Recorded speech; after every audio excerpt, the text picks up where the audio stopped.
Ben Bella Books presents Unmask Alice, LSD, Satanic Panic, and the imposter behind the world's most notorious diaries.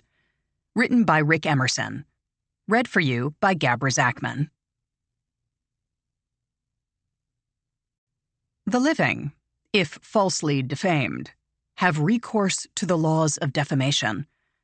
But the dead, if falsely maligned, have no recourse among the living through those laws. From the American Law Institute's Restatement Second of Torts, Section 560, 1977. Truth has to change hands only a few times to become fiction. From the Pleasant Grove High School Yearbook, 1971, page 43. Author's Note, Part 1. There are two kinds of people in this world: people who skip ahead to see how it all turns out, and people who take the ride, trusting that everything, or most things, will eventually be explained. I understand the jump to the end compulsion, especially when so many books, podcasts, documentaries, and other deep dives promise to finally reveal the whole shocking truth, then sputter their way to a noncommittal shrug. Arg, the customer seethes. I just wasted 9 hours of my life to learn that the jury's still out on Bigfoot. Get burned often enough, and the urge to fast forward can feel overwhelming. There's another reason people skip ahead, or to the comments, and that's sourcing. At some point, even the most credulous reader can wonder, how does he know the car smelled vaguely of almonds? Or how can he possibly say what the river looked like on January 3rd, 1970? At such moments, it's tempting to rush to the internet, where someone is always waiting to answer your questions. I won't order you to stay offline until you finish this book, and I won't begrudge the occasional doubt. As you'll soon see, blind faith in anything is a bad idea. That said, if you buckle in and let the story take the wheel, I think you'll be glad you did. When it's all over, I'll explain the sourcing, the background, the improbable details, everything. Until then, a few quick notes. This is a true story. In a book of any length, errors are almost unavoidable, but to the best of my knowledge and ability, what follows is both accurate and morally honest. Any factual mistakes, even if they came from someone else, are ultimately my responsibility. No dialogue is invented. If it's in quotes, someone said it. Inner monologues and paraphrased statements are italicized and come from diaries, written records, interviews, and other concrete research. Journal entries, news blurbs, and the like are edited for clarity and brevity, i.e., to keep this book a manageable length, but I've preserved their meaning and intent. That's it for now. See you on the other side. Rick Emerson. Prologue. The Pretender. Wednesday, November 6th, 1996. The grand ballroom of the Waldorf Astoria smells like perfume and coffee, and everyone is applauding. At center stage, Toni Morrison receives a large bronze medal on a bright blue ribbon. Like the evening's other winners, Morrison will also get $10,000 and, fingers crossed, a sales bump.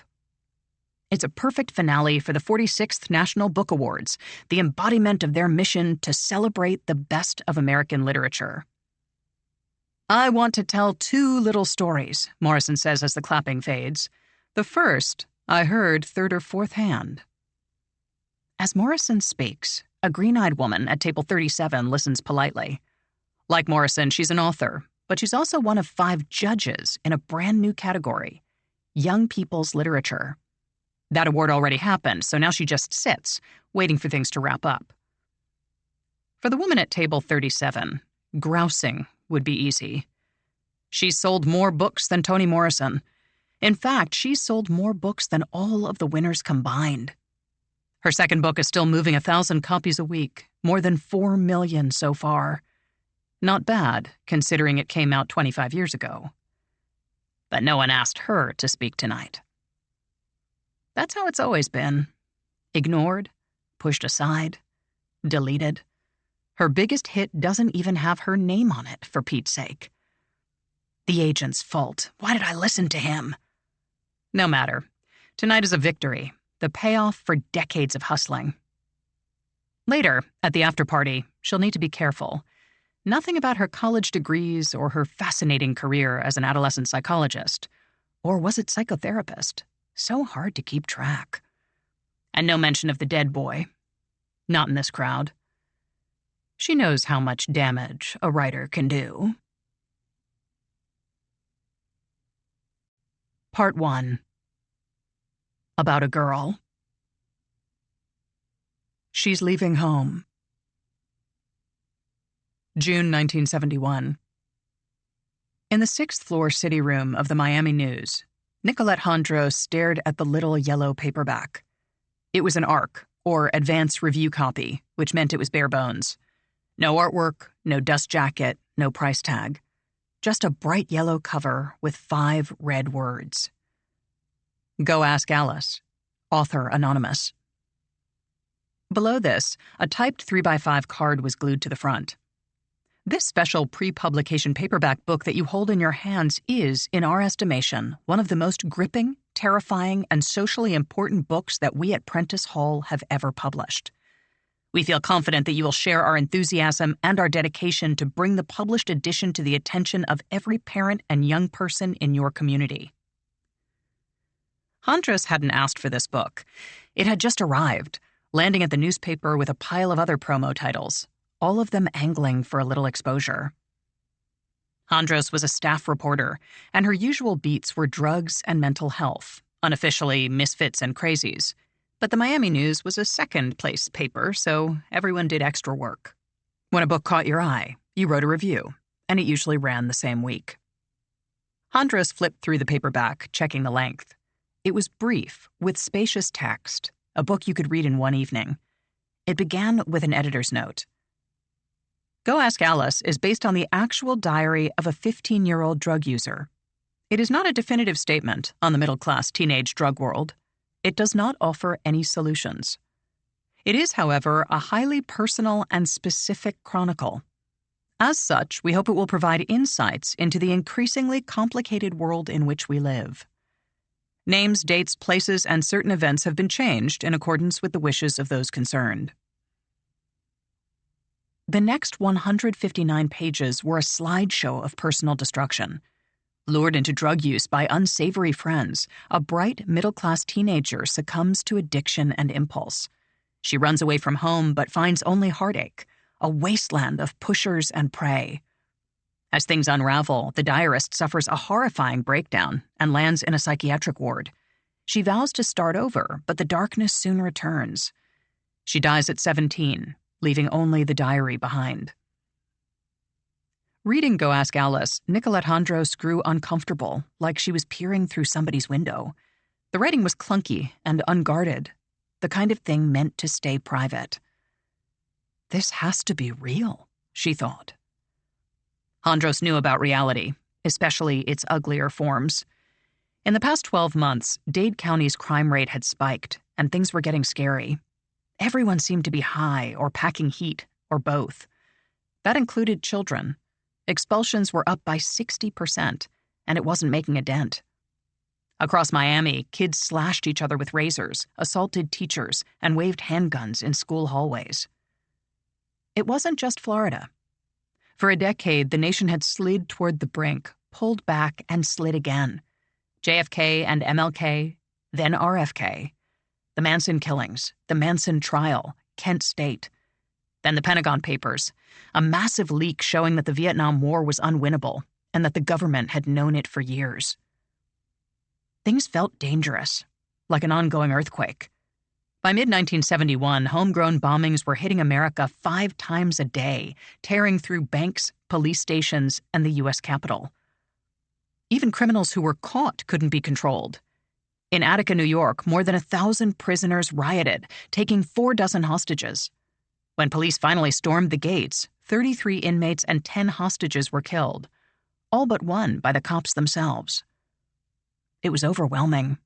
You couldn't begin to process 1,000 bombings or 1,000 angry prisoners, or, God help you, 7,000 pages showing that the war was a pointless death trip.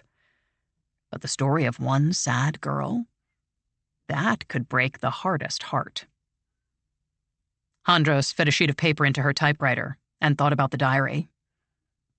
Alice, she typed, could be anyone's daughter. In Cincinnati, columnist Terry Loebker read Alice's shocking conclusion and felt a sudden, empty ache. I wish I had known her, Loebker thought. Maybe I could have helped her.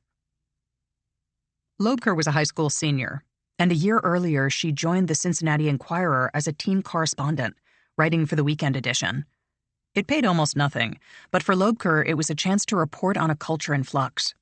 The 60s had torn the nation in two, and Ohio, where National Guardsmen had shot 13 Kent State students in 1970, still felt divided.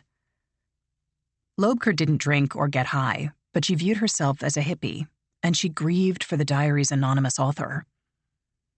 In her October 16th column, Loebker urged every reader to buy 2 copies of Go Ask Alice, one for themselves and one for a friend.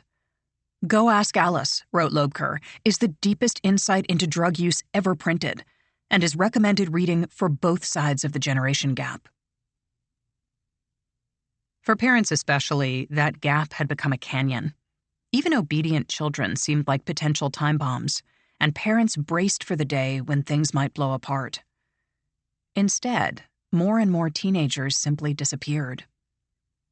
Runaways had always existed, but they'd come from predictable places for predictable reasons. Some were true delinquents, knife pullers and window smashers who'd been cutting out since grade school. Some were banished reminders of long-gone wives or husbands. Others were more like refugees, exiled for being pregnant or being gay or finally telling a handsy stepfather to knock it off. Ugly and sad, yes, but also understandable. Sometimes running was the only real choice. Then something changed. In 1964, more than 200,000 teenagers vanished long enough to be declared missing. The following year, it was close to 500,000, and confusion turned to panic. It wasn't just the numbers that had people rattled. It was the teenagers themselves. They weren't backwater fuck-ups or terminal crackpots, but honor students and athletes, and they were overwhelmingly female. By 1971, the average American runaway was a white, middle-class suburban girl who was barely 15. In Boston and New Orleans, they drifted in by the hundreds. In Greenwich Village, cops put the number at 1,200 a month. And in San Francisco's Haight-Ashbury district, more than 20,000 teenagers arrived each year, a virtual army of sad-eyed dreamers. Most gave up and went home, embarrassed and defeated. The ones who stayed learned how to hustle, and even then it was hard. Dealers and pimps descended like bats, drinking and draining, then flying away. When parents described a missing child, the police gave concrete advice. Whatever your daughter weighs, subtract 20 pounds. No one stays healthy out there. Some disappeared for a weekend, some for several months, and a handful never came back. Most returned within a few weeks, but that was long enough to cause damage. To their parents, to themselves, to anyone who cared. In Jackson, Tennessee, 24-year-old reporter Dolores Ballard started reading Go Ask Alice and couldn't stop. This could be me, she thought. The teenage me, anyway. It wasn't the drugs. Ballard had always been straight-laced. It was the madness. The terrible and glorious roar of emotions that defined adolescence. Ballard thought back to her own teenage years, to her own diary.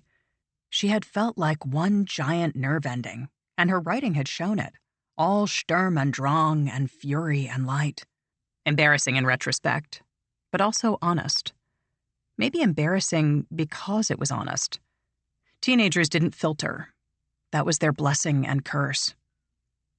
Alice, whoever she was, had captured that feeling in language any young woman could recognize, and the resonance made her death even more crushing. Alice didn't know she was writing a book, said Ballard's September 5th, 1971 review in the Jackson Sun. She was just one of a million 15-year-old girls who kept a diary, a real, honest-to-goodness teenage diary. This book is the most personal, most revealing, and most agonizingly tragic chronicle of drug addiction that has ever appeared in print. Go Ask Alice belongs on every school library shelf. It belongs in the hands of every parent of a teenager, and every teenager who has ever attempted to even try the drug route. To millions of parents, the drug route converged with other darker paths, low roads that snaked through the heartland, leading young people to corruption and ruin. Those byways were stalked by a shape-shifting monster, a creature that lurked on bright strips of paper or inside pieces of candy. It was odorless and flavorless and weighed almost nothing, and they said it would eat you alive. It was a chemical demon unleashed by mistake. Into the great wide open. Friday, April 16th, 1943. The laboratory looked more like a country kitchen. Lots of white cabinets and drawers, each with a small black handle. There were low wooden chairs and screenless windows that swung wide open. Rows of corked bottles lined every shelf. A slender, spectacled man moved here and there, adding, mixing, observing. His head was small and perfectly round, with a layer of short, dark hair. His crisp white lab coat was cinched at the waist. Order and control. Swiss chemist Albert Hofmann wasn't trying to innovate. Just the opposite. There was big money in asthma treatments, and Hoffman's employer, Sandoz Labs, wanted a piece of it. Could Hofmann clone a competitor's drug? Hofmann thought so, and was synthesizing a plant extract that might do the trick. Then, without warning, he began to drift. His movements felt sluggish, but his mind was scattered, definitely not suitable for lab work. Hofmann decided to call it a day. With World War II still roaring, fuel was scarce in Switzerland, so Hofmann biked to work each morning, a 6-mile path of smooth, easy ground. Now, pedaling toward home, Hofmann struggled to stay upright. He felt drunk, or something like it. For the next 2 hours, he saw a stream of dazzling, wildly colored figments. They moved and merged without friction, collapsing and growing like liquid flowers. The next morning, he felt normal again. No visions, no sickness. Cycling to work, he thought back on the previous day. Had some of the extract gotten on his fingertips? He was always so careful. But what else could it be? Hofmann was a scientist, and he couldn't leave nagging questions unanswered. He had to know. Monday, April 19th, 1943. Hofmann double-checked everything. In front of him sat a fresh fountain pen, a lab journal, and a teaspoon of lysergic acid diethylamide 25. He mixed the chemical into some water, swallowed it, and looked at the clock. It was 4:20 p.m. Yes, really. He reached for his journal and made a quick note. Self-experiment. Diethylamide tartrate, 0.5 cc's, taken diluted with about 10 cc's water. Tasteless. At 5 p.m., he made another entry. Beginning dizziness, anxiety, disturbed vision, paralysis, urge to laugh. That was as far as he got. He stared at the page, but couldn't continue. Dr. Albert Hofmann, age 37, had forgotten how to write. 5:15 p.m. Hoffman's mind was coming apart, and his body wasn't doing much better. His muscles felt spastic, yet frozen, and his equilibrium was a whirl. Amid this chaos, however, another part of Hoffman's mind was actually relaxing, stretching out like a prisoner sprung from solitary. This part decided to bicycle home again. Why not? It's such a beautiful day. Hofmann asked his lab assistant, Susie Rammstein, to help him get home safely. And Rammstein, who had no idea what was happening, agreed. Soon, the scientists were on their bicycles, pedaling toward nearby Binningen. For Hofmann, it was half fascination, half terror, everything distorted and glinting. People warped into geometric shapes. Houses loomed like menacing giants. And something was happening with time.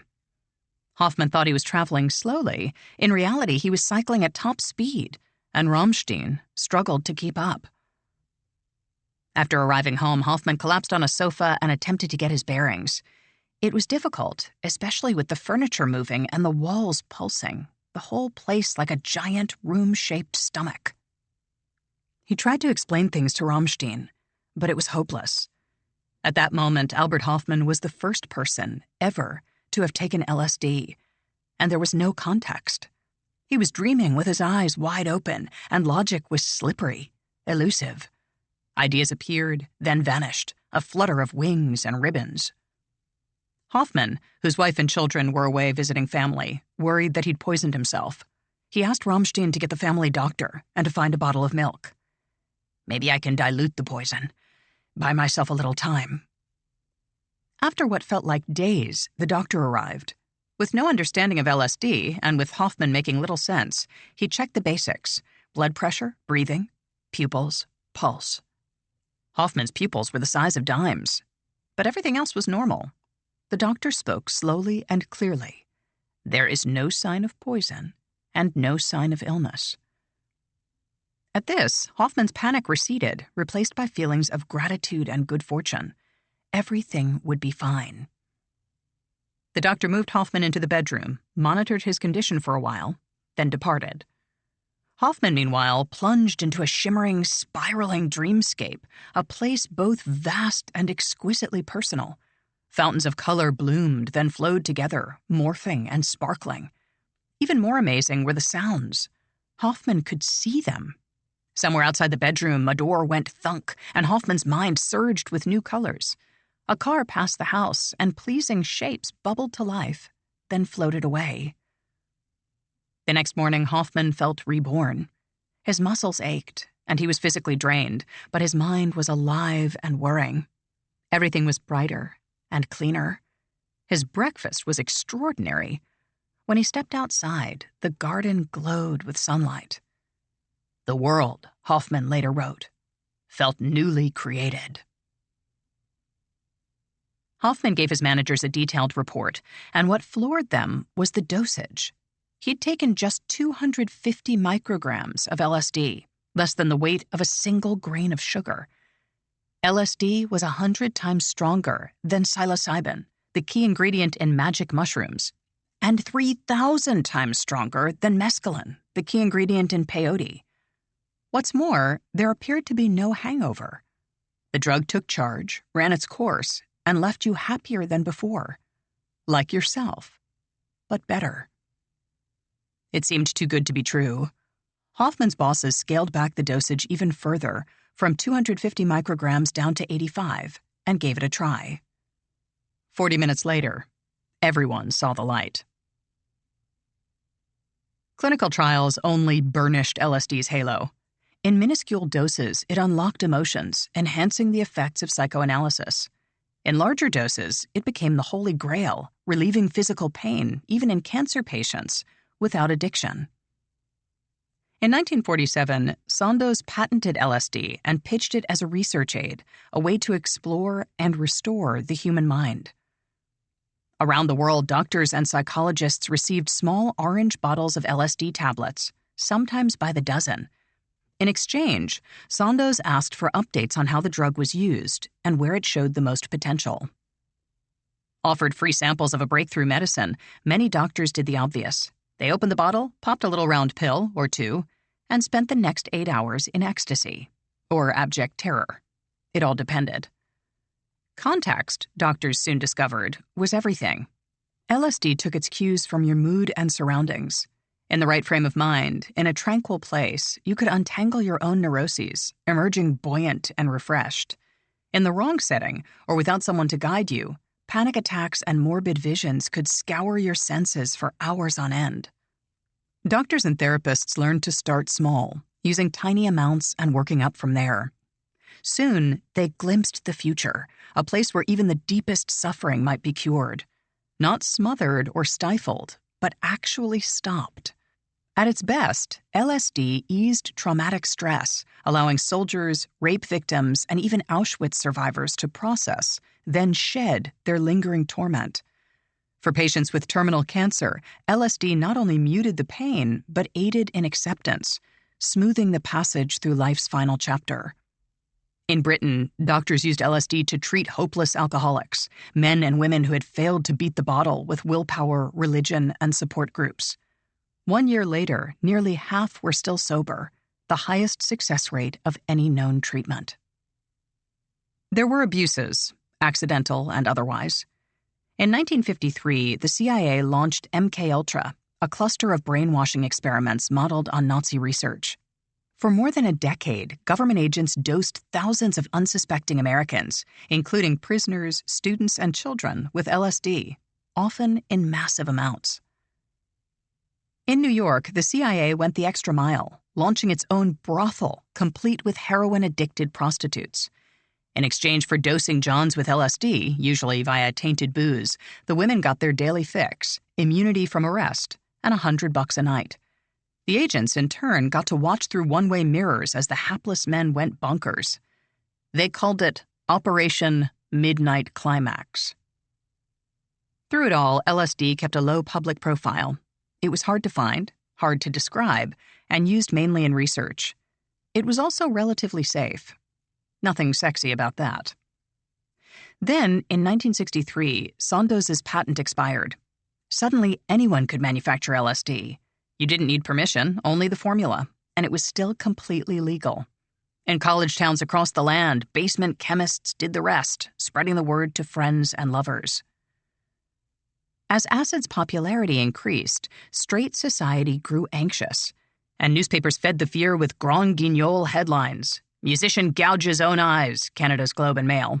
6 college men take LSD, blinded by sun, Los Angeles Times. LSD man committed in slaying of mother-in-law, New York Daily News. They were nightmarish stories, but they also felt distant. Nobody cared about artists and idiots, or grown men with mommy issues. To make people care, you had to get personal. The victims had to matter.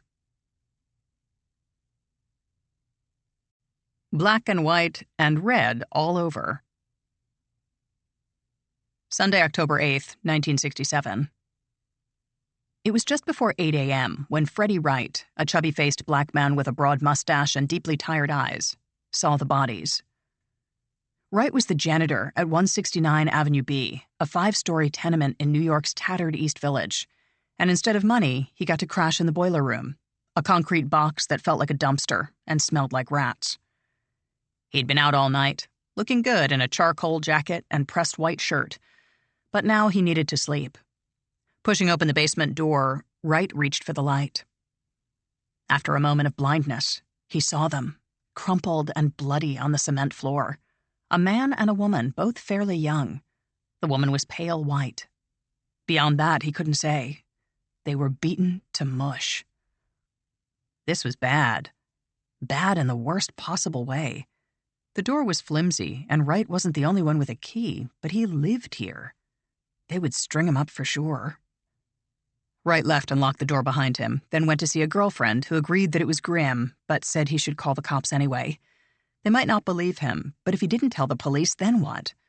She wasn't helping Wright hide any bodies, so his options were limited. Back at the tenement, Wright phoned the 9th Precinct Police Station, a 6-story fortress on the other side of Tompkins Square Park. The men who worked there called it the Fighting 9th, but everyone else, even other cops, called it the shithouse.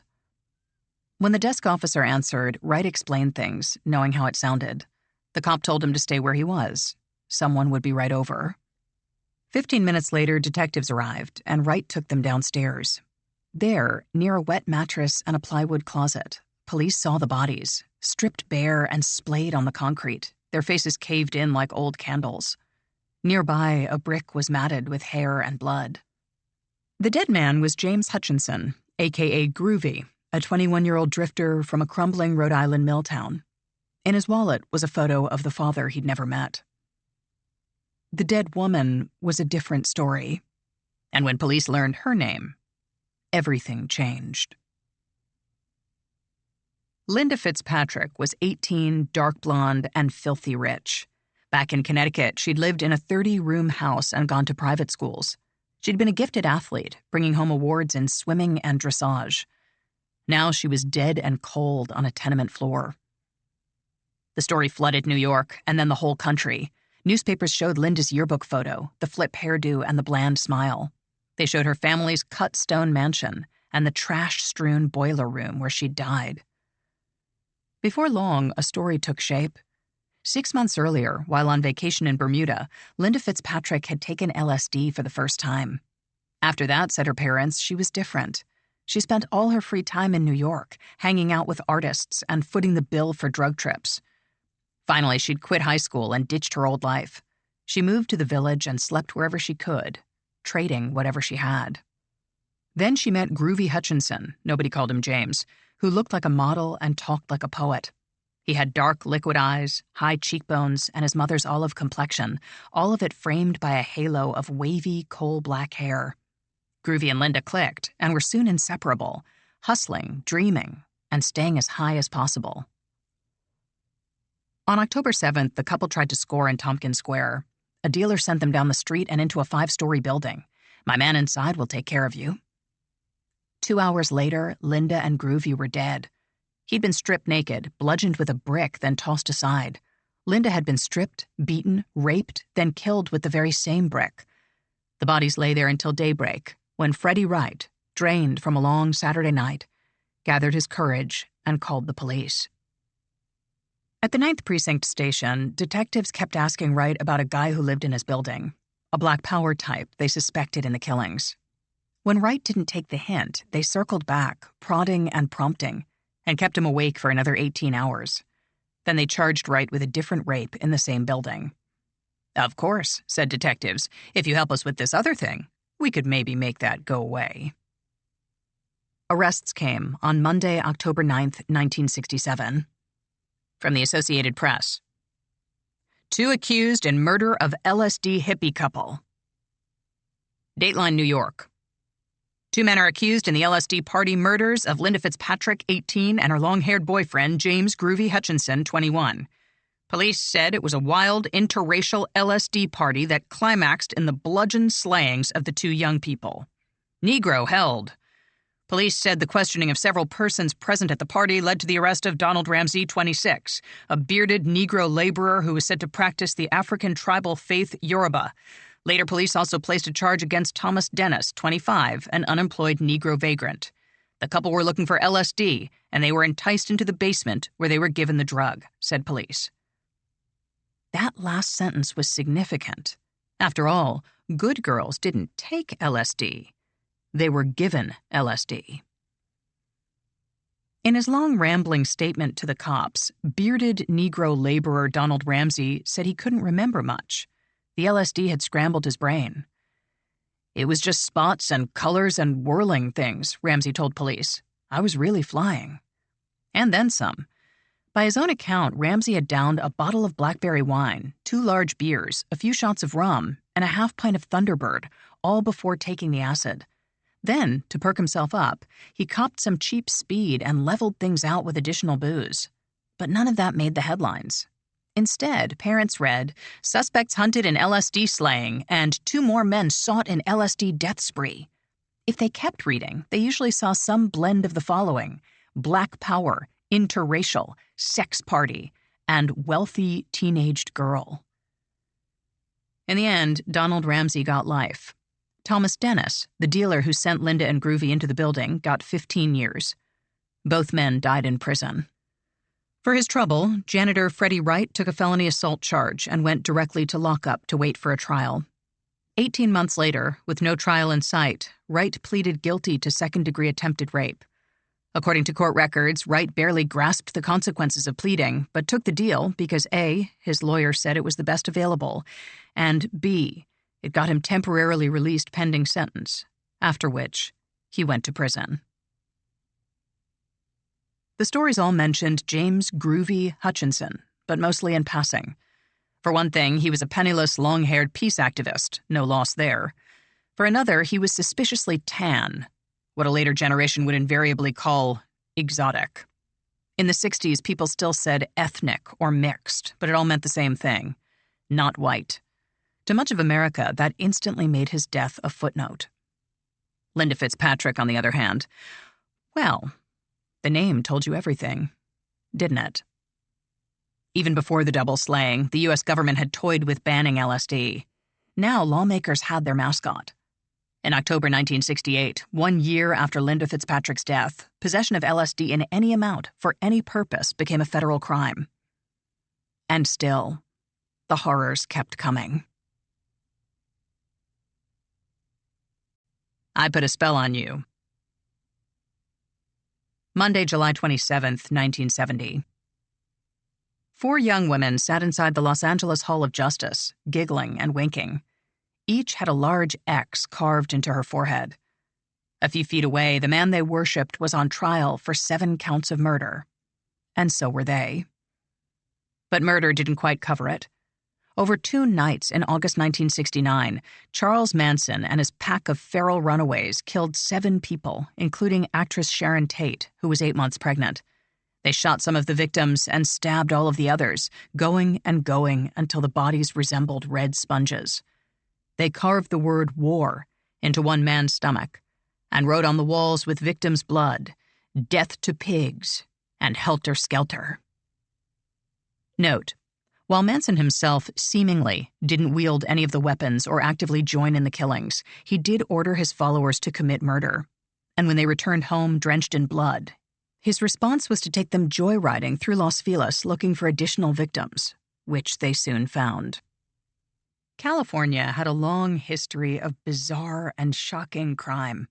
The Black Dahlia murder, the fishy suicide of TV Superman George Reeves, and serial killings galore. Just a year before Manson's crime spree, a dazed lunatic named Sirhan Sirhan had murdered Robert Kennedy in the kitchen of the Ambassador Hotel. But the Manson story felt different. It wasn't just the violence, or the stylized gore, or the seeming randomness. It wasn't even the group kill mentality. Instead, it was who the killers were. Almost without exception, Manson's disciples were suburban white girls, former Glee Club members and church choir standouts. Manson's second-in-command, Lynette Squeaky Frome, had once performed at the White House with a dance troupe called the Westchester Lariats. As the case against Manson and several family members progressed, his female followers kept a sidewalk vigil, grinning and dancing and scaring the shit out of everyone, especially those with daughters of their own. Jesus, people thought. What did he do to those girls? Soon, they had the answer. Manson, the prosecution and defense teams agreed, had used LSD as a psychic crowbar, prying open the women's minds and rebuilding them as monsters. For parents already terrified of drugs, it was the starkest proof yet that LSD was simply evil. Beyond the ravages of alcohol or the muddy haze of marijuana, LSD struck at the American soul. It could change who you were. Forever. Worst of all, you didn't have to go looking for LSD. It would find you. Everyone had heard the stories. Like the one about a swinging singles party in Marina del Rey, where 17 people, or possibly 50 people, depending on the newspaper, had been dosed via tainted potato chips. 4 months later, prosecutors charged a community activist and longtime enemy of City Hall with lacing the snacks. At trial, the case grew shaky.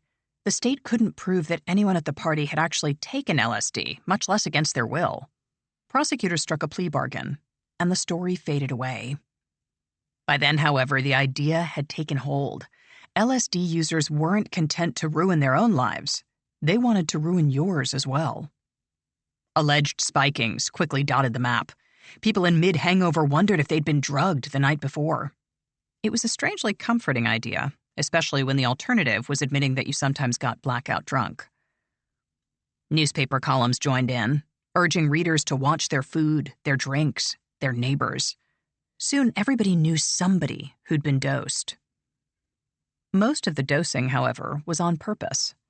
In 1970 alone, nearly 1 million Americans took acid for the first time, the most ever in a single year.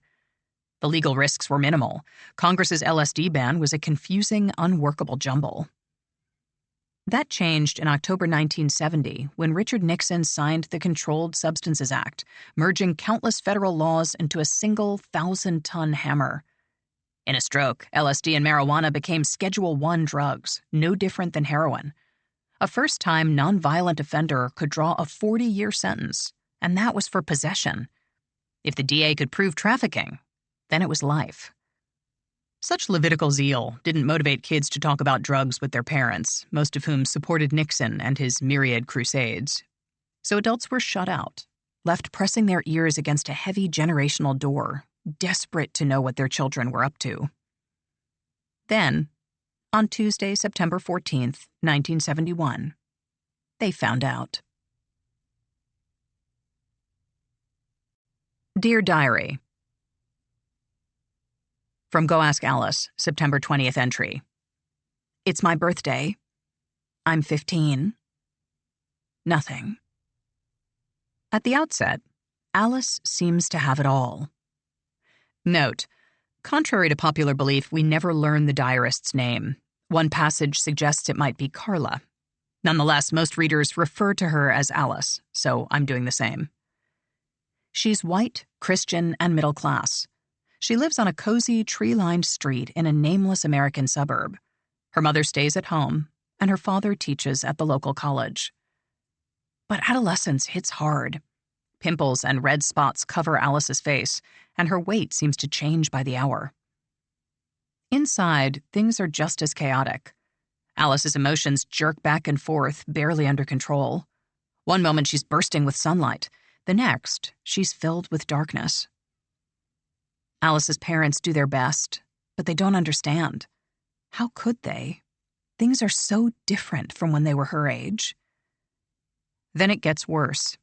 Alice's father takes a new job, and the family moves to a different town. Alice was already struggling, but at least she had friends. Now she feels like a ghost. In desperation, she turns to her diary, and it becomes her closest companion, the place she can share all the anguish and doubt. I'm not too sure I'm going to make it in a new town. I barely made it in our old town, where I knew everybody and they knew me. I've never even allowed myself to think about it before, but I really haven't much to offer in a new situation. Oh, dear God, help me adjust, help me be accepted, help me belong. Don't let me be a social outcast and a drag on my family. Then something amazing happens. Out for a walk, Alice runs into Jill, a popular girl about Alice's age, and Jill invites Alice to a party. Alice thinks it might be a joke, a way to lure her out and then embarrass her. But it's not. At Jill's house, Alice meets a room full of people her own age, and everyone seems to like her. Of course, she still feels like a misfit around such pretty people, but eventually her stomach settles and she's actually having fun. Somebody brings out snacks and sodas. A few shared grins cross the room. "Button, button," says Jill. "Who's got the button?" Alice doesn't know what this means, but a few minutes later, things look different. The room has all this extra information. She can take it apart, rearrange it, make it shift and glow. And she feels wonderful. Never had anything ever been so beautiful. For the first time that I could remember in my whole life, I was completely uninhibited. Some of the drinks were laced with LSD, but Alice isn't angry. Far from it. She would never have tried LSD on her own, so it's clear that they did her a favor. At long last, Alice is connected to everything and everybody. She is finally complete. She also realizes that she can never really trust her parents again. They've been lying to her about drugs. Maybe all drugs. What else have they been lying about? A few days later, Alice meets up with Bill, a boy from the party. He offers her some speed, the kind you inject. Alice says yes, and in a rush, she feels perfect. Later, Bill wants to have sex, and they do. They're both high, and the experience is beyond heaven, beyond anything. Last month, Alice was a beige little virgin. Now she's reborn in full color. But as the glow recedes, Alice panics. What if I'm pregnant? Abortion is illegal, and God willing it won't come to that. She'll just have to hope.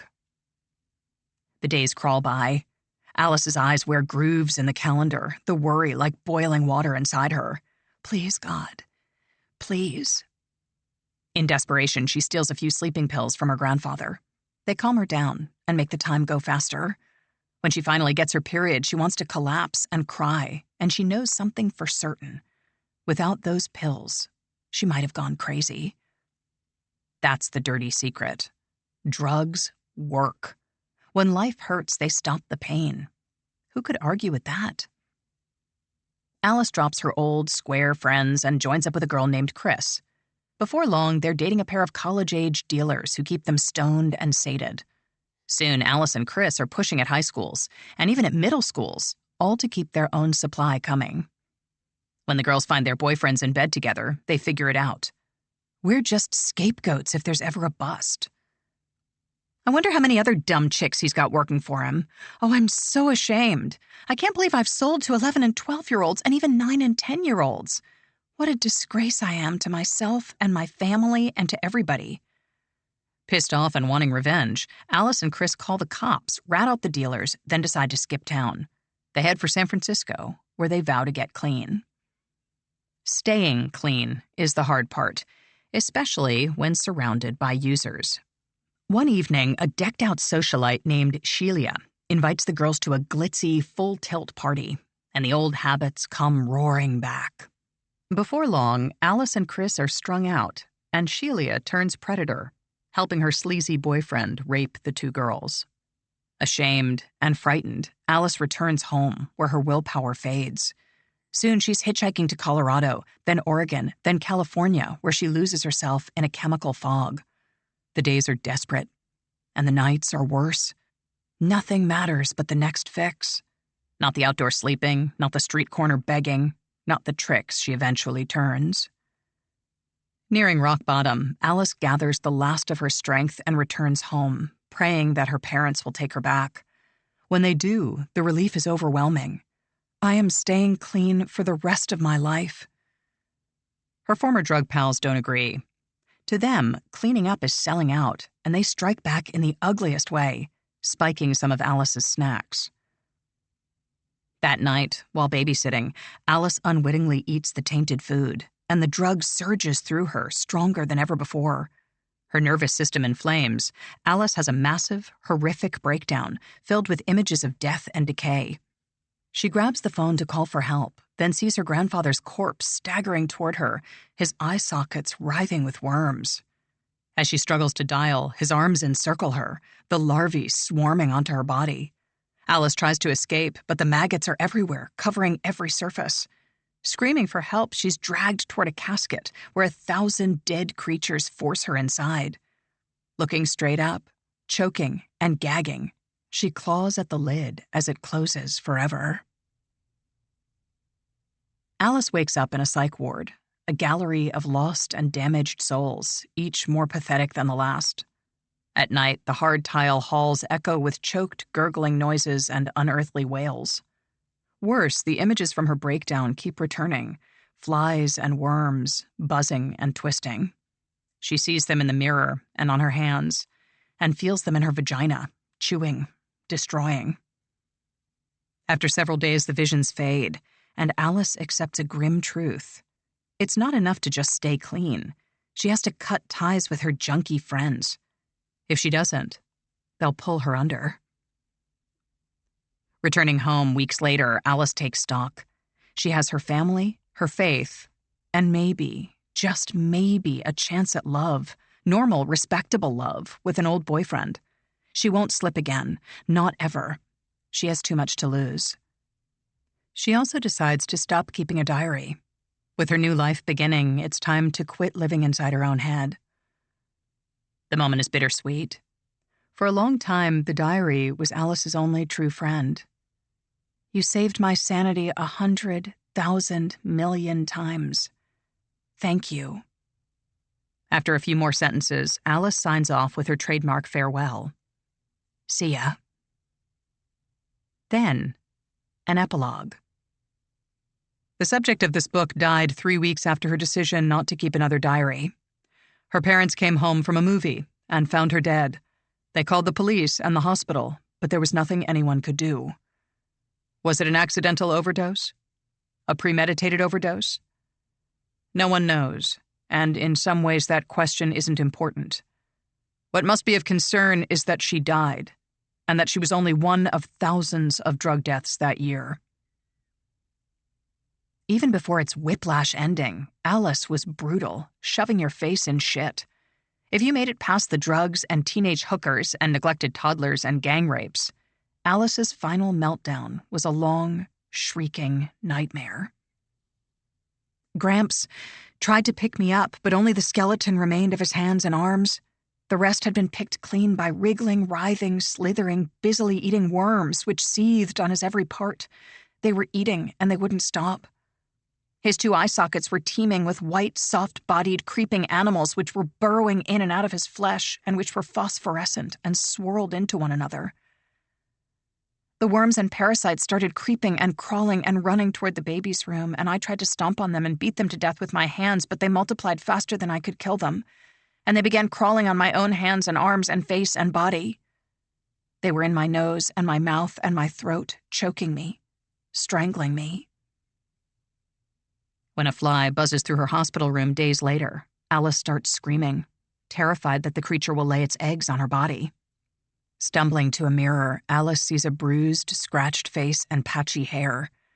Maybe, she thinks, it isn't really me.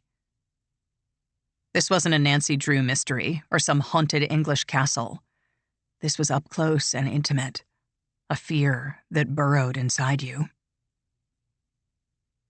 If you paid close attention, there were things that didn't make sense, like the timeline. After her first LSD trip, Alice takes amphetamines, tranquilizers, pain pills, and even shoots up, and only then tries marijuana. And do mental wards really allow injured delusional patients to keep a diary, much less a pen, within reach? There were inconsistencies. If the book used pseudonyms, names, dates, places, and certain events have been changed, then why were some names blanked out? I met Fawn blank at the store today. There was also pure nonsense. Go Ask Alice put every drug, LSD, marijuana, heroin, speed, into one lethal basket, with no attempt at nuance. Few people noticed such hangnails. Go Ask Alice jerked and skipped like a rickety thrill ride, veering from one crisis to the next. There were no chapters and no real breaks, just a chain of frazzled entries, often undated and barely coherent. The result was a kind of dazed momentum. Readers plunged forward, unable to stop or get their bearings. Before they knew it, Alice was dead, and they were staring at a blank page, wondering how it all went wrong. Early readers checked the inside flap, scanning, hoping for the words fiction or novel. But there was only that note from the editors saying Alice was based on a real-life diary, the desperate cry of a burning angel. The mystique got people talking, the talk got people buying, and the buzz began to feed on itself. Before long, demand was outstripping supply, and Alice was frequently sold out. Library wait lists stretched for weeks or months, and all of it generated more press. In Illinois, a reviewer compared Go Ask Alice to Anne Frank's Diary of a Young Girl. In Ohio, a newspaper put Alice alongside Eleanor and Franklin, The Young Elizabeth, and other highbrow biographies. In Florida, the Tallahassee Democrat told readers, no teenager or parent should miss Go Ask Alice, a documentary novel based upon the actual diary of a 15-year-old drug user. What was a documentary novel? The paper didn't say, but actual diary and true account filled in the blanks. There were skeptics. A few papers listed Alice as fiction, or with no description at all, just the title and publisher. But those were exceptions, and when the paperback arrived, it had a new, definitive subtitle. Go Ask Alice, a Real Diary, by Anonymous. There was something else. Something the book didn't say. Not on the front cover, or on the back, or anywhere in the fine print. It was buried in the government's massive Catalog of Copyright Entries, 3rd Series, 1971, January to June, page 1308. Sparks, Beatrice M. See Go Ask Alice. A life left behind. It should have been a moment of glory. After 30 years, Beatrice Sparks had conquered the world. But nobody knew it. It figured. Nothing had ever come easily for Beatrice. Not as a child, when she was born in the Idaho wilderness. Not as a teen, when her family imploded. Not on her own, when she'd labored for pennies. Not as a parent, when she'd buried her baby daughter. Through it all, she'd kept on striving. Giving up? That was for other people. Weak people. Now, at 54, she'd finally broken through and was still getting the short end. By anonymous, indeed. That's what I get for listening to my agent. He's probably stealing from me to boot. No matter. She'd keep on pushing. If you stopped for even a moment, the world would roll right over you. Just keep moving. Her mother had been the same way. In January 1917, Vivian Matthews had been on a train in southeast Idaho when her water broke. That was inconvenient, especially because she was already toting a pair of children. Most people would have panicked, but Vivian just gathered her things, found a porter, and pointed at the two small kids. Keep an eye on them until Lava Hot Springs. It wasn't a request. At the next stop, Vivian told her children to behave and said she'd rejoin them later. Then she picked up her suitcase and stepped off the train, which idled and hissed before churning away. Vivian looked around. It wasn't even a town, just a mining camp, a bunch of tents and gruff, unhappy diggers. A strong wind would have carried off the whole place. Vivian found a medic and skipped the formalities. The baby's coming. I need to lie down. The medic steered her to a nearby tent, and there, within sight of the railroad tracks, Vivian had a daughter, her second. She named the little girl Beatrice Ruby Matthews, wrapped her in a slip, walked back to the tracks, and caught the next train to Lava Hot Springs, where the other two children had, indeed, arrived safely. That was the story Beatrice Sparks told everybody, and it was probably true. The lies didn't start until later, when her life went to hell and she decided to be someone else. Even then, she kept the train story intact. It made her seem heroic. I was born in a tent in the middle of nowhere, and I succeeded. What's your excuse? For a dozen years, stability reigned. Beatrice and her family lived in Logan, Utah, a Mormon flyspeck at the state's northern border. Note, the faith's official name is the Church of Jesus Christ of Latter-day Saints, a bulky phrase I don't wish to use 9,000 times. In daily life, and despite the church's best efforts, it typically gets shortened to LDS. But given this book's frequent mentions of LSD, the drug, that seems like asking for trouble and/or inadvertent hilarity. For simplicity, I'm sticking with saints, Latter-day Saints, Mormon, and other casual terms. No disrespect is intended. In Logan, the church cast a literal shadow. The gold-topped temple was the town's highest point. No matter where you stood, it was right there, watching. Beatrice's father, Leonard, was a house painter and craftsman, and his income brought a measure of comfort. The family owned a mid-size home with a standalone garage. They also owned a radio, something half their neighbors couldn't afford. Beatrice took violin lessons and performed at social events, including meetings of the Ladies' Literary Club. For her 12th birthday, she and a dozen guests enjoyed a sleigh ride through snow-dazzled Logan, then returned to Beatrice's home for a rose-colored supper. Pink tapers on the table, side dishes including pink sweet peas, and a centerpiece cake featuring 12 pink candles. 8 months later, in September 1929, the Great Depression hit. Across the nation, banks folded, factories closed, and families lost their footing. Suddenly, no one needed their house remodeled, and Leonard's income dwindled, so he looked for odd jobs and took what was offered.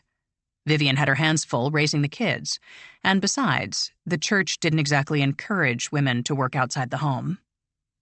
Still, they might have made it through if Leonard had stuck around. He'd been seeing a woman on the sly, a brunette half his age from neighboring Richmond. As things at home grew more precarious, the lure of starting over grew stronger. And when Beatrice was around 15, Leonard walked out, leaving his wife and children to fend for themselves. At the time, the national divorce rate was less than 2%. In Logan, the divorce rate was 0. Scandal didn't do it justice, especially given the facts. Leonard had, after all, dumped his wife and kids for a woman young enough to be his daughter. Yet much of the gossip centered on Vivian. What had she done to make Leonard stray? A good man doesn't wander unless he's given cause. For mother and daughter alike, it was shame upon shame. In Mormon life, everything rests on the family. You get married, you stay married, you die married. Along the way, you have kids, and they walk the same path. To do otherwise is to contravene the great plan. A home with no husband was in serious peril, and Vivian had to dig in. She took a job at a local restaurant and found herself waiting on friends and fellow saints. The money wasn't nearly enough, so Beatrice dropped out of high school and got a job at the same restaurant. The menial job, the tarnished family, the abandoned diploma. They would have been awful anywhere, but small towns are echo chambers, and after a while your worst moments are all people hear. So Beatrice decided to leave. It would be one less mouth for her mother to feed, and it would be a chance to start over. At 17, she headed west toward a shimmering, violent city that would shape her life and work forever. Tougher than the rest. Logan to San Francisco was barely 700 miles, but the difference was galactic. In small-town Utah, nothing much happened. That was the point. In San Francisco, everything happened all at once, the culture splitting and mixing in 1,000 different ways.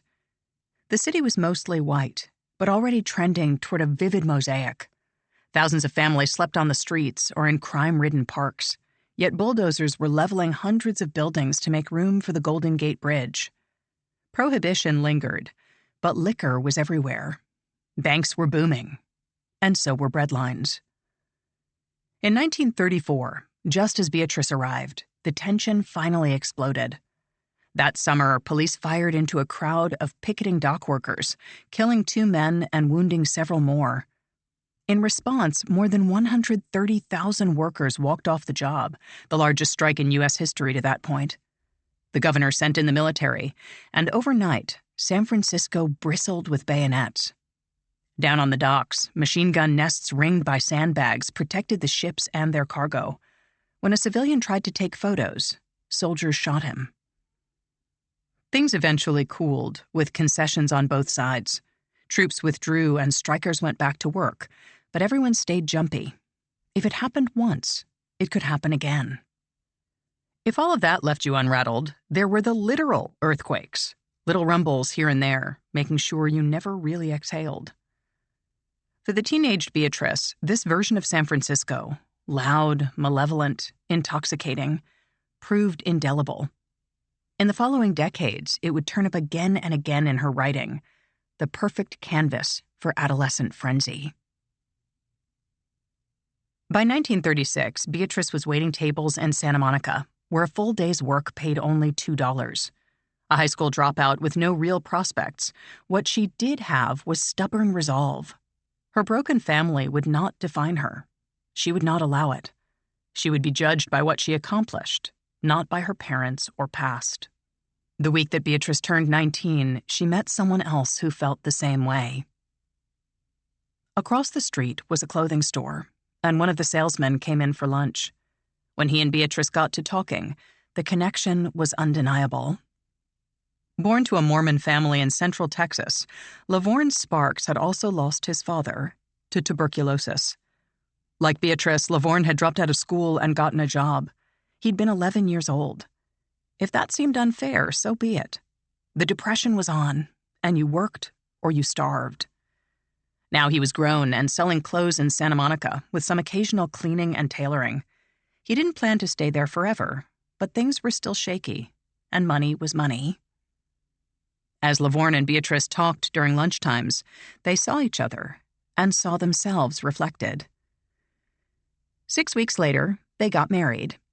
It wasn't so much a wedding as a procedure, the kind with plastic flowers and a ready-made script. Even the denomination sounded bureaucratic. The United Christian Church of America. The following year, Beatrice Sparks had her first child, a girl she named Jimmy Lavonette. But Jimmy was premature and wouldn't, or couldn't, nurse. In the early hours of Saturday, April 10th, 1937, Jimmy Lavonette stopped breathing, went still, and died. She was 6 days old. That horror had barely passed when Beatrice got another shock. Her younger siblings, Robert and Roma, were in an orphanage. The story emerged in bits and pieces. Not long after Beatrice's own wedding, her mother Vivian got remarried, but kids didn't fit the plan.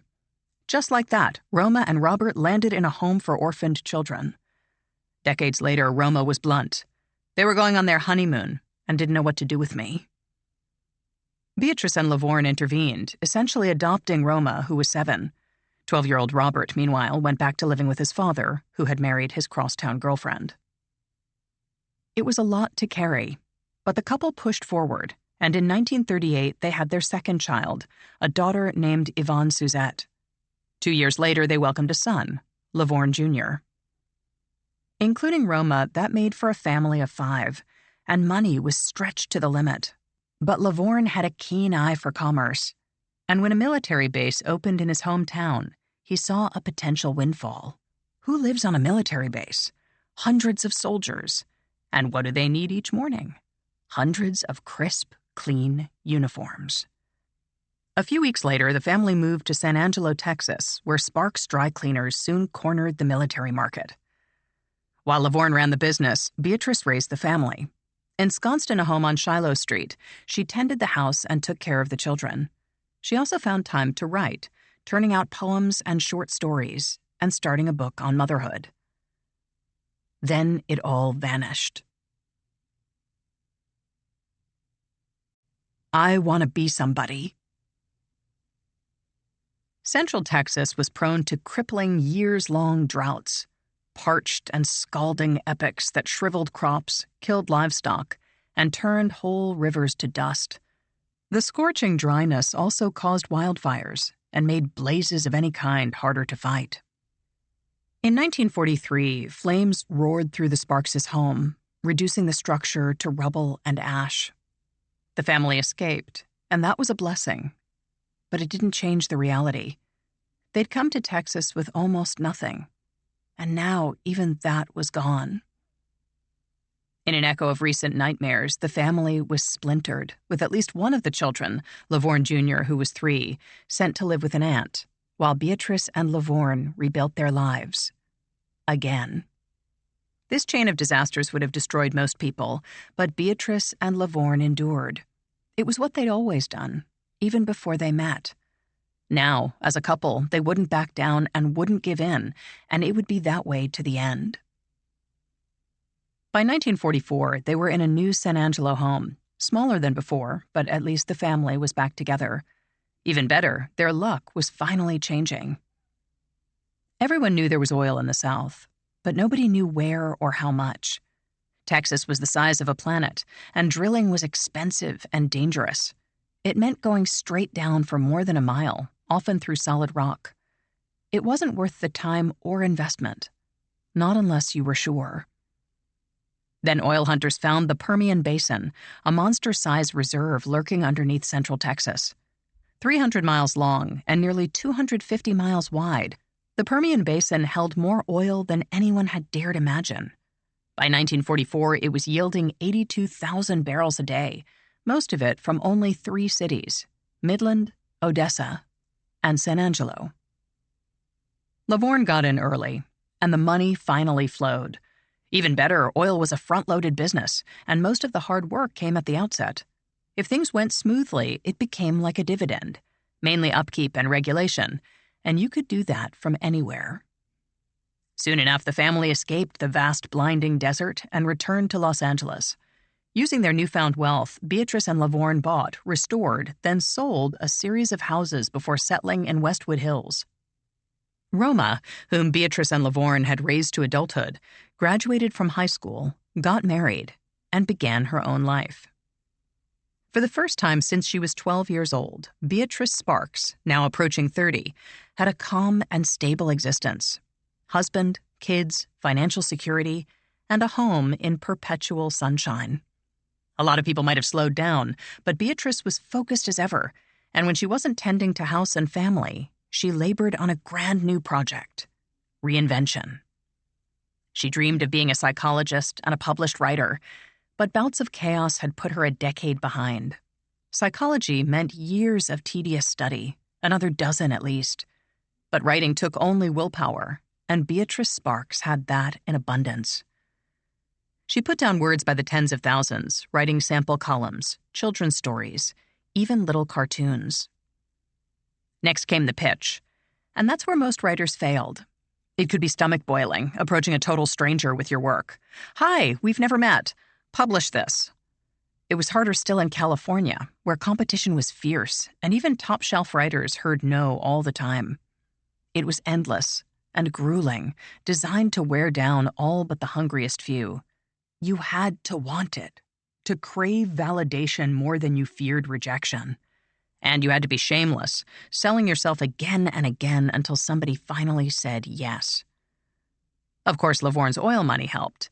It meant that Beatrice could write for free, penning gratis columns for local newspapers, church bulletins, and anyone else with pages to fill. And since no paper wanted to look like a shoestring operation, she wrote under multiple pen names, contributing several pieces per issue. She was B. Sparks and Busy Bee, and sometimes, merging her daughter's and husband's names, Susan Lavorne. This sock puppet staffing left some curious traces, things that wouldn't stand out until many years later. When Sparks began freelancing for the California Intermountain News in the late 1940s, the paper profiled her early achievements, including a few that hadn't really happened. When she reached high school and college, University of Utah, she majored in philosophy and psychology. She was still writing poetry, and was considered talented and promising enough to appear in an anthology of American poetry as a promising and talented young American poetress. Sparks, the paper concluded, was an unusually versatile and talented writer. They didn't know the half of it. The article's facts all came from a single source, the Malibu Monitor, another paper where Sparks wrote under various pen names. The poetry claim was, to put it charitably, misleading. Two of Sparks's poems, Susie and Sunny, appeared in Of America We Sing, a patriotic anthology of poems and lyrics, published by Exposition Press. Exposition was a vanity publisher and made its money by selling page space to authors, often at outlandish prices. In other words, Sparks bought her way into the anthology and supplied her own bio, which began, Beatrice Matthews Sparks attended Utah State Agriculture College. So here, in this single example, is one newspaper article, possibly written by Sparks, largely recycling an earlier article, probably written by Sparks, with both articles citing an anthology bio, definitely written by Sparks. For added measure, she's described as a student of two separate colleges, neither of which has any record of her enrollment. It all went unnoticed, and understandably so. Nobody bought the Intermountain News for hard-hitting journalism, and who was going to push back about a college degree, much less an obscure poetry book? As the clips piled up, Sparks reached out to agents and editors, angling for a breakthrough. At times, it could seem almost destined, especially when living a stone's throw from Hollywood, where dreams came true every day. On occasion, she came close to stardom, close enough to reach out and feel it slip away. Eraser. Joseph Barbera was restless and wanted a new challenge. Just 36 years old, Barbera had already won 4 Academy Awards for his work on Tom and Jerry, the warring cat-and-mouse duo he had created with partner William Hanna for MGM Studios. Casting around for fresh territory, Barbera landed on comic books, which had exploded in popularity after World War II. Weren't comic books just storyboards, only folded and stapled? How hard could they be? Through a small side company, Barbera prepped a half-dozen titles. Boys Got Cowboys, Bandits, and wily animal sidekicks, Red Rabbit, Panhandle Pete. Girls got Limp Romance and Gleaming Teeth, Junie Prom, whose stem-thin title character was plagued by love-addled suitors. Even formulaic Drek needed dialogue, so Barbera went looking for writers. Fast was good. Cheap was better. Fast and cheap was perfect.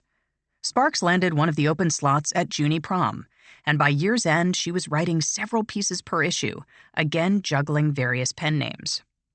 Her showcase feature was Girl to Girl, Junie Prom's advice column. Here, writing as B. Sparks, Beatrice dispensed slightly arch wisdom to Junie's young readers. Dear B, I like a boy very much, but it seems we are always fighting. Janet.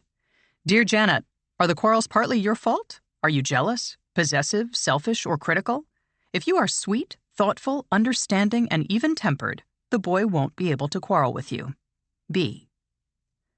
Standard stuff for 1940s America, where men were men and women were trouble.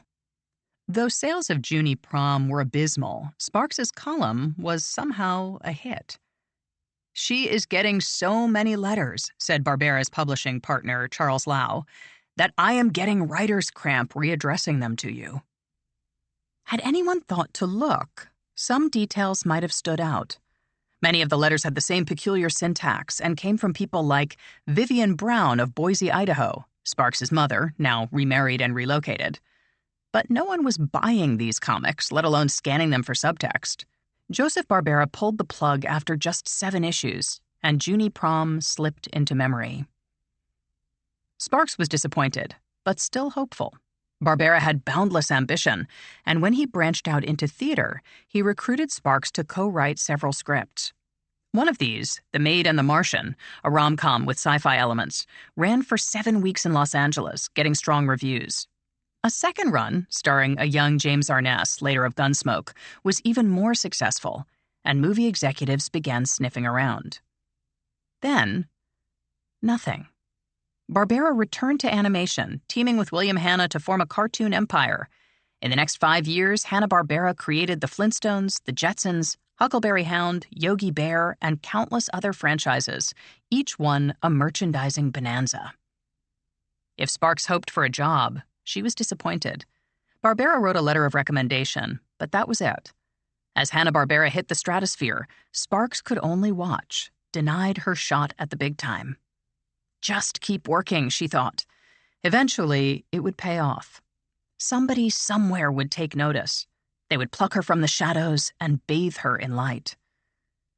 She was 35 years old. Then, in a blank, 45. 45. And what could she point to? Nothing unique. A dropout with kids was a dropout with kids. No prize for that. In 1961, American International Pictures announced a film version of The Maid and the Martian, starring Annette Funicello, a one-time mouseketeer whose career became the template for Britney Spears, Christina Aguilera, et al. By the time Barbera and Sparks's play hit movie houses, however, much had changed. The Maid and the Martian was now Pajama Party, and Sparks's name was gone from the credits, replaced by a friend of Barbera's. Her name also disappeared from the original stage script, with Barbera receiving sole credit. What could Sparks do? Joseph Barbera had power, and there was no sense in courting his wrath. As she closed in on 50, Sparks kept writing, kept trying. If you're not happy, she thought, you're doing something wrong. Change it. Changing became much easier in 1964, when Sparks and her family left California and resettled 600 miles away in a patch of arid highland called the Fraud Capital of America. The Becoming. Fall 1965. The house had 6 white pillars out front and looked like something from the antebellum South. With 16 rooms spread across 2 levels, Beatrice Sparks's new home in Provo, Utah was nearly 3 times bigger than the average American dwelling, and that wasn't counting the large circular driveway or the wooded expanse out back. To some people, it might have seemed excessive. The older kids were married and starting their own lives. Only the youngest remained. But Beatrice and Lavorne had money to spare, and someday they could resell the place at a profit. In the meantime, it was big enough for family gatherings, even in Utah County. The house was also a message.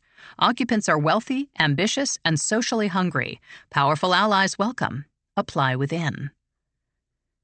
In Provo, Sparks role-played the person she wished to be. Cultured, educated, plugged in.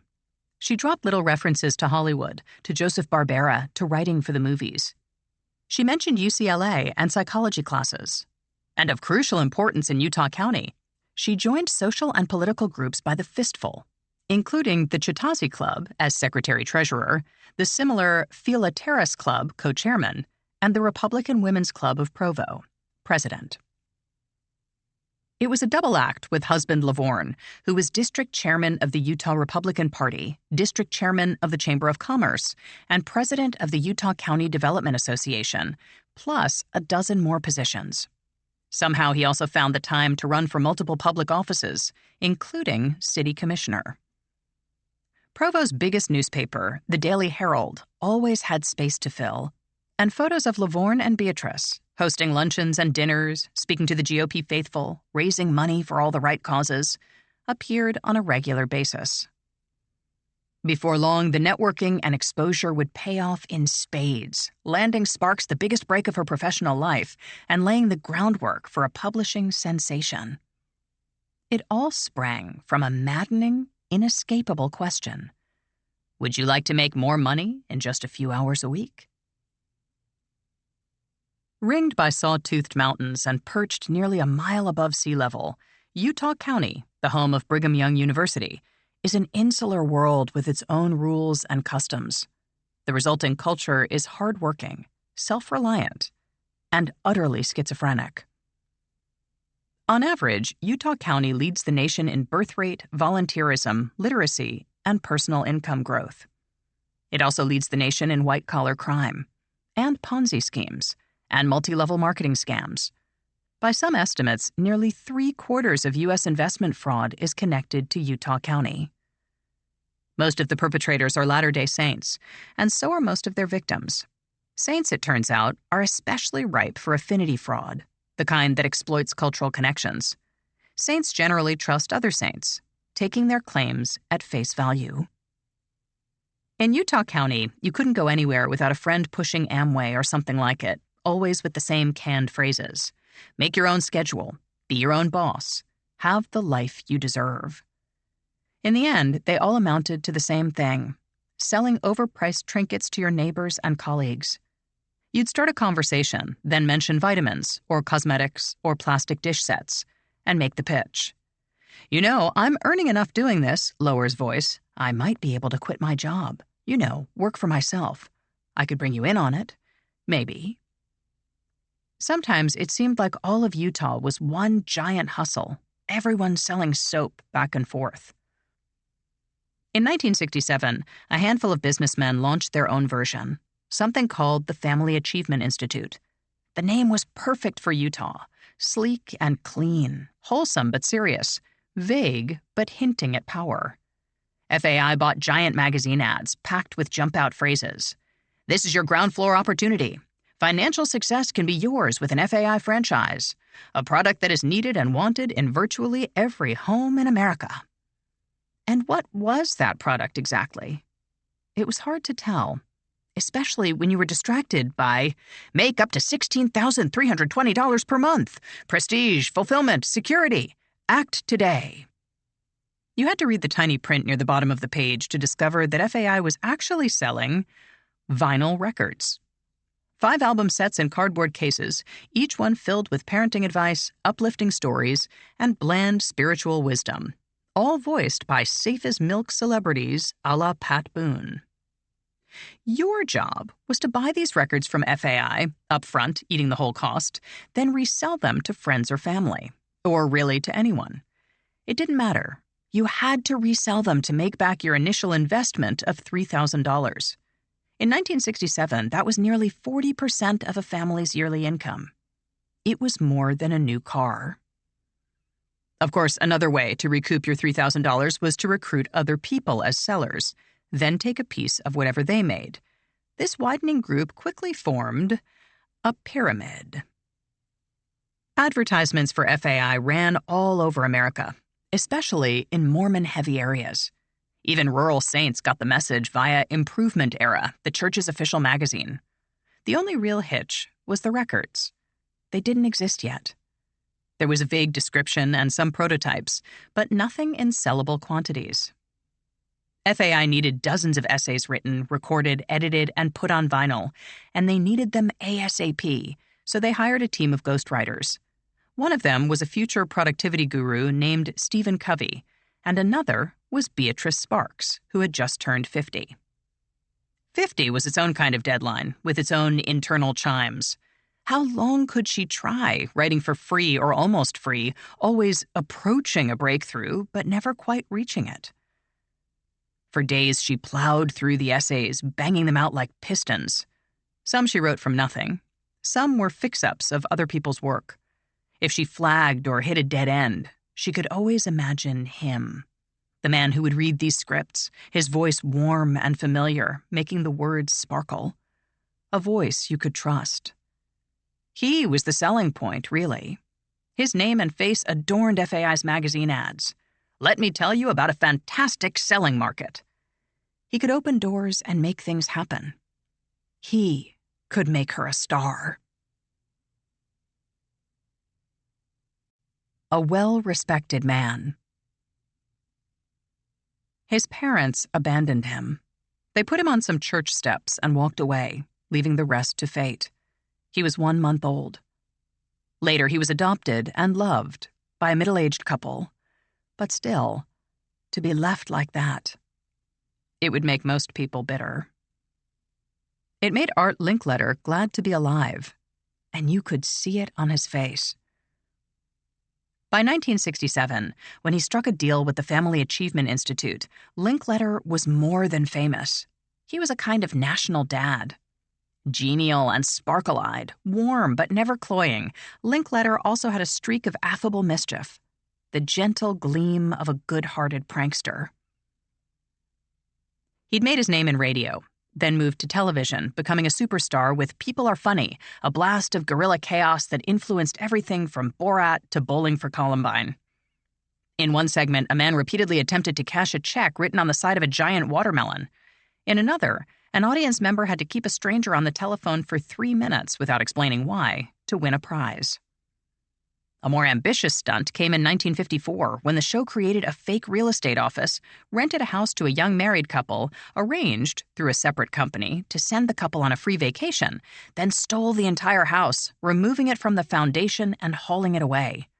Over the next few episodes, Linkletter helped the couple, who were given a first-class hotel room, search for the house, sometimes by helicopter. Eventually, Linkletter suggested a local psychic who worked in a carnival tent. Stepping inside, the couple saw their intact house, plus a check for 12 months' rent, a year's supply of groceries, and lots of new clothing and furniture. The gags were inspired, but what made the show work was Linkletter's unflappable calm.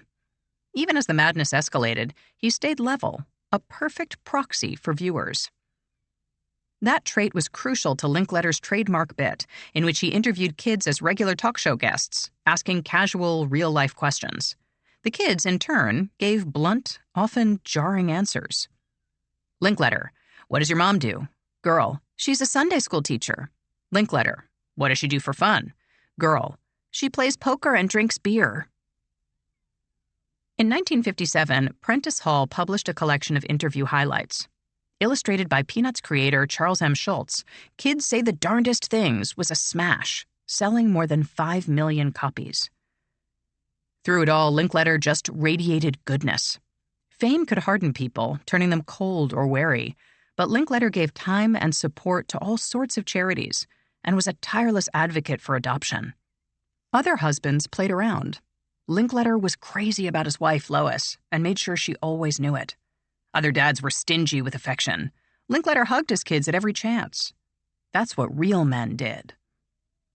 Of course, Linkletter also liked being rich, and he slapped his name on countless products. Some were top-notch. Linkletter endorsed Milton Bradley's The Game of Life, pushing it to blockbuster status. Others were little more than cash grabs. Enter the Family Achievement Institute. Linkletter didn't just narrate for FAI. He was the public face. His picture ran at the top of magazine ads, with blurbs asking, "Are you looking for a ground floor opportunity?" At the bottom, Linkletter's giant swooping signature gave an unmistakable message. You can trust this company. For an aspiring writer like Beatrice Sparks, scripting for Art Linkletter was like handing a song to Sinatra. If things went well, your entire life could change. Things did not go well. FAI's thrilling opportunity was a colossal flop. Not even Art Linkletter could convince people to shell out $3,000 for a bunch of records, much less for records they'd have to resell just to break even. FAI put on a smile, but eventually scrapped the whole project.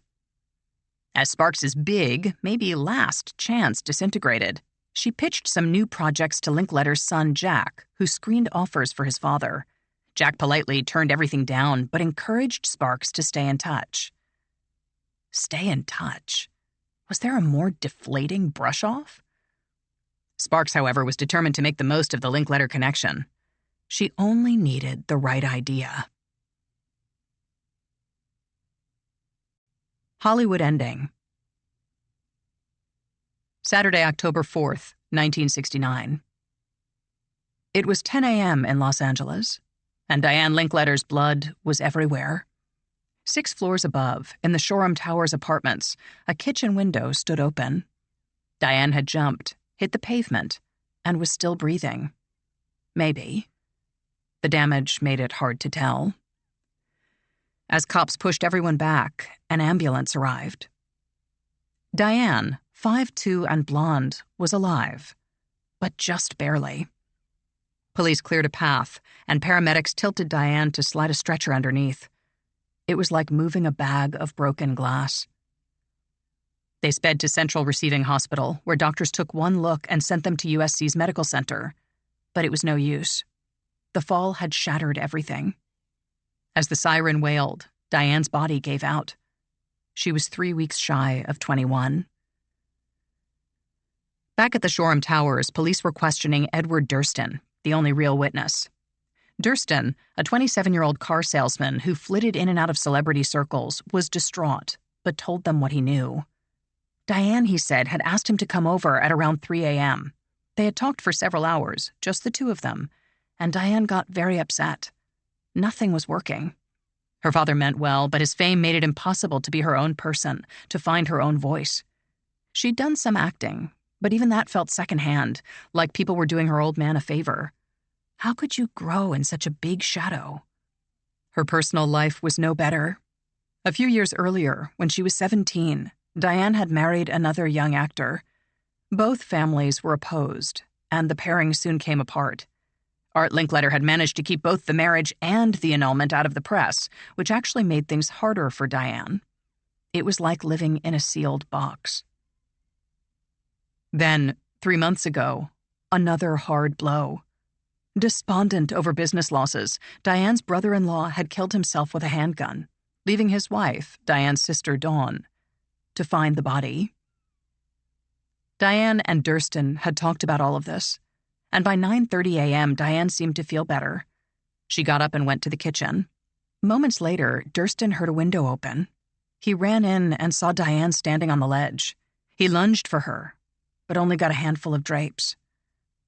Now, as Diane headed for the morgue, Durston offered to take a polygraph. Police technicians tested him twice, then ruled him out as a suspect. Meanwhile, police were searching for Art and Lois Linkletter. Nobody wanted them to find out via the press. Authorities eventually found Diane's brother Robert, who didn't have time to process his own shock. The news wouldn't hold much longer. Art and Lois were in Colorado Springs, where Art was scheduled to speak at the Air Force Academy. Robert phoned the hotel, and when his father came on the line, Robert told him the awful facts. Diane was dead. It had happened that morning, and it looked like suicide. Then Robert said something else. He said Diane had phoned him before she died, and she told him she'd taken some LSD. Something to believe in. In the aftermath of a child's suicide, parents are on thin ice. They're 50% more likely to kill themselves. They face mental illness, divorce, and crippling depression. Drugs and alcohol can turn magnetic. The first 2 years are the worst. Make it that far, and you might keep living. If you've got other kids, that helps because you can't abandon them. And you've failed one child already, haven't you? That's what the voice says. Late at night, or in the morning sun, or any time at all. It waits, feigning sleep, curled up inside you like a mass of fishhooks. Then it twists to life, mocking and snapping. It's your fault. Even if it's not, you should have known. Even if you couldn't have known, or even if you did know and tried your best to help, you should have done more. Then the voice goes silent. The crying slows a little. You exhale. You want to sleep. You want to die. If you're religious, that might help, but it might not. It might make things worse. Suicide is a mortal sin. Stop it. You know where mortal sinners go, right? Please stop. It's your fault. If someone offers a loophole, some way to silence the horrid little voice, you'll take it. No matter how wrong or far-fetched, you will find a way to believe. Sunday, October 5th, 1969. Art Linkletter had been awake for nearly 36 hours, and he was drawn and bleary, with a dark, manic edge. It was no time to speak with the press. But he was determined. Diane was his daughter, his beautiful little girl, and people had to know. He had to tell them. It wasn't her fault. In his first public statement since Diane's death, Linkletter unloaded. It wasn't suicide, he said, his voice thick with fury and grief, because she wasn't herself. It was murder. She was murdered by the people who manufacture and sell LSD. It made sense, especially if you were crazed with guilt and had to believe something. In that case, it made all the sense in the world. Newspapers ran with the story, printing front-page headlines and giant scare quotes. LSD killed Diane, Linkletter charges. Diane Linkletter, victim of LSD. Diane Linkletter, slain by the LSD sellers. Then word began to filter out. Diane's body had tested clean for drugs. Squares and straights didn't believe it and insisted that she must have been high. Hippies and cynics felt vindicated and denounced the press for its rush to judgment. The truth was more complicated and far less satisfying. Diane didn't test positive or negative for LSD because no one checked her for LSD. More than 50 years later, screening for psychedelic drugs remains expensive and time-consuming. Most employers don't test for LSD, and even the military usually skips it. In 1969, the process was slower, costlier, and prone to mistakes. And that was with a living subject. Post-mortem detection of LSD was, as one California crime lab put it, an impossible request. So unless directly ordered, toxicologists didn't bother trying. By the time Art Linkletter mentioned LSD, Diane's autopsy was finished and filed. And by the time his comments hit the evening paper, her chemical analysis was already in progress. The results were stark. Ethanol, absent. Barbiturates, absent. Codeine and morphine, absent. Amphetamine and methamphetamine, absent. Booze, downers, opiates, speed. That was all they tested for. Everything else was, and would forever remain, a maddening, unknowable blank. But unknowable blanks don't sell newspapers, so corrections, when they came at all, usually kept it simple. No trace of drugs in Linkletter death. For the Linkletter family, this vague result increased the agony. Nothing could bring Diane back or stem the family's heartache, but the LSD story had at least provided a reason. It had answered the why, and that mattered. Without the why, there was nothing to do but wonder, and wondering could kill you. So the story changed. For years, LSD users had whispered about flashbacks, short, unexpected freakouts that happened days or even months after a drug trip. There was no proof that flashbacks existed, but everyone spoke like an expert. And LSD research was illegal, so you could claim almost anything. Who could disprove it? It was enough to grab onto, and by late October, Art Linkletter had a version of reality he could live with. What we didn't know, he told the San Francisco Examiner, is that she was having involuntary flashbacks. It was in one of these flashbacks that she killed herself. By year's end, it was gospel. Every kid in every schoolyard knew about the girl who jumped from a window during a flashback. Thank you for flying LSD Airlines. Enjoy your trip, Don't forget your parachute. It was hilarious. A real stitch. The October news cycle was already overstuffed. Police were still hunting for Sharon Tate's killers. Woodstock was barely over, ditto Altamont, ditto Chappaquiddick. Oh, and humans had just walked on the fucking moon. Yet Diane's death was inescapable. In the first month, nearly 2,000 newspaper stories made the LSD suicide connection, and even that paled next to the public response. Within 10 days of Diane's death, Art Linkletter got more than 25,000 letters of support. 3 time zones away, the White House took notice. Us and them. Richard Nixon had built his career on schism and slander. Campaigning for the Senate in 1950, Nixon had smeared his opponent, Helen Douglas, as a communist dupe, telling crowds, "She's pink, right down to her underwear." 2 years later, as Dwight Eisenhower's running mate, Nixon had exploited class envy, responding to financial corruption charges with a televised speech touting his meager income and his wife's budget wardrobe, including her respectable Republican cloth coat. Now, as president, Nixon was playing to the great, angry middle, the silent majority who went to work, came home, paid their bills, and went to bed, all without getting high or starting a riot. They were Nixon's base. Everyone else was the enemy, and enemies were fair game. As America turned on itself in the late 60s, Nixon saw an opening, a way to please the faithful while crushing the activist left. A war on drugs. "We knew we couldn't make it illegal to be either against the war or black," Nixon's domestic policy advisor, John Ehrlichman, admitted in 1994. "But by criminalizing drugs heavily, we could disrupt those communities. Arrest their leaders, raid their homes, break up their meetings, and vilify them night after night on the evening news." "Did we know we were lying about the drugs?" asked Ehrlichman. "Of course we did." But how to sell the crackdown? They needed an angle, some kind of gimmick. Then Diane Linkletter killed herself, and Nixon aides had their solution. The president should send a letter of condolence.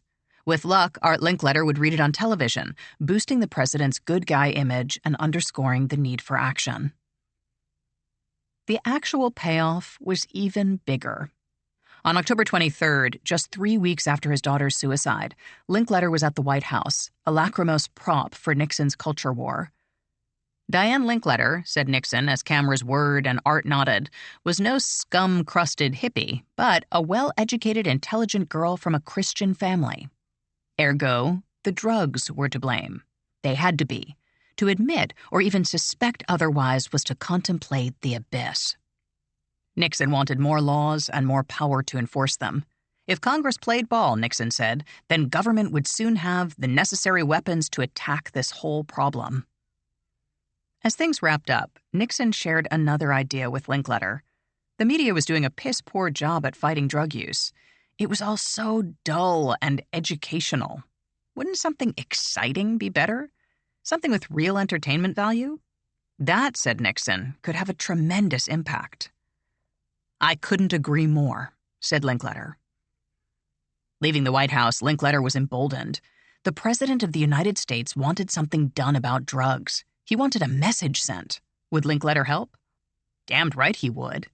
Diane was dead, and it was time to make someone pay. And if you thought he was kidding, you only had to listen. "When you lose a beautiful young girl at the beginning of her life," Linkletter told the House Select Committee on Crime that autumn, "there is no one you won't attack."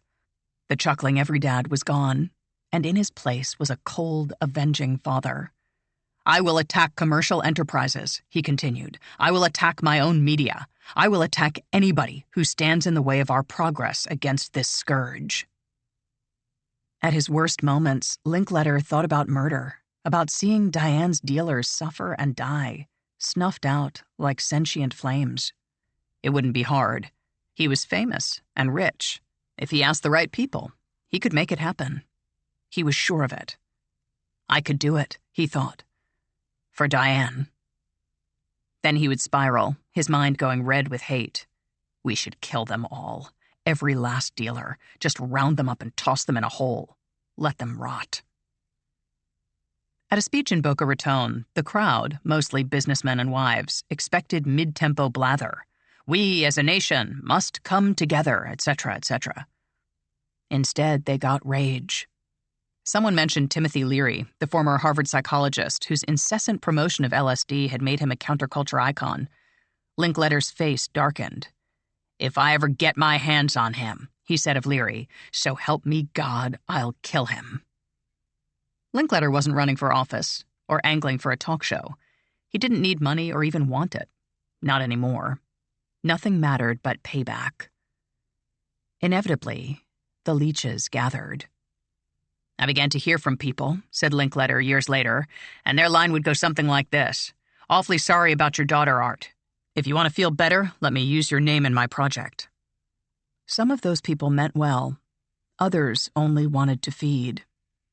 "At the time," said Linkletter, "I was too confused and angry to tell the difference." And that's when Beatrice Sparks reappeared with the most amazing story. Read between the lines. For 3 years, Sparks had peppered Art Linkletter with ideas, and nothing had stuck. She was 53, with 2 grown kids, another in high school, and a string of fizzled projects. Her first book, a self-improvement guide published by the church, had sold in Utah County, but just barely. Then, in rapid succession, everything changed. Diane Linkletter died, and her father became a scorched earth crusader. In June, the Manson trial started. All those sweet young girls, warped and destroyed by a monster who fed them acid and stole their minds. And on October 27, 1970, 1 year after bringing Art Linkletter to the White House, Richard Nixon got his war on drugs. Just like that, LSD, mescaline, psilocybin, and even marijuana were Schedule I drugs, right next to heroin. Beatrice Sparks had found her moment, and she pitched Art Linkletter on a new project, a simple story with a shocking twist. It was the tale of a bright but troubled California teen, a girl from a good Christian family, a girl whose parents loved her. Dosed with LSD by sleazy friends, the girl slipped into addiction and chaos. Harder drugs followed, and things got worse. She ran away from home, falling in with outcasts and criminals. Flashbacks came without warning, pushing her closer to madness. The girl fought to stay clean, but in the end, it was too much. She died without warning, leaving her parents to grieve and wonder. Then came the real twist. The story was true. The girl left a diary, and Beatrice Sparks had it. The bad crowd, the seduction into drug life, the LSD madness, the death that only seemed like a suicide. It was the perfect pitch at the perfect time. It was, after all, a story Art Linkletter already believed. Indeed, Alice's epilogue originally asked, was it accidental overdose, premeditated overdose, flashback? The flashback reference was deleted before publication.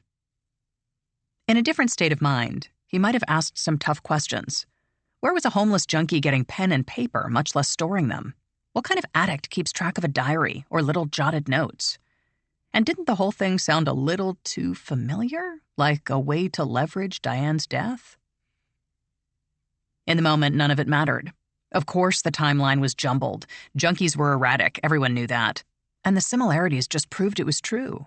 You see, it happens, just like it did to Diane. And where did Sparks get this diary? That part changed with every telling, sometimes a little, sometimes a lot. But the basic framework was always the same. Sparks met Alice at a youth conference in 1970. The two became friends, and after the girl died, Sparks thought her diaries, properly presented, would be a strong warning about drug abuse. Sparks had it all planned out. She would cut the diary down to book size, change a few names, and presto, one cautionary tale ready to sell.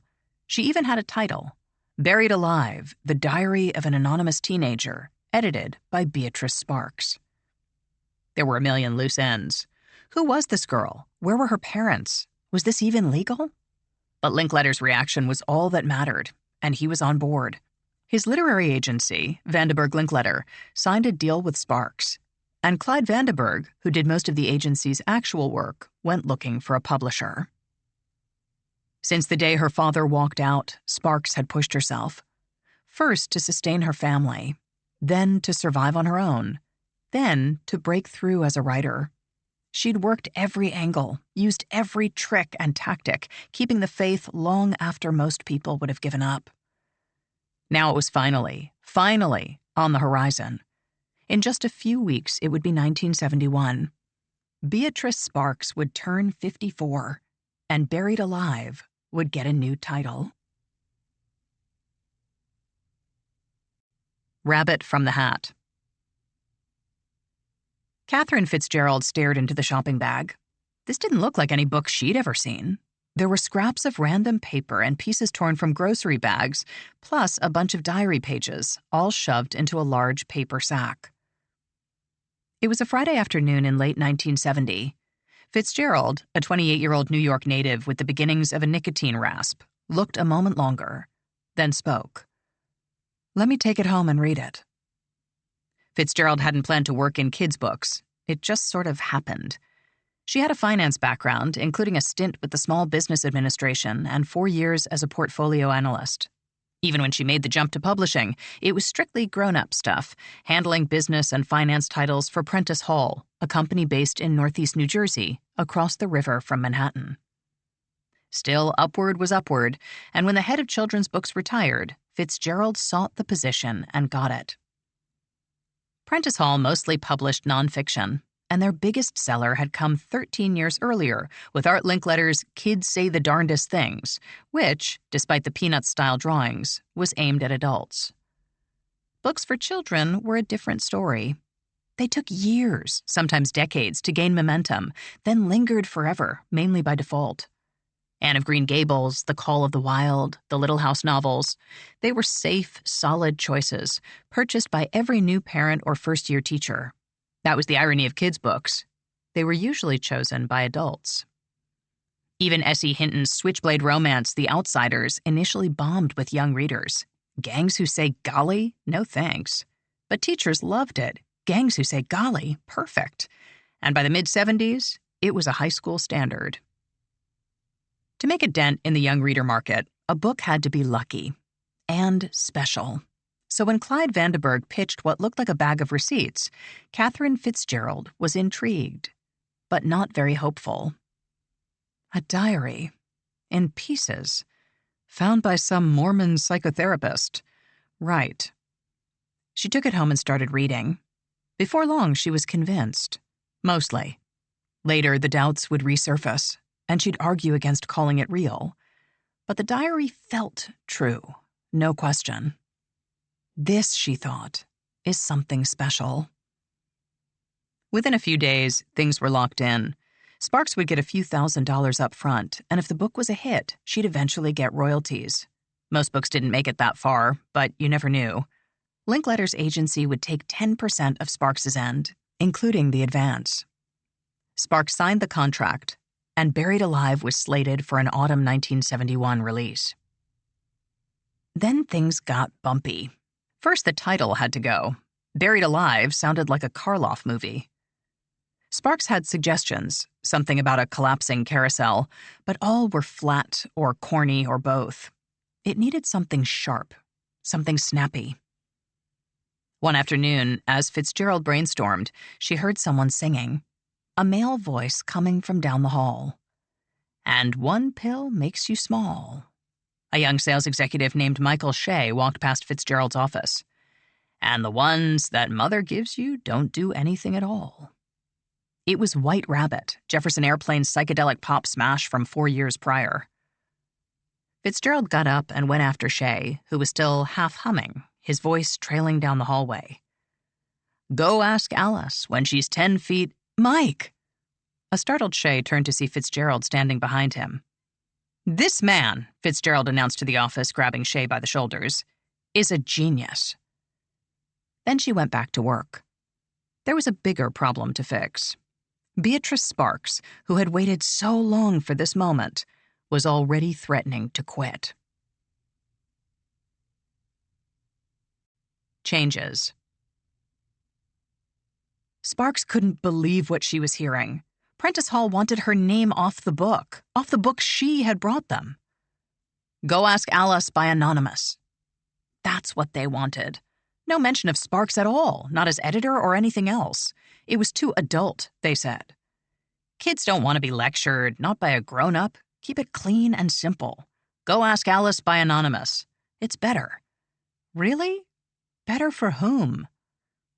Sparks's agent, Clyde Vandenberg, talked about the money, missing Sparks's real priority.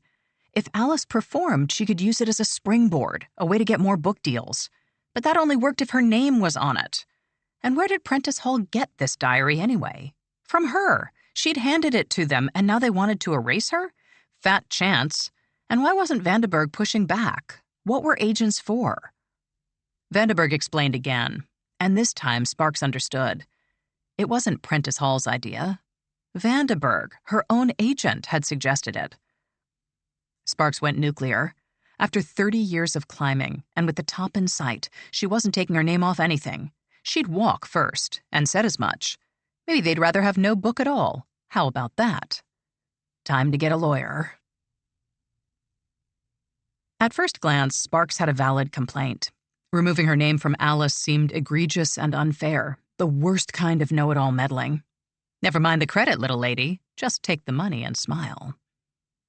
That the idea came from her own agent was even more galling. Vandenberg was supposed to represent Sparks's interests, and only Sparks's interests. Instead, he'd sold her out, and still got 10%. But Sparks didn't have much leverage. By her own account, she'd only assembled the dead girl's writing, and even then it wasn't finished. It showed up in a paper bag, after all. Catherine Fitzgerald was the hands-on editor. She was turning the scraps and notes into a real, sellable book. That made Beatrice Sparks a courier. Really, when you thought about it, Sparks had no reason to expect any kind of credit. A finder's fee, sure, even royalties if Alice performed. But a credit? For what? Vandenberg might also have sensed what Linkletter couldn't. Beatrice Sparks was a walking correction. When she talked about the dead girl, dates and details shifted, almost at random. Alice died in May, but sometimes November. Alice gave Sparks the diary, except when her parents did it. Sparks occasionally mentioned interview tapes she'd made with Alice, but nobody ever heard them. When discussing her own past, Sparks was no better. Had she attended UCLA or actually graduated? Was she a psychiatrist or a psychologist? Or was it psychotherapist? Had she really taught at BYU? Notably, when living in Southern California, Sparks claimed to have attended college in Utah. When living in Utah, she claimed to have attended college in Southern California. Either Sparks was lying about nearly everything, or she had a strange kind of amnesia. Regardless, she was a risk. Putting her name on Go Ask Alice would mean interviews, and interviews could spell disaster, no matter how true the story was. Art Linkletter was throwing his weight behind Alice, and Vandenberg wasn't about to kill the project. Sparks would get paid, and if things went well, she'd get another book deal. But her name on the cover? Not happening. To Catherine Fitzgerald, the no-name approach made perfect sense. Connecting with readers meant stepping back and letting the dead girl speak. It was her story, after all, and a looming adult presence would muffle the impact. Besides, Anonymous was intriguing. It got people talking. Sparks's lawyer, meanwhile, apparently saw the obvious. Sparks was cooked. She could fight her publisher or her agent, but not both. If she dug in, they'd find a way to void the deal, and even if they didn't, she'd be hobbled right out of the gate. She'd be a malcontent, with no support from anyone. It was an impossible choice, and no choice at all. On February 2nd, 1971, Sparks's lawyer penned a letter agreeing to the deal. Page 2 held the gist. As you already know, Mrs. Sparks is dedicated to assisting young people through the new book and is willing to remain anonymous in order to get the message before the public. Beatrice Sparks had just been erased from her breakthrough. Know Your Enemy. Tuesday, May 18th, 1971. Art Linkletter pulled up to the White House gate. After a moment, it swung open, and the car drove through. Then the gate closed again. 2 weeks earlier, the city had ruptured. More than 8,000 anti-war protesters had flooded the streets, smashing windows and opening hydrants. Garbage cans were set ablaze and tossed into traffic. Nails and glass rained down from bridges, striking cars and clogging roads. By night's end, police had arrested 7,000 people, and the jails were full.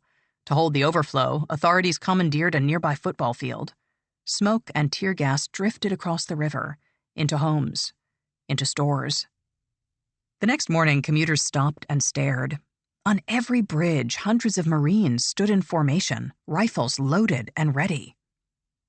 Inside the White House, Richard Nixon, on the brink of a Vietnam drawdown, was planning a new assault, this one at home. Just 7 months into the drug war, Nixon wanted to escalate, crushing the potheads and speed freaks and jailing the radical left. He'd need congressional sign-off and was prepping himself in the usual way, spending time with sycophants.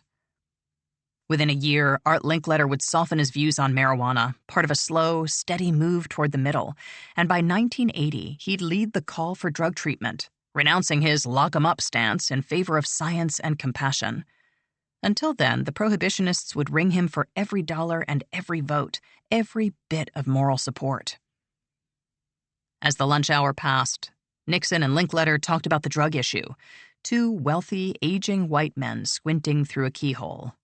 Linkletter: another big difference between alcohol and marijuana is that when people smoke marijuana, they smoke it to get high. When most people drink, they drink to be sociable. Nixon: a person does not drink to get drunk. Linkletter: that's right. Nixon: a person drinks to have fun. This being Nixon, the conversation soon turned racist, with Linkletter in parrot mode. Nixon: Asia, the Middle East, portions of Latin America. I've seen what drugs have done to those countries. Everybody knows what it's done to the Chinese. The Indians are hopeless anyway. The Burmese. Linkletter: that's right. Nixon: why are the communists so hard on drugs? It's because they love to booze. I mean, the Russians, they drink pretty good. Linkletter: that's right. Nixon: the Swedes drink too much, the Finns drink too, the British have always been heavy boozers, and the Irish, of course, the most. But on the other hand, they survive as strong races. Linkletter: that's right. Nixon: at least with liquor, I don't lose motivation. 1 month later, on June 17th, Nixon made his case to Congress, seeking and receiving an additional $84 million and greater jailing powers. There would be money for treatment, but that was mostly a smokescreen, and medical funding would soon disappear, replaced by mandatory minimums and no-knock warrants. It was time, said Nixon, to tighten the noose around the necks of drug peddlers. He finished his speech with a reference to the children. The threat of narcotics among our people is one which properly frightens many Americans. It comes quietly into homes and destroys children. It moves into neighborhoods and breaks the fiber of community which makes neighbors. We must try to better understand the confusion and disillusion and despair that bring people, particularly young people, to the use of narcotics and dangerous drugs. Days later, advance copies of Go Ask Alice went out to reviewers. Knock 'em dead, kid. June 1971. The design was striking and simple, just 5 crimson words on a bright yellow cover. Go Ask Alice, author anonymous. There was no fiction or nonfiction label, but the presentation made it clear that Alice was the real thing. Go Ask Alice is based on the actual diary of a 15-year-old drug user. Names, dates, places, and certain events have been changed in accordance with the wishes of those concerned. The back cover blurbs were all business. Go Ask Alice is an extraordinary document. It is the raw and painful story of a young girl's experiments with acid, pot, and pills. I strongly recommend it to all parents concerned about the health and well-being of their children. Art Linkletter. Go Ask Alice gives a true glimpse into the beginner's drug world. Whereas every person indulging in drug experimentation says, it can't happen to me, we who work with such problems know that psychological addiction as well as physical addiction can and does happen to young people. Dr. Myron Greenbaum, psychiatrist specializing in drug problems. If Dr. Greenbaum's title was a little vague, no one paid much attention. Words like true and actual and document steered reviewers toward belief. This, they warned parents, is what you are up against. A book that all teenagers and parents of teenagers should really read, said the Boston Globe. An important book, this deserves as wide a readership as libraries can give it, said Library Journal. A book which should be read, and once started is almost impossible to turn away from, said Publishers Weekly. The timeless confusion of adolescence is invested with the terrifying new ingredient of drugs for most teenagers these days. And this document is an eloquent look at what it must be like in the vortex. In her office at Prentice Hall, Catherine Fitzgerald put several clippings into an envelope, then added a quick note to Beatrice Sparks.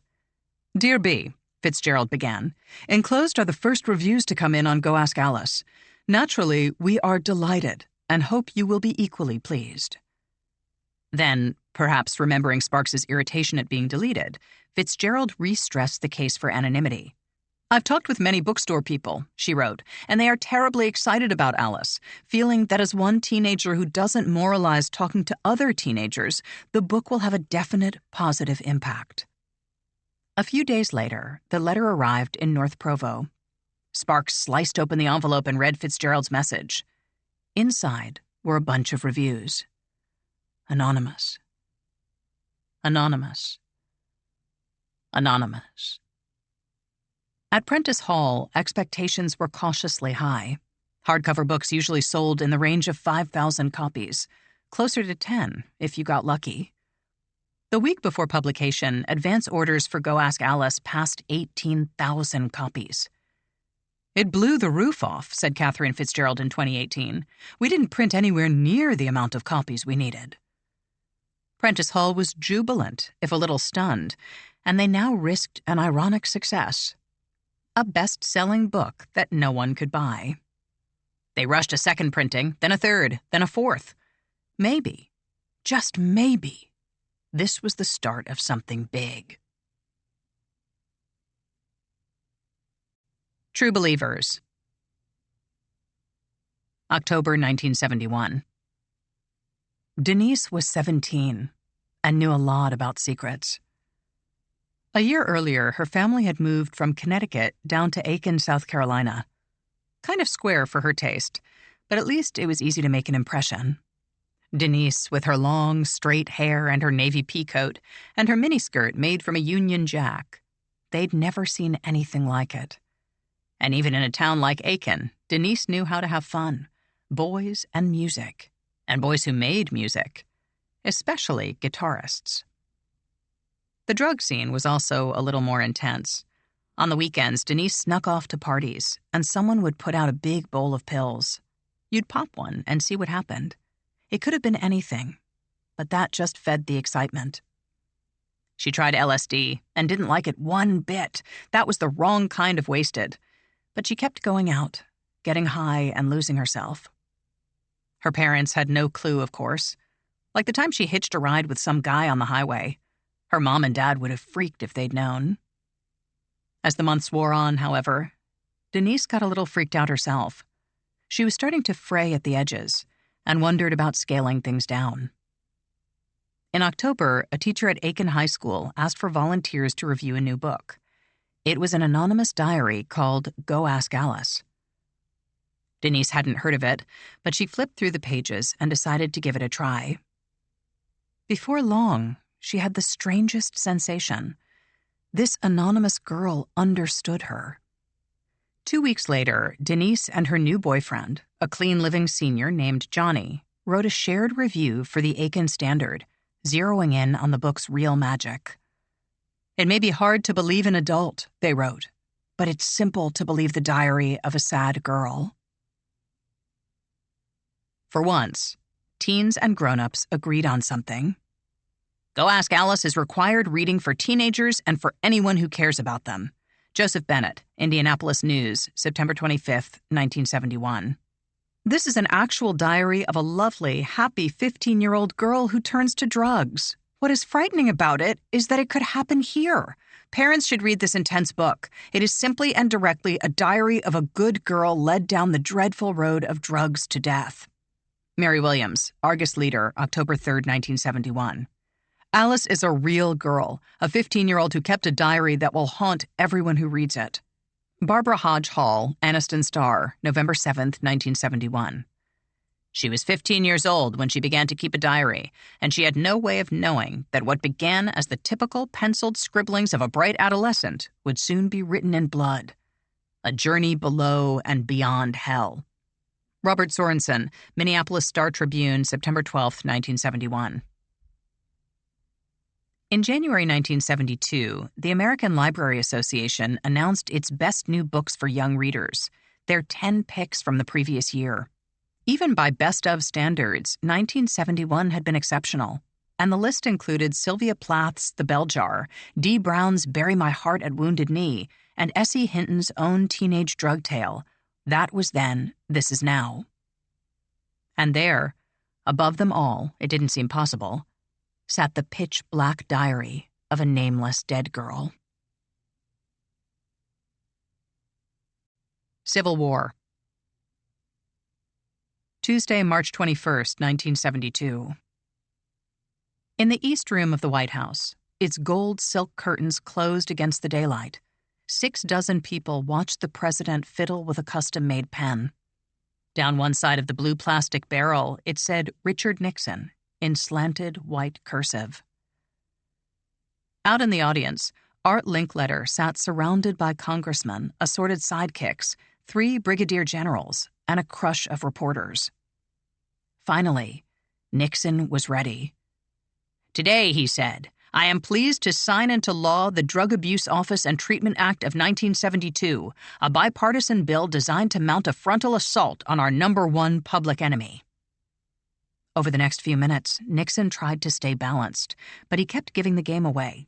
In addition to frontal assault and #1 public enemy and wipe out, he said attack 3 different times. Still, he plunged forward, doing his best to sound moderate. "As we increase our efforts in law enforcement," he said, "what we must do is increase our efforts to treat the addicts, to treat them and also reduce the demand through a program of education and prevention across this country." Nixon didn't quite believe this. In truth, he thought the bill was weak tea, the babying of degenerates. That it was precisely the bill he demanded didn't matter. Like the addicts he despised, Nixon was always chasing the next big score. And once he got it, all he noticed were the flaws. Take the name, the Drug Abuse Office and Treatment Act of 1972. Treatment, like it was polio or something. They were junkies, for Christ's sake, so who really cared? Junkies didn't vote. Sure, Nixon had given lip service to treatment, but that's all it was. He hadn't really meant it. Didn't Congress understand? You said treatment, then knocked heads. That's how the game worked. But Congress hadn't gotten the message. Now there'd be more coddling, as though junkies hadn't been coddled enough. It was the same with the Schaefer Commission, created to study the impact of marijuana. "Give me the facts," Nixon had told them. What he'd meant, of course, was, "Give me ammunition." "I want a goddamned strong statement on marijuana," Nixon had told his chief enforcer, Bob Haldeman. "Can I get that out of this son of a bitching commission? I mean, one on marijuana that just tears the ass out of them. Against legalizing and all that sort of thing." "Sure," Haldeman had replied. But it hadn't worked out that way. On this very morning, just hours before signing the new drug law, Nixon had gotten a preview of the commission's marijuana report. The 14 members were agreed. Marijuana should be decriminalized. Decriminalized. Jesus, what was wrong with people? Was it so hard to just follow directions? This, thought Nixon, was what happened when you put Jews and eggheads in charge, especially when it came to drugs. "Every one of the bastards that are out for legalizing marijuana is Jewish," Nixon had railed to Haldeman a few months earlier.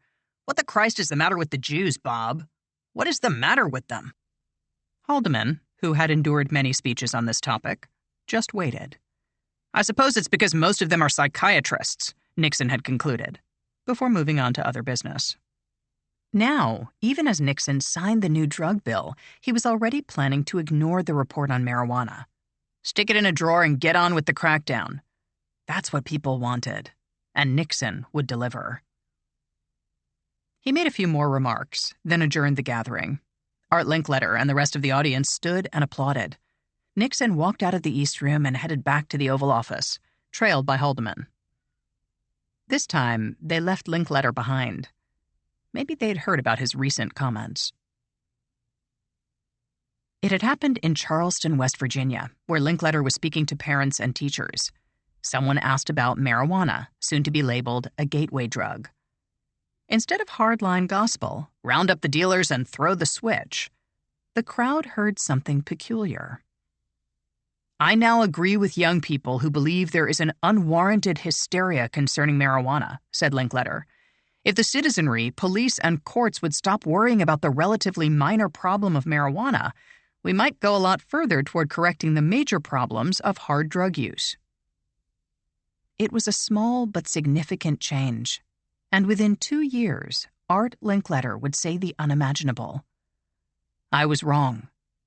There must be a middle path. Richard Nixon didn't do middle paths. He saw every problem as a personal challenge, if not a personal insult. Liberals, psychiatrists, Jews, hippies, draft dodgers, dope smokers, they were like goddamned cockroaches, creeping around and waggling their fucking antennae. You couldn't back down or learn to get along. You had to smash the bastards, make them pay. That was how you won. Back in the Oval Office, Nixon derided the bill he'd just signed. Who cares about the treating of addicts? He snorted. Chief of Staff Bob Haldeman concurred. Treatment was crap, just another word for surrender. People wanted answers, not a bunch of theories. Nixon agreed. The only solution was to enforce the goddamned laws. To really get out there and just kick the hell out of things. After all, there were children to protect. Or so they had read. Mothers don't care about treatment, said Haldeman, because their kids aren't addicts. You just don't worry about that. What you worry about is some son of a bitch that's going to slip a packet of marijuana to your kid. Or heroin, Nixon said gravely. Or heroin, agreed Haldeman. Or, said Nixon, give them a fix. LSD or something.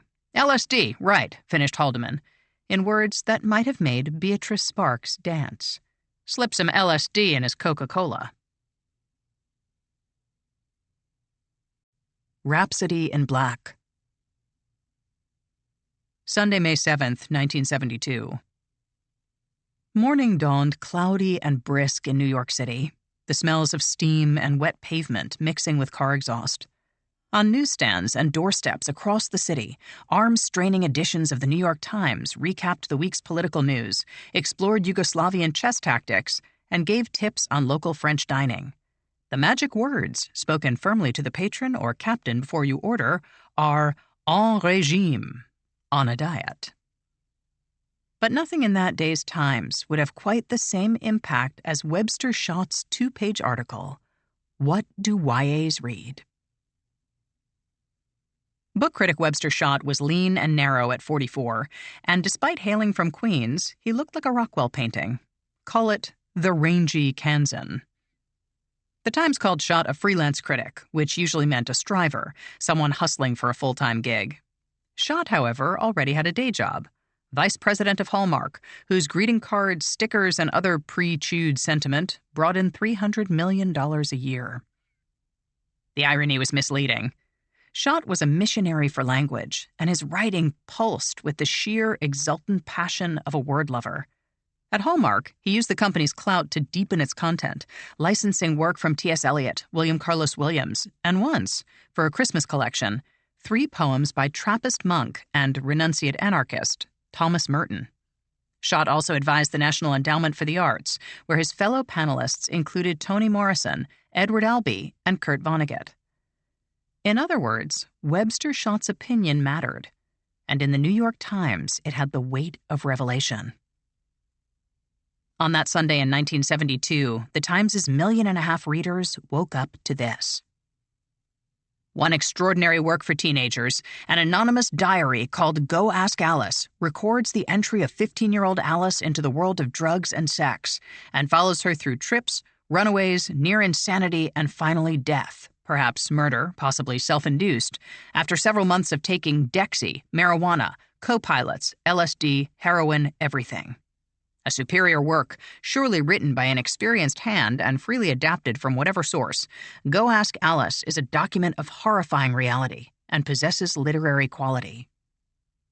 Schott had his doubts. He put diary in quotes after all, but they were overshadowed by that final line, a document of horrifying reality.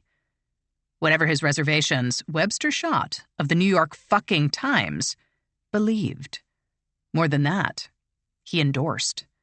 Go Ask Alice is #1 on the American Library Association's list of best books for young adults 1971.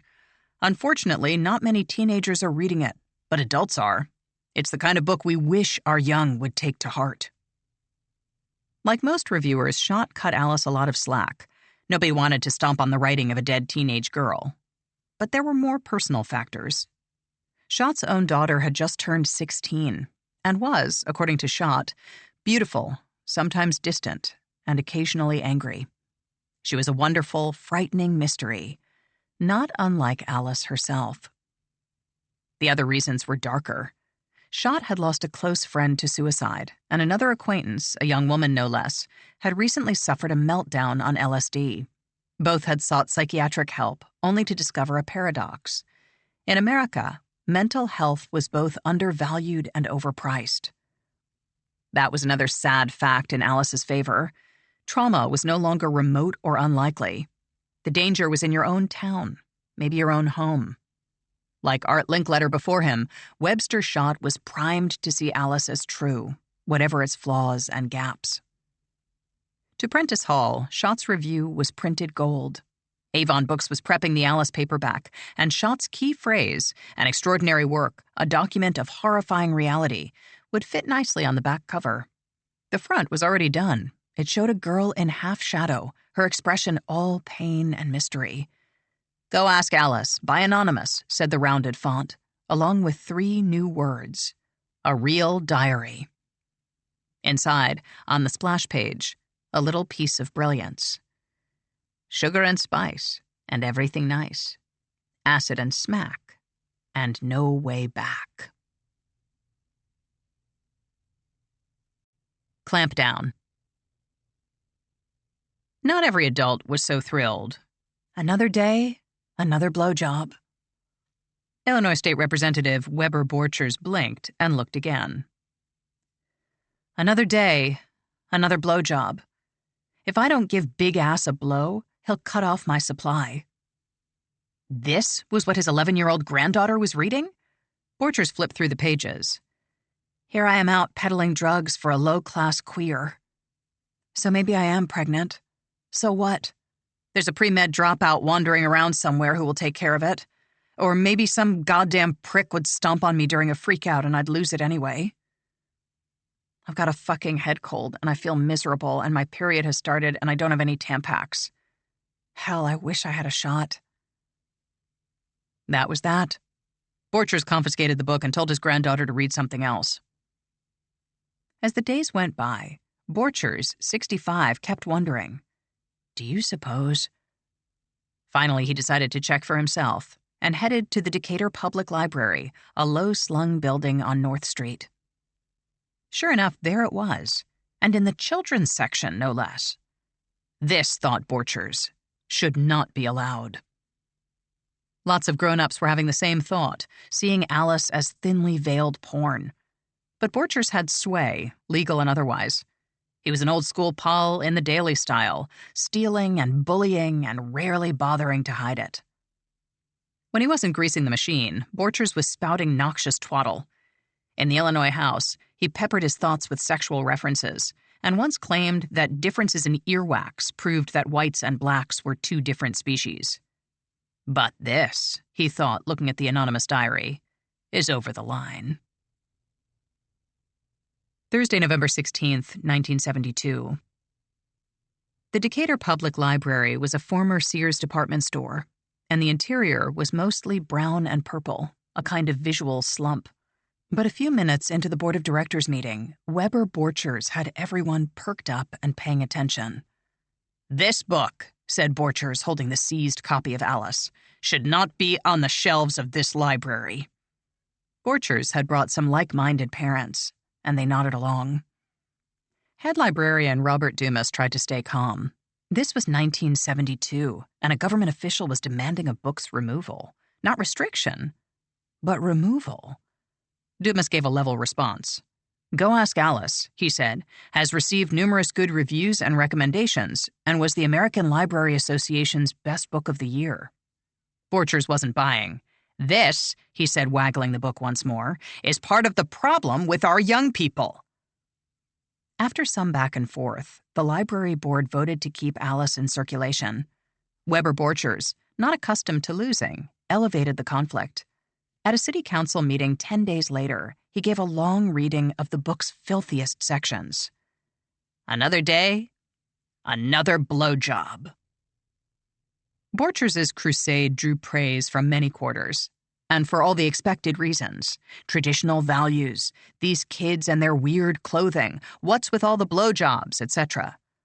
One vote of support came from a local anti-pornography activist who declaimed in the Decatur Herald, "Hooray for Weber Borchers for the courage to bring this vulgar and lewd book to the open, then to continue the pursuit after the head librarian defended such a degrading document.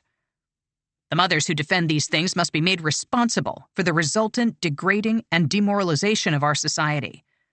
These ultra-modern, permissive mothers who do not want their children to miss anything and who dress them in such a provocative manner are degrading our entire beautiful country. Go Ask Alice should be outlawed, the librarian should be discharged, and the mothers who support Go Ask Alice should be ordered into church. Our permissive parents, especially mothers, who do not want to say no to anything, are dragging a once pure country into a low, filthy, diseased sexual gutter, where public acts of sex will be their final achievement. Mr. Borchers, keep up the good work." It was the old double standard. Bring on the violence, but please, no cursing. Or as Borchers put it, the ending, where she dies, is good, but the scenes regarding sex are too vivid. Virtually no one argued with the truth of Go Ask Alice, only the language. Librarians welcomed this fight, or at least gave it due weight. They knew that book banners were relentless. If you gave them X, they wanted Y. After Y, they came for Z. It would never stop. You had to beat them every time or else they'd take it all. "But the blowjobs," screamed parents. "The fucks and shits and maggots and rape." They weren't wrong exactly. Alice was filthy, with fuel for a million awkward questions, to say nothing of worm-filled nightmares. But maybe that was the point. Maybe, went one line of thought, this is what kids need to see. The worst possible outcome of drugs and addiction. Something that puts it all out there, disgusting or not. God knew nothing else was working. Between fall of 1971 and spring of 1972, drug use among teens had surged again. By some estimates, more than 1/3 of high schoolers had used an illegal drug. And it wasn't just pot. The numbers were up for alcohol, cocaine, LSD, even heroin. And for every teen who stopped using drugs, as many as 4 had started. So maybe a dirty book wasn't so bad, all things considered. In Decatur, the city council deliberated for 3 months, then finally decided. Go Ask Alice would stay in libraries, but as an adult book. No one under 14 would be allowed to read or borrow it, even with a parent's permission, a policy that managed to oppress virtually everyone. Other towns went the same route, restricting access to a book that, according to dozens of critics, every teen and parent should read. It was a marketer's wet dream. Alice was vile and vital. Immoral and important. Alice was grubby and sleazy and might save your life. The debate fueled sales, the sales fueled press, and the press just kept on rolling. Within 18 months of its original review, the New York Times had published 3 more pieces on Alice. One compared it to Marjorie Williams's The Velveteen Rabbit and Shel Silverstein's The Giving Tree. By early 1973, sales were nearing 2 million, and factories couldn't keep up. Avon Books, who held the paperback rights, had already gone through 7 additional printings, and still Alice was sold out everywhere. Librarians had battled to keep Alice available, and now faced a different problem: theft. At libraries all over America, copies went out and never came back. What was a $3 fine for a book you couldn't buy anywhere? Soon, there was another option, as Alice became America's favorite kind of book, the kind you could watch. Dead Girl Superstar. Everybody knows it's fake. Most people weren't so blunt, but Ellen Violet had heard the whispers. They were all over Hollywood. Art Linkletter paid to have it done. Violet heard that one a lot. Still, when ABC approached Violet about scripting a Go Ask Alice TV movie, she said yes. It was a job, and you couldn't take those for granted in Hollywood. Not ever. She was a woman, which paid no dividends. Men were always waiting for you to screw up or slack off or have a baby. Then they'd lock the doors again. It was the early 1970s, and Ellen Violet, ambitious, gruff, gay, had no real protection. Not from the courts, and not from the culture. The only thing that kept her working was work. 2 decades earlier, Violet, then a mid-20s playwright from New York, had bluffed her way into television by adapting Shirley Jackson's murderous fable, The Lottery, for NBC. This was doubly impressive, given that Violet didn't actually own a television. By 1972, Violet was a top-tier writer with 24 credits and an Emmy nomination. She lost the Emmy, but stayed in demand, especially for adaptations. Before starting on the script, Violet read Go Ask Alice several times, making notes and jotting down ideas. It was all about throughline. What did the characters want? How did they plan to get there? What was stopping them? As she read, Violet felt a curious resonance. Maybe it was fake. No one working on the movie had met Alice's parents, and some of the twists were far-fetched. But still, there was something familiar about this girl. Violet understood her. It was all those live-wire emotions, the strange, powerful hungers and crippling isolation. The diary as confidant. If this is fake, thought Violet, it's not entirely fake. There's some reality in here. This was somebody's lifeline. For Violet, the parallels were clear. She remembered her first gay relationship, the joyous realization that it was fun. No misery, no hellfire, just pleasure. She'd been right all along. Of course, later, when the first breakup came, Violet was on her own. There was no one to talk with, except maybe a shrink or a priest. Writing had saved her, pointed her toward a life and a future, given her a place for all the chaos inside. It was the same with Alice, who'd plunged into the forbidden and found it wonderful and seductive, if a little frightening. When things collapsed, Alice found comfort in the diary, the one place she could truly be herself.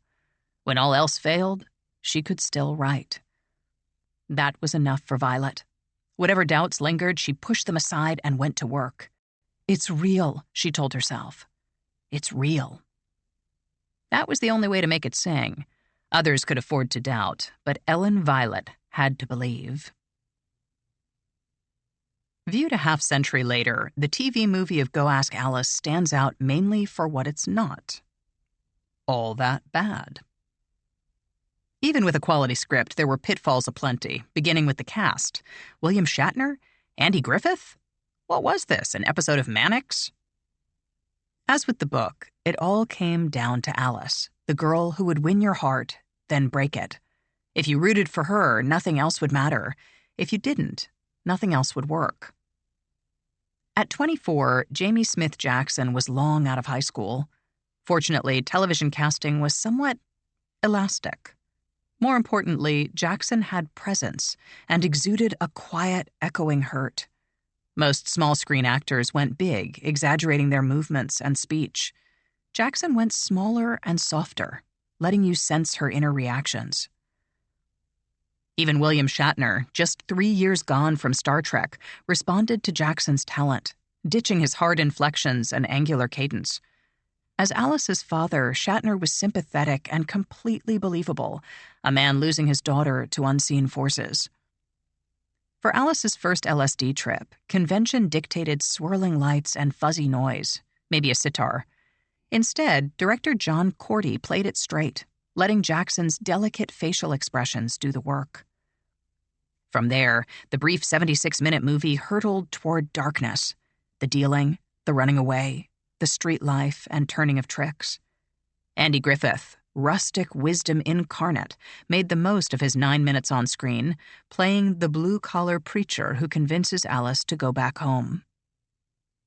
"The thing that makes you different from a lot of the others," he says, holding Alice's battered diary, "is this.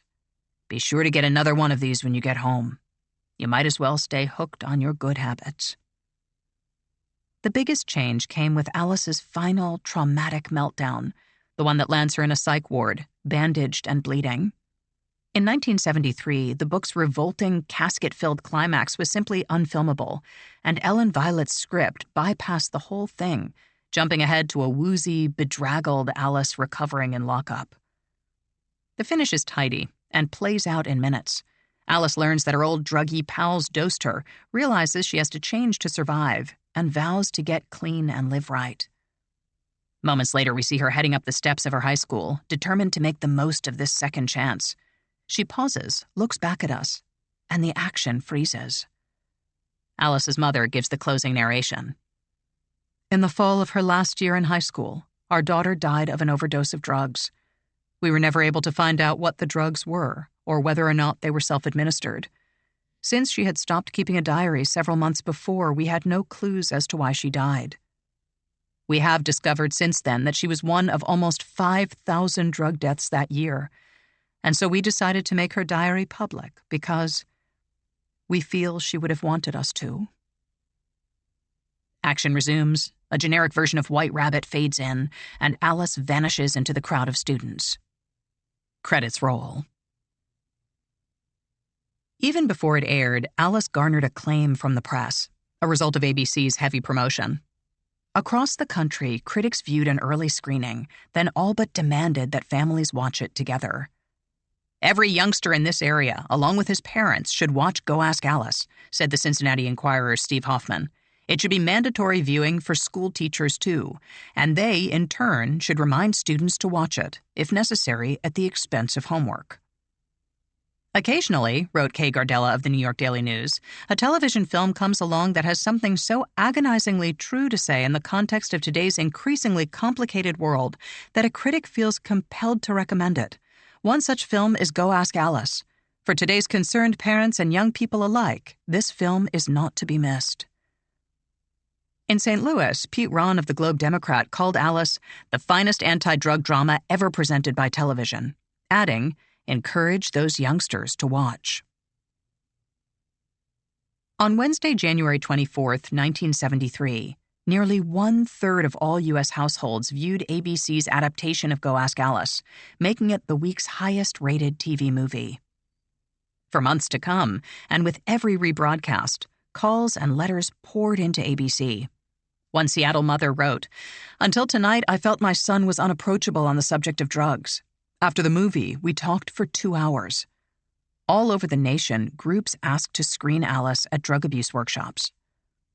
Emmy voters took notice and nominated Ellen M. Violet for Best Adapted Dramatic Script. She lost to Eleanor Perry's adaptation of The House Without a Christmas Tree.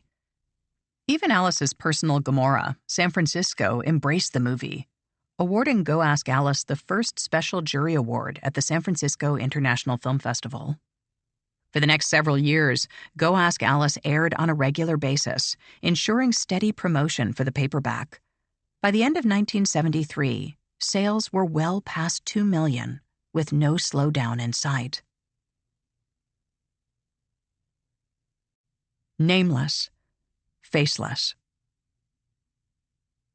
In Provo, Beatrice Sparks watched it all happen, just another outsider.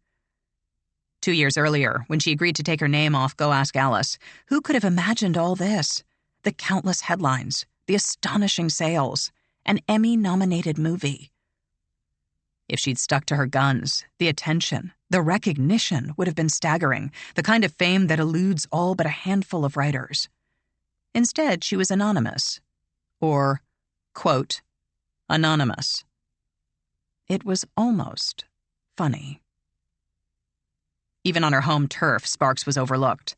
The Daily Herald, which had tracked Beatrice and Lavorne's social climb, praised the TV movie, gushing for 7 paragraphs about its powerful, heart-rending public service. But no mention of Sparks, who lived just 3 miles from the Herald's office. And she was stuck. If she made trouble, it might kill the book's momentum. Worse, it might rankle her agent, or her publisher, or both. Her career could vaporize in one angry second. Sparks was 56. It was no time to start burning bridges. So she sat there, watching Anonymous take the credit. Or, in the case of the movie, some writer from Hollywood.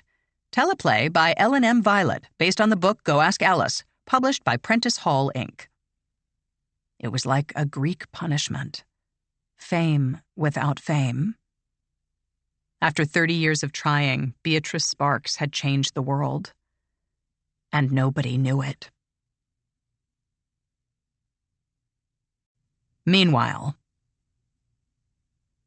in a ranch house 9 miles north of Provo, a mother of 6 held on to a journal. It was green, spiral-bound, and covered with 60s jargon, groovy, keen, out of sight.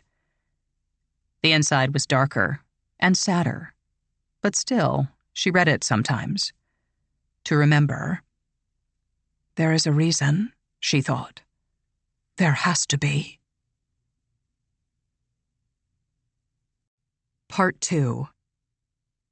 The Boy Who Died. Problem Child. Summer 1958.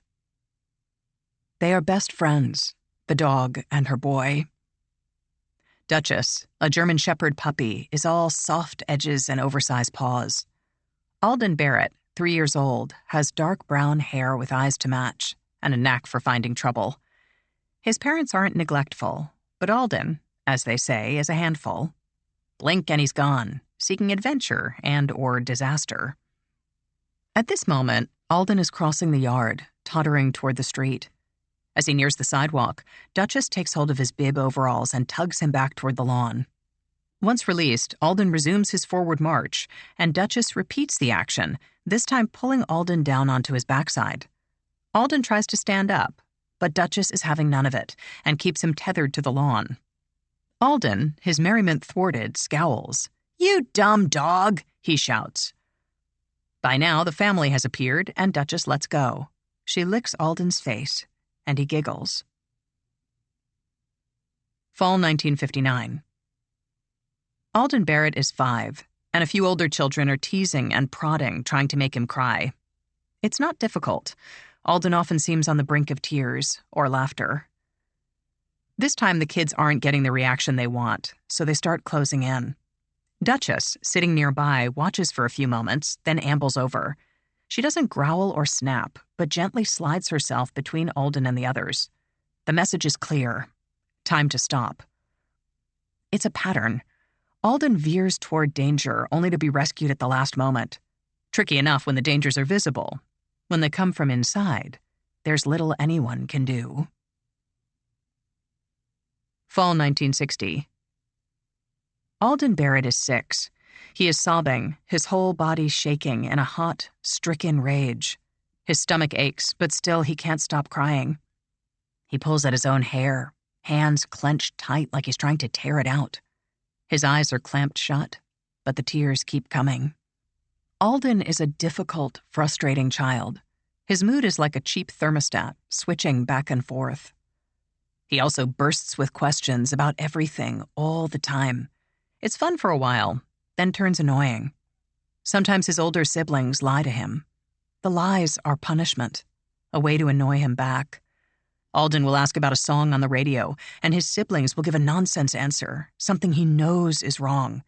He'll ask again, and they'll say more nonsense, repeating the ploy until Alden throws a tantrum.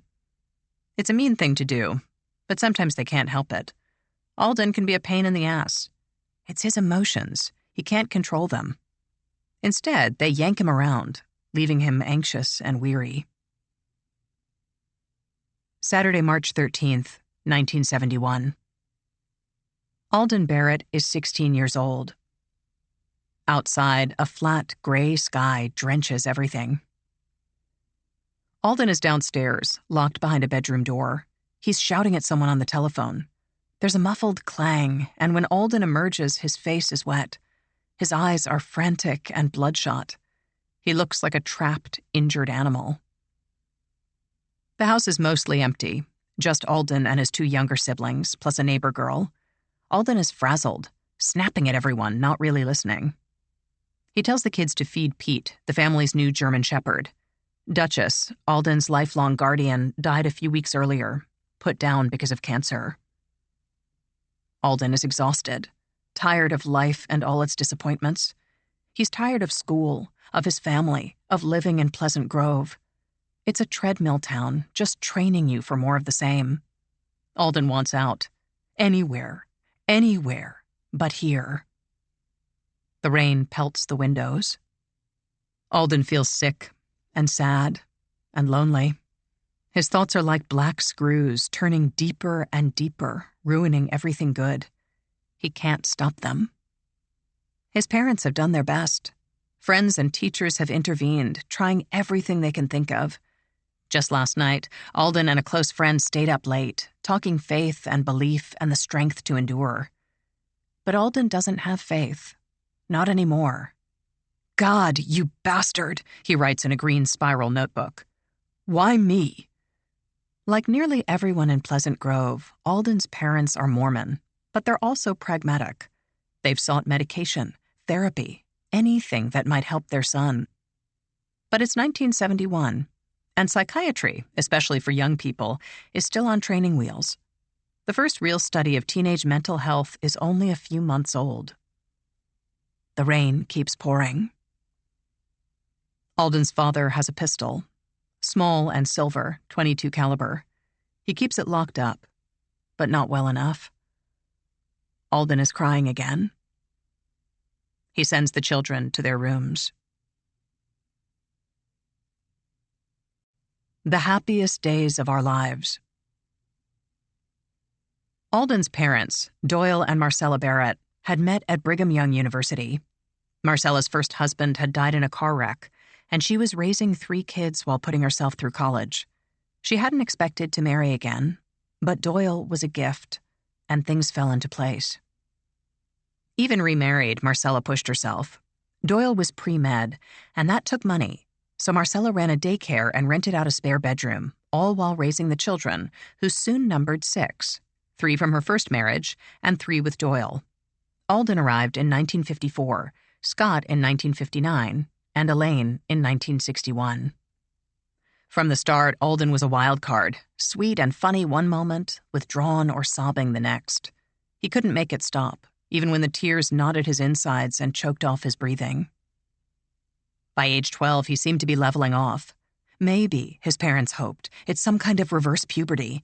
The cranky child becomes a settled young man. At school, Alden latched onto science, tutoring older kids and talking about a career in medicine. Doyle, by then the chief of staff at nearby American Fork Hospital, glowed at the idea of Alden following in his footsteps. For Alden Barrett, the draw of science was twofold. There was wonder, the bright, sharp rush of discovery, and there was order. Chemistry was precise, provable, and consistent. It was, in short, the opposite of religion. Pleasant Grove was just down the road from Provo and had the same demographics: white and Mormon, Mormon and white. The only real difference was size. Provo had 44,000 people, and Pleasant Grove hovered at 5,000. Since early childhood, Alden's life had followed the tick-tock of Mormon routine, a structure that increased with age.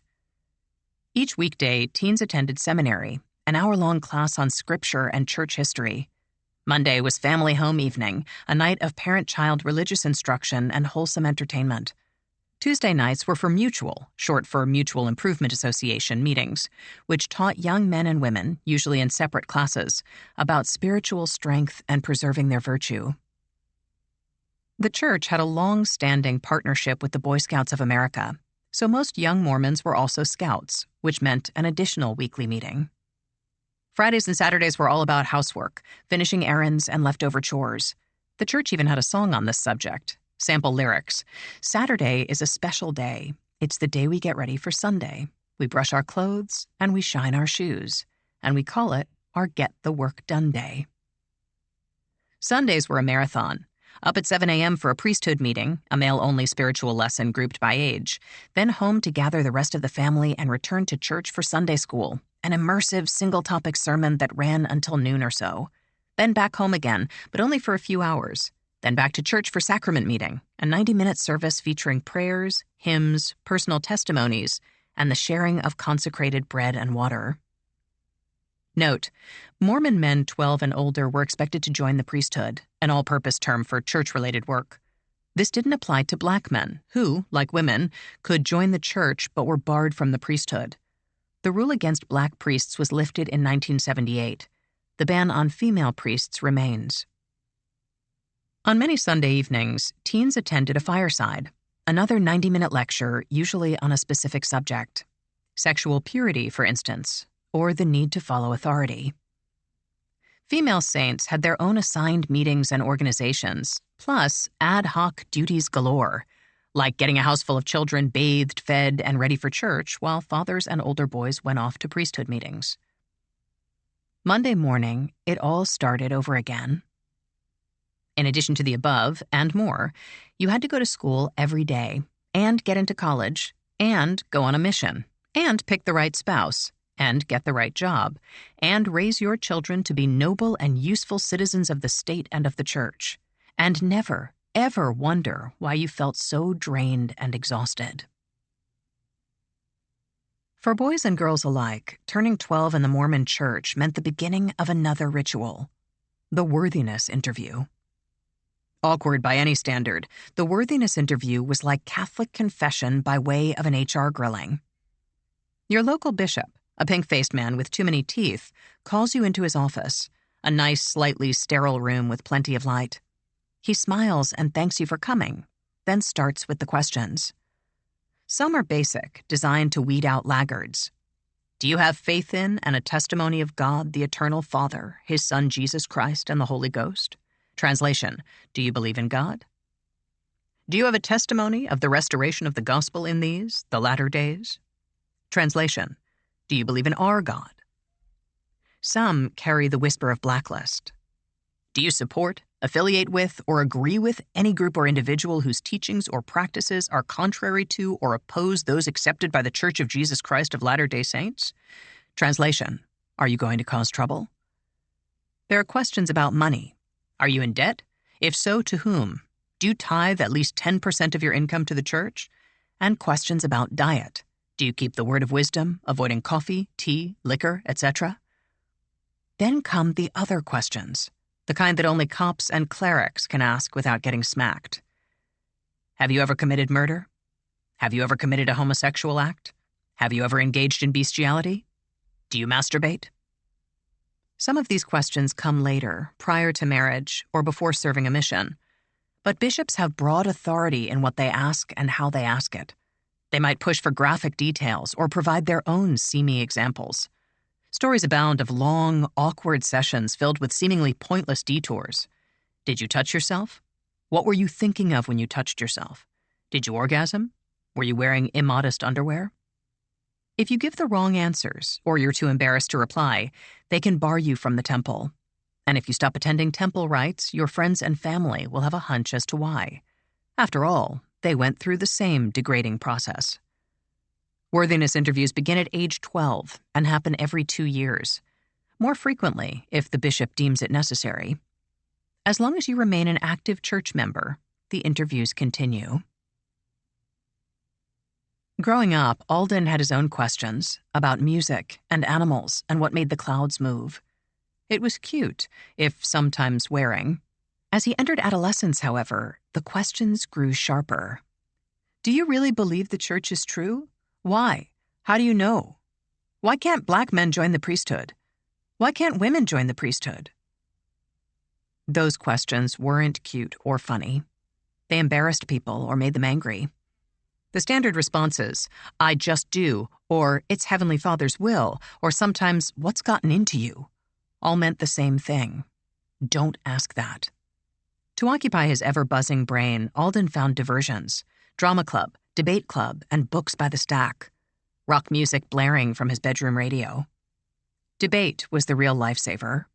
In debate, you had to prove it, or at least make a convincing case. You couldn't just point at the sky and say, God did it. Even better, debate required you to argue both sides of an issue, no matter your own beliefs. Gun control, yes or no? Affirmative action, good or bad? The Vietnam War, fight or fold? A few minutes before the match, they'd assign you a position, and then it was time. If you didn't go all out, the other debater would whip you senseless in front of a crowd. The process made you smarter. It taught you to think. And the more you did it, the more you saw the holes in everything. Alden's growing skepticism didn't go over so well with his parents, and especially not with Doyle, an old-school social conservative. Alden's problems at home were common knowledge, says Carol Anderson, Alden's sophomore-year debate instructor. He was a typical high school student in that he had problems with his family. But in Alden's case, it was a war at home. With his father, in particular. It was a war. The home front. Like countless young Americans, Alden loathed both Nixon and his party, an unpopular view in Pleasant Grove, where patriotism was nearly its own religion. It was a stark turnaround for Mormon culture, which had literally battled against the government a century earlier, part of a long fight over polygamy. Facing eradication, the church had finally renounced plural marriage for a chance at mainstream power. By the 1960s, the wild-eyed speeches and underage harems were mostly gone, replaced by a vague loyalist fervor. Like Ronald Reagan a decade later, Mormons were long on flags and short on specifics. And the exceptions were always negative. No on gambling, no on gay rights, no on the ERA. Alden Barrett, barely 15, had his own fervors and his own specifics. Nixon? Bullshit. Vietnam? Monstrous bullshit. The church? Well, its leaders supported both Nixon and the war, so you do the math. A young man with a young man's certitude, Alden could be terse and obnoxious, dismissing people and their views as stupid or backward. Fights with his father got ugly. Doyle was progressive on certain issues, like medicine and mental health, but a hard right-winger on everything else. To Doyle, the hippies and yippies were just spoiled brats. All that kill-your-parents crap that the radicals spouted. It was infantile nonsense. Marcella would sometimes intervene, trying to calm things down. Alden would give her an earful. What do you know? You're in the John Birch Society. Then the shouting would start. Eventually, Alden would storm out or get sent to his room, where he'd stew. Even if he won the arguments, it didn't make a difference. He was 15, so he was stuck in Pleasant Grove. But there were temporary escapes. Since entering high school, Alden had stayed on the straight. But starting in 1969, he got fucked up on a regular basis, usually with a few close friends. Pot, acid, downers, speed, whatever was available. It made his brain feel different, which was good, or shut things off entirely, which was better. His grades began to slip. Alden had always been able to coast, but now he simply stopped caring. Sometimes he went to class. Sometimes he didn't. When he went, he just heard establishment prattle, the party line from party hacks. America the Beautiful, ready to send him to the slaughter overseas. His clothes got ratty and wrinkled, patched up jeans and rumpled shirts. You could look so handsome, his mother Marcella would tell him, but your clothes... Doyle Barrett was blunter. You look like a hobo. Is that what you want? Worst of all was Alden's hair. In 1969, long hair on men was no joke. It could bring a beating, or worse. In Easy Rider, it got Dennis Hopper blown to bits by a shotgun. By 60s standards, Alden's hair was modest, barely at his collar, but Utah County was another world, with sir and ma'am and frozen Archie smiles. And long hair wasn't just different, it was defiant. And that was far worse. What about Jesus? He had long hair. That's different, Alden, and you know it. Why? It just is. What about Brigham Young? He had Alden Neal Barrett. Then he'd stop. For a while. As Alden's hair grew, his parents' anger deepened. They would tell him to cut it, and he would ignore them. They'd tell him again, and Alden would pick a fight about religion or Nixon, and that would derail things for several hours. Alden's older siblings piled on. Cut your hair. No. Cut your hair. No. One night, two of the older kids finally had enough. Waiting for Alden inside the front door, they grabbed him, pinned him to the floor, and got a pair of scissors. As one held Alden in place, the other went to work, cutting Alden's hair in big, jagged whacks. Alden cursed and fought, and soon his scalp was bleeding. At last, he broke free, ran for the door, and vanished. When he returned, he was seething and bent on revenge.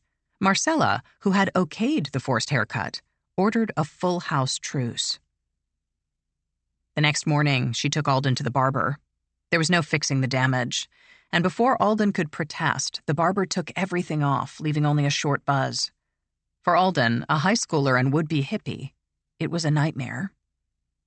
Eventually, said Marcella decades later, I came to my senses and wasn't so frightened and realized that this trend was going to be with us. We had to rethink a few things and not be so uptight about our kids. At the time, however, Doyle and Marcella just wanted Alden to conform. That was how society worked, and everyone had to learn it. I didn't want to see his beautiful hair nicked up like that, Marcella later recalled, but I didn't want it long. I wanted it cut the normal way that was normal for our town, and he refused to do that. Around the time of the haircutting debacle, some pills went missing from Doyle's home office. When he asked Alden about it, Alden got indignant. Stealing from you? What kind of lowlife do you think I am? Given Alden's glassy demeanor and plummeting grades, it wasn't very convincing, and the lingering suspicion only increased the tension. When, midway through some other argument, Alden pulled "the school is a dictatorship and so is this family" card, Doyle and Marcella finally snapped. Alden was going to obey, whatever it took. They emptied his bedroom, moving everything, books, clothes, records, chairs, the bed itself, into the hallway. All that remained was the carpet and overhead light. Doyle ordered Alden into the bedroom and made him strip to his underwear. Marcella took the clothing, then returned with a pillow and blanket. Doyle tossed the bedding to Alden, yanked the door shut, then went to find a dog chain. Soon the doorknob was lashed to a nearby sink, meaning the bedroom door couldn't be opened from the inside. Doyle and Marcella slid a pencil and paper under the door. You need to set some structured goals, they told him, and you need to understand what got you here. When you've done that, maybe you can have your things back. Maybe you can get dressed and rejoin the family.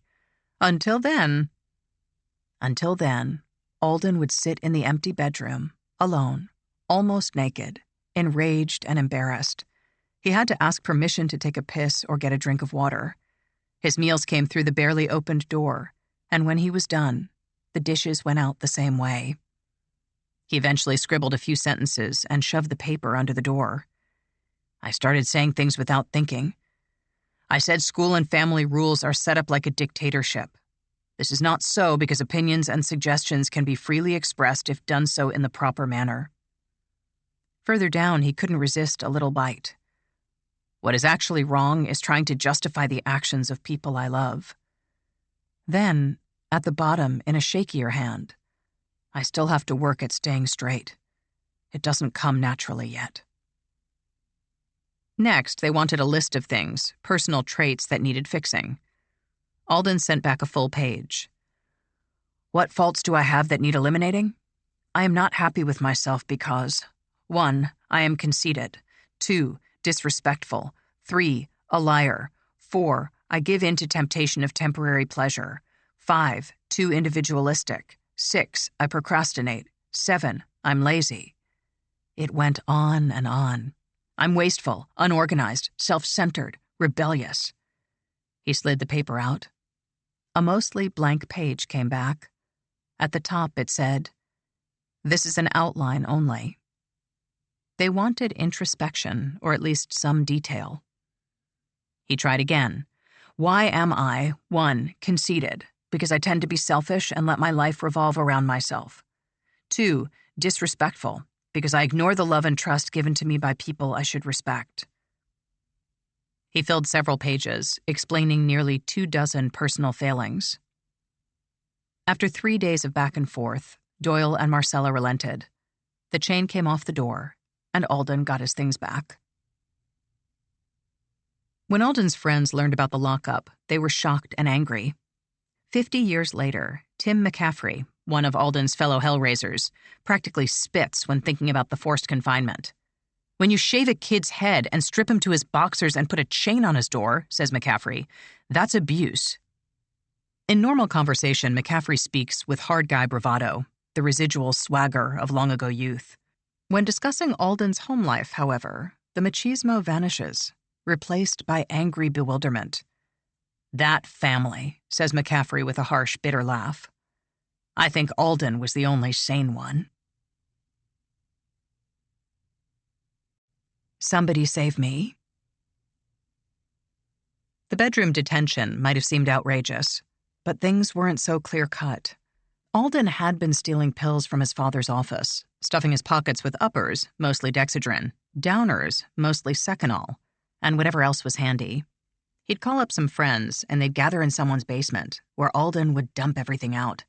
Hours later, he'd stagger home, doing his best to seem level. Doyle and Marcella saw Alden heading for disaster, and were desperate to stop it. There was always jail, but calling the cops was a final resort.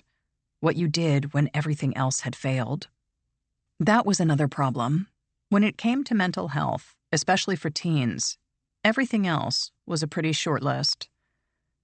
Doyle knew that better than most. As early as 1961, he'd given lectures on mental health, trying to lessen the stigma. 1 in 10 Americans, he pointed out, will at some point in their lives be subject to some type of mental illness.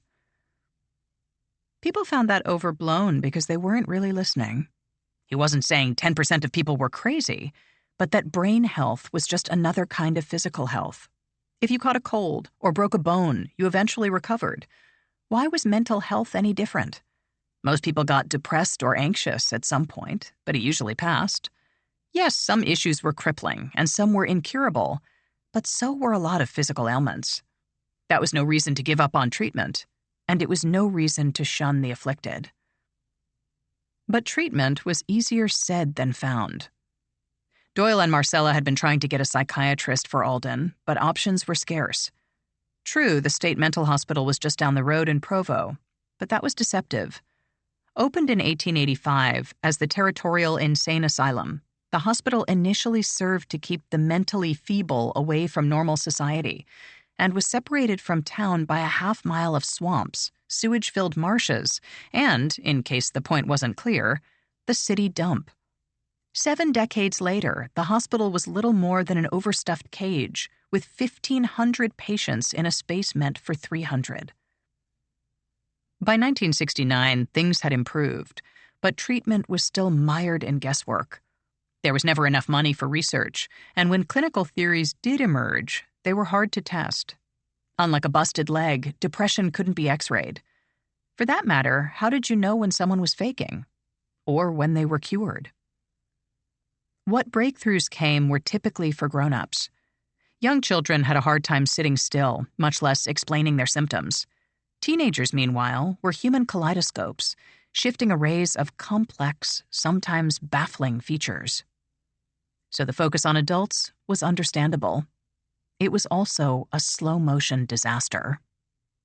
When, after decades of exclusion, scientists finally examined the teenage brain, they found shocking rates of major depressive disorders and persistent depressive disorders. These weren't mood swings or off days, but serious ailments closely linked to suicide, and nearly all were more common in teens than in grown-ups.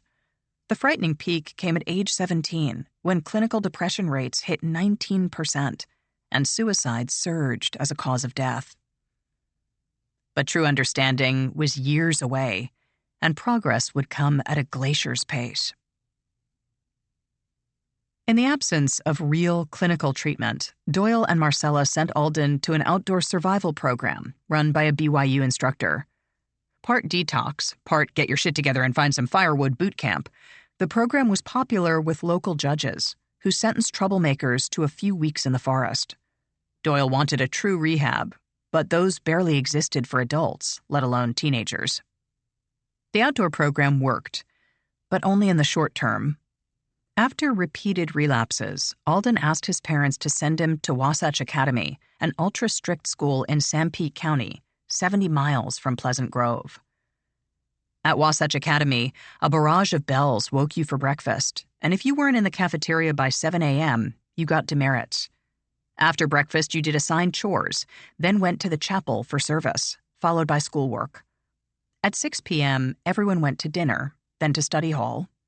Lights out came at 10 p.m., no exceptions. At meals, boys had to wear either a jacket or a sweater-tie combo.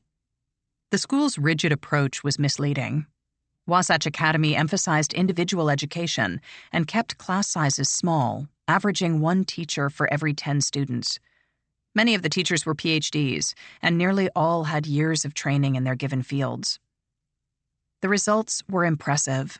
More than 90% of Wasatch graduates went on to a 4-year college, and a significant number enrolled in the Ivy League.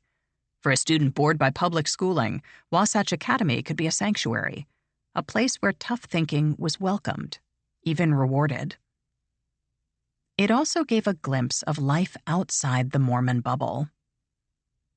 2 years earlier, the Beatles had gone to India for a 3-month course in transcendental meditation, and though they'd lasted only a few weeks, the trip had a global impact, introducing millions of Westerners to words like yoga and mantra. Guitarist George Harrison came home a convert and stayed one for life, punctuating his conversations and even his angry outbursts with Hare Krishna. At Wasatch Academy, Alden met kids who meditated or who dabbled in Eastern and New Age religions. Even a teacher, a guitar instructor of course, got in on the act, expounding on auras, astral projection, and the ill-defined power of metaphysics. With the earnest zeal of youth, a handful of Academy students, including Alden, formed a group called Karma and held long, intense discussions about existence and the inner self. On occasion, someone would bring out a Ouija board, and the boys would take turns asking it questions. Alden, one friend later recalled, found the Ouija board hokey as hell and preferred to talk about dream symbolism. Then they'd all sneak outside to get hammered or high before creeping back to their dorm rooms.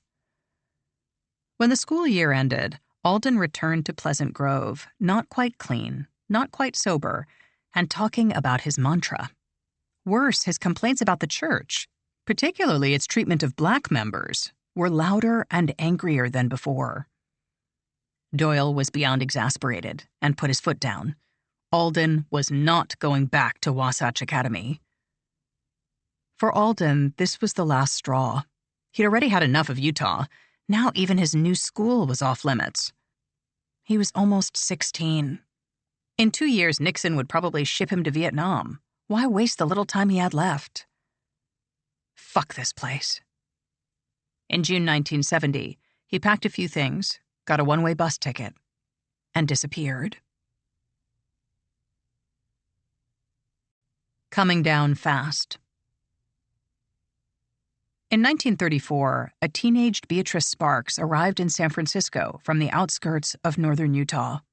Almost 4 decades later, Alden Barrett made a similar trip, hitching and busing his way from Pleasant Grove to California's East Bay. What he found was disappointing. A city of grime and glitter, with little in between. The weather was gray, even in the summer. At night, a damp chill clung to everything. And the people of San Francisco no longer found vagrants charming, if they ever had. After sunset, police roamed the parks, writing tickets for illegal occupancy and shooing teens toward homeless shelters. Those who stayed on the streets faced an array of moonlight dangers, often at the hands of fellow drifters. Quests for enlightenment went by the wayside, replaced by more prosaic issues like, where am I going to sleep tonight? Kids expecting Aquarius wound up hustling for crumpled dollars. A week after arriving in San Francisco, Alden was sleeping in doorways, which put the vagabond life into perspective. He finally landed at Huckleberry House, a hostel for runaway teens in the Haight. Running away from home, whatever the reason, was a crime in 1970, and so was harboring a runaway. A few years earlier, San Francisco cops had staged a midnight raid, arresting Huckleberry's adult staff and sending the kids to a brick and barbed wire jail. To prevent future arrests, Huckleberry's directors found a legal workaround. If a teen was staying overnight, the parents got a phone call saying so. That diffused the harboring a runaway charge, and also got kids and parents talking. Sometimes. Told of the notification requirement, Alden agreed and dialed Pleasant Grove. When Doyle answered, Alden's voice rattled down the phone line, asking if he could come home. His parents made the trip in one push, driving 750 miles to retrieve their wayward son. Before heading back to Utah, the trio shared one gloriously discordant evening in the city, taking in a production of Hair. Back home, Alden was humbled and depressed, angry at his own lapses. He couldn't get his shit together, couldn't keep it together. Sobriety was like hypnosis. It was easier with something else to focus on. That's how you relaxed and shut out the demons, or at least ignored them. School didn't work. Religion didn't work. Nothing worked.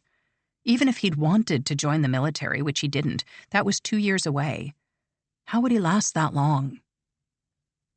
A few weeks later, the pattern finally broke. All of my young life. August 1970. Alden was nearly 16.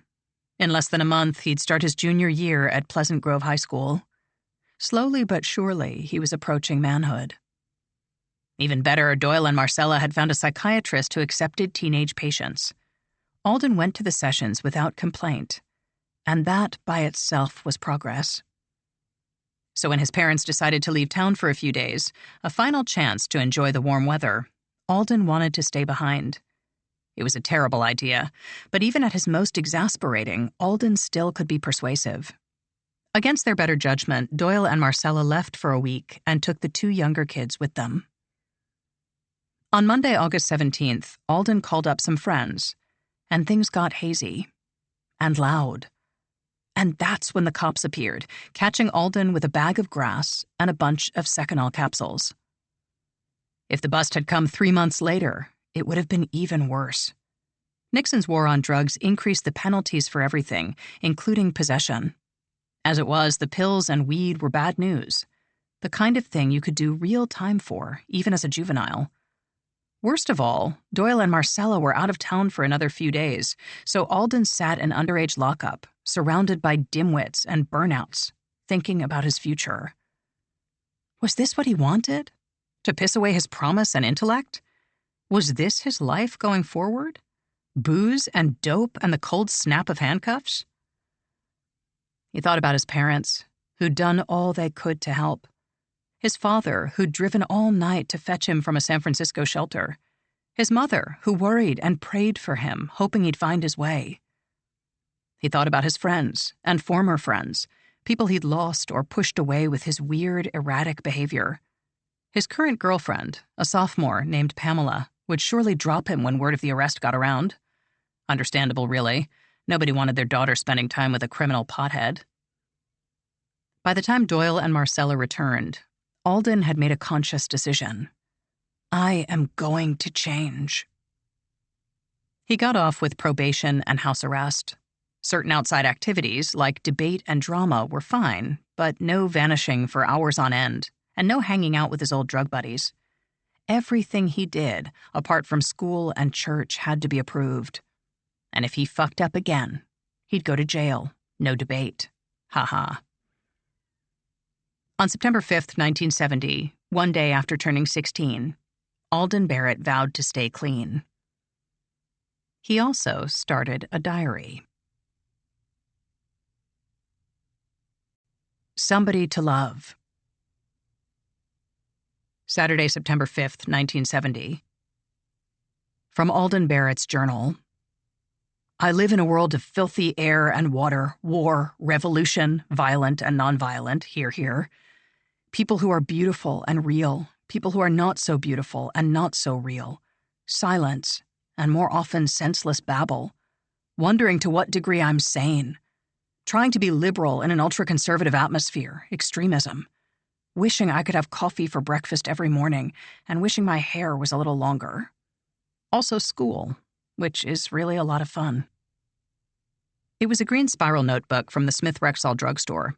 He covered the front with graffiti-style blurbs, groovy, bitchin', out of sight. On the inside cover, a giant pop art flash. At first, there was nothing special. Like a lot of teens, Alden wasn't quite sure what to put in a journal, so it was mostly chronology, getting up, going to school, and coming home again. There wasn't much else. House arrest saw to that. Still, it was a start. Over time, he stretched out, adding poetry and drawings, big, sprawling pen and ink designs that filled whole pages. And there was a lot of venting. When his older sister relayed a private conversation to Doyle and Marcella, Alden felt betrayed and dubbed her Benedict Arnold II. I really thought she was cool and had my best interests in mind. What a bunch of BS. She hates my guts. Then, a moment later, after writing that, I feel a heck of a lot better. That's what this is for, I guess, to get the hassles out of my system. It would be so cool if we could get along, but they just don't understand. At any rate, I do feel less hostile, and I suppose that's constructive. It wasn't a cure-all, and Alden Barrett wasn't a great philosopher. He was a teenager trying to figure things out. Within a few days of the arrest, Alden's girlfriend dumped him. He'd seen it coming and couldn't really blame her. Still, it stung. Forced separation from two close friends, Mike Wade and John Lundgren, was harder. They were drug pals, which meant they were off limits until Alden's probation elapsed. Just as well, maybe. He was trying to stay clean, and together, the three of them always seemed to find trouble. I'm extremely self-conscious. In the past, I had the help of people who in some ways were very similar to me. Unfortunately, this had side effects. Not only were our good points reinforced, but our bad points were reinforced. Our vices were fed.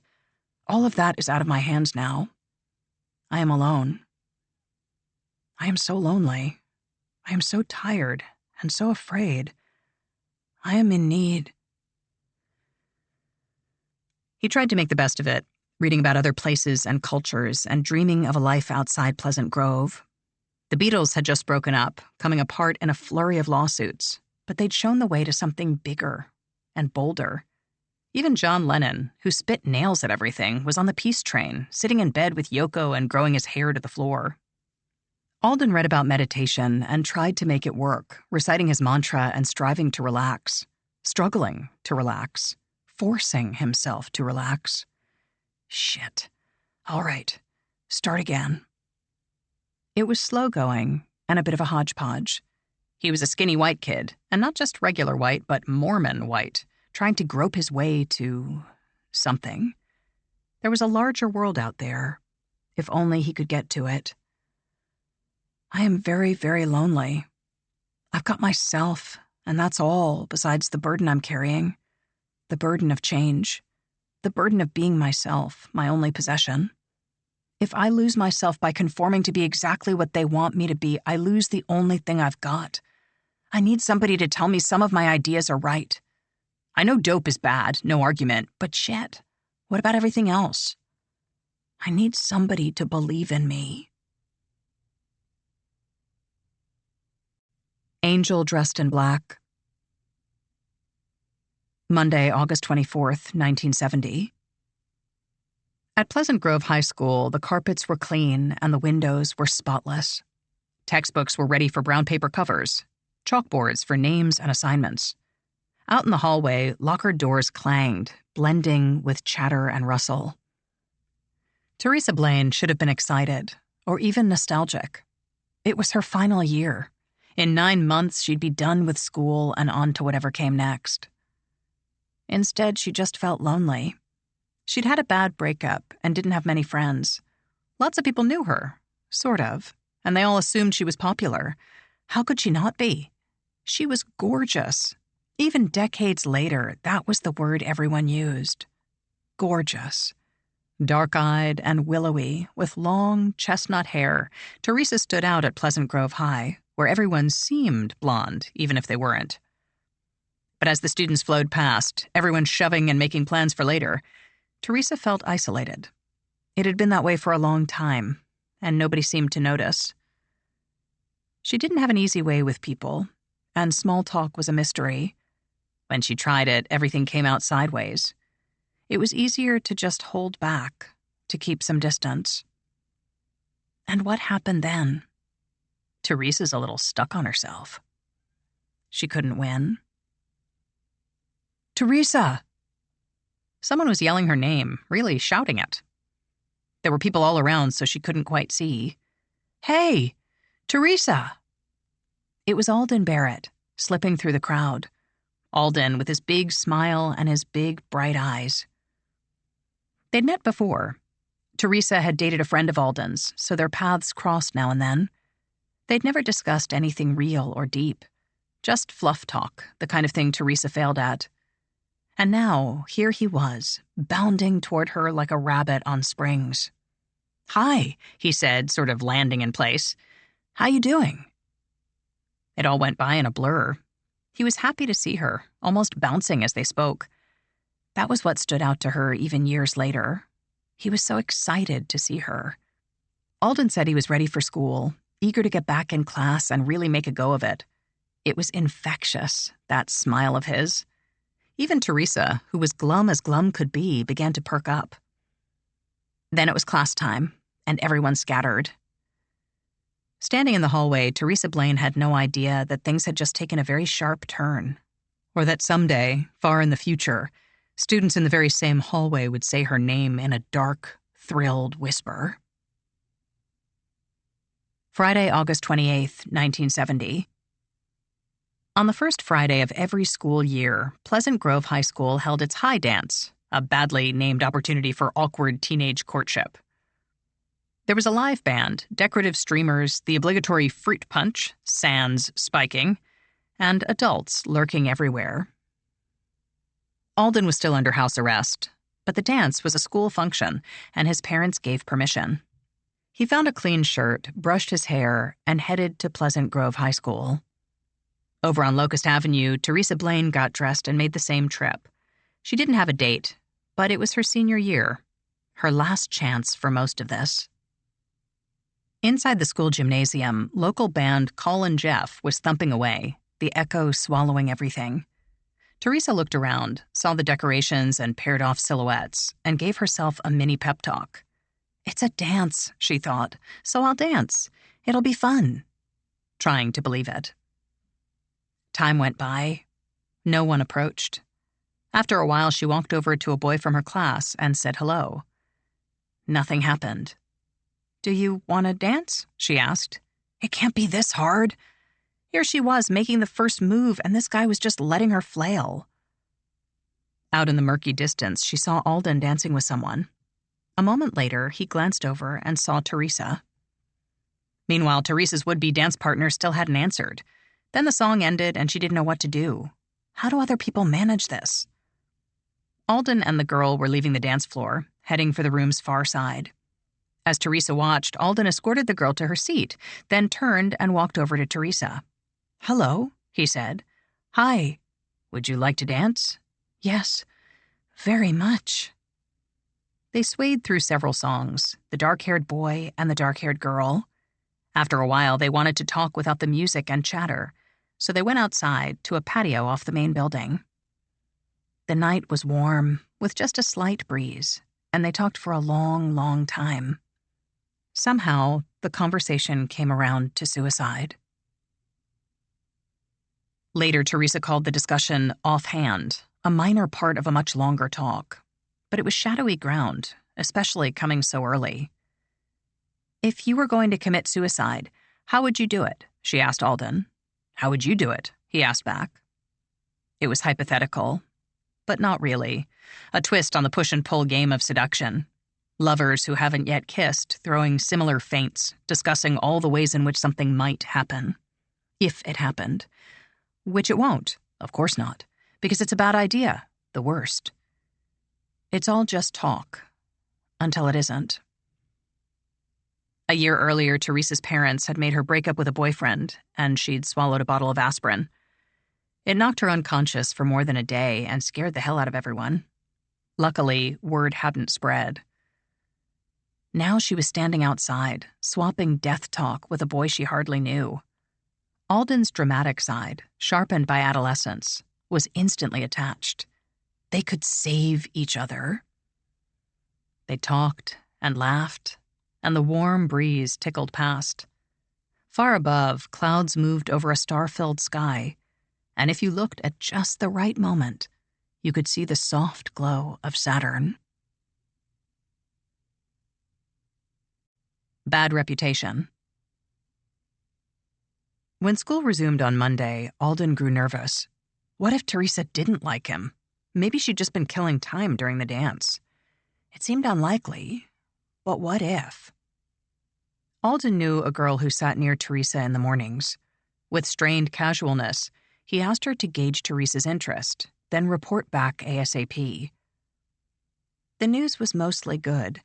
Teresa had been thinking a lot about their Friday night talk, and Alden had made an impression. But, warned the friend, Teresa didn't date younger guys. No problem. Alden Barrett, 16-year-old, rechristened himself Alden Barrett, 17-year-old. It was goofy and totally unconvincing, which made it kind of charming. And when Alden asked Teresa to a debate club party, she said yes. That first date, Teresa said later, is when everything clicked. That's when we fell in love. That's when we fell in love. No one takes that seriously from a teenager. Ask a dozen adults and you'll get the same answer 12 times. That's not love, it's a crush. Or just hormones, they think, but rarely say. But consider love, real and true like the poets describe it. The twist in your stomach, the dizzy brightness in your chest, how it gives you strength while sapping your will, how it fills you up and hollows you out. The agonizing joy, the terrible hurt you can't live without.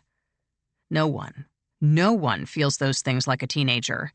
It's the first pure rush of a cold-fire drug, and it's something we chase, with mixed results, for the rest of our fading lives. From their first dance, Alden and Teresa were locked in a mutual orbit, oblivious to the rest of creation. For Alden, every thought of the future now included Teresa. She was the only constant.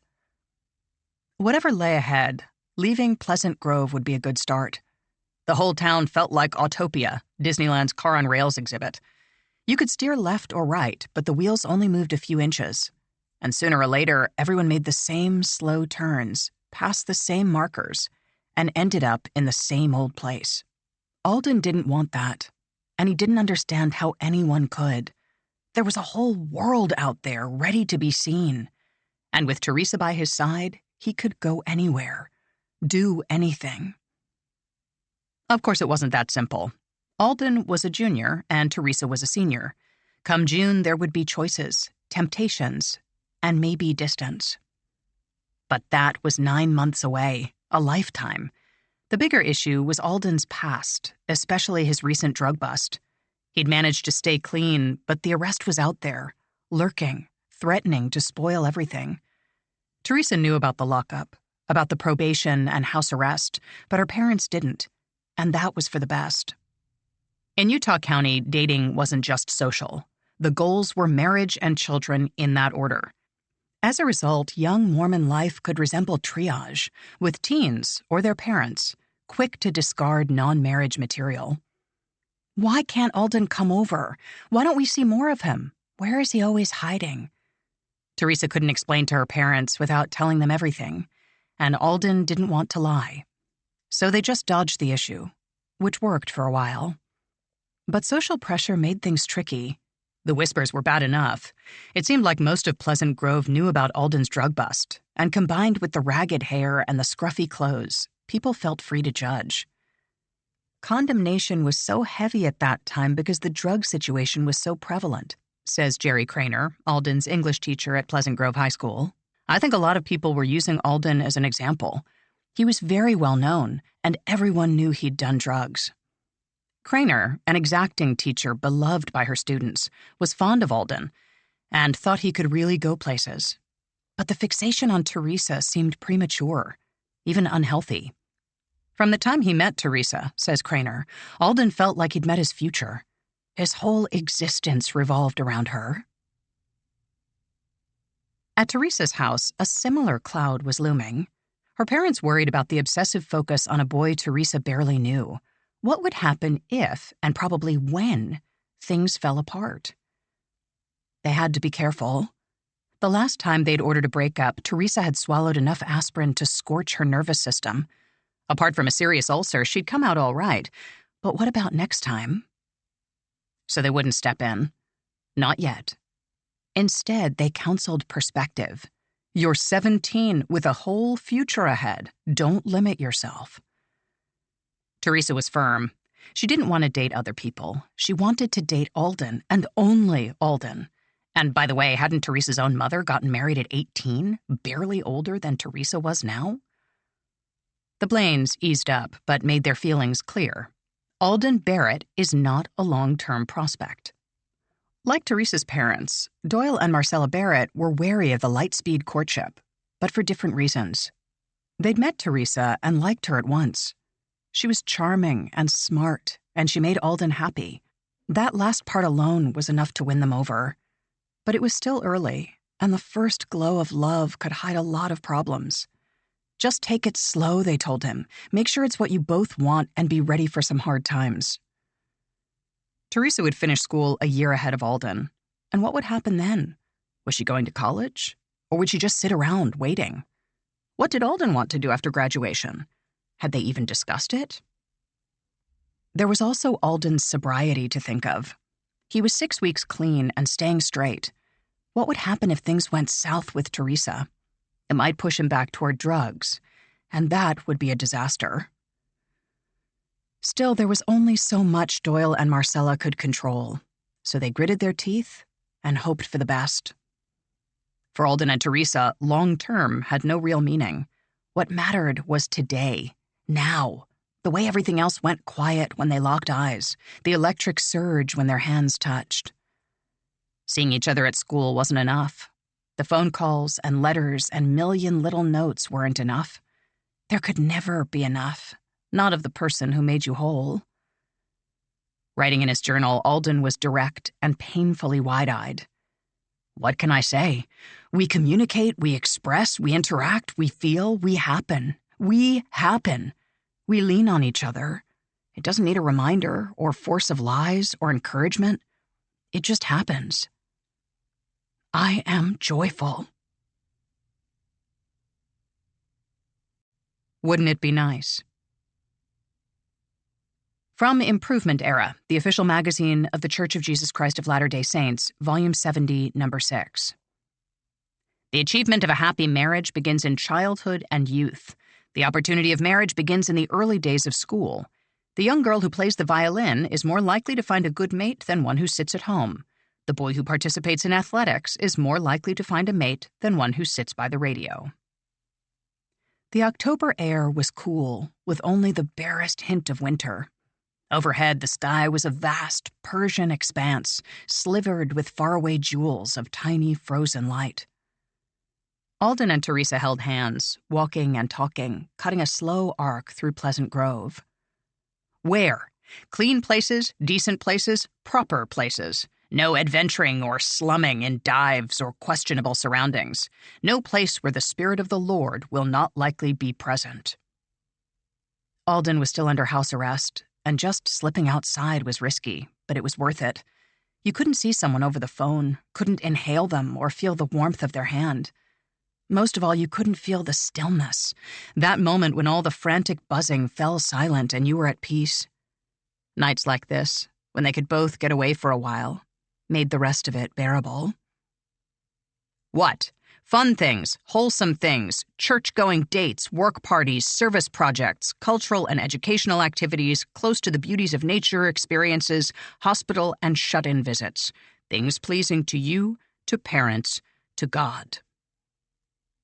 They passed the high school, then curved left, looping back toward Teresa's house. Finally, they kissed and said goodnight, already thinking of next time. How? With others, in groups, appropriately dressed, cheerfully, courteously, modestly, wisely, prayerfully. Have a happy time. One night, Teresa later said, we drank some coffee and smoked a cigarette, but that was just to be cool. Purgatory. Wednesday, October 7th, 1970.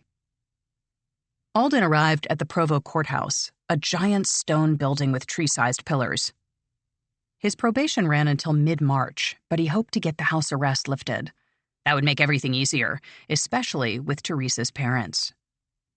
His feelings about authority notwithstanding, Alden could make a good impression when he wanted. It was easy. Wear a suit, make eye contact, and speak with feeling. Show respect, but don't grovel.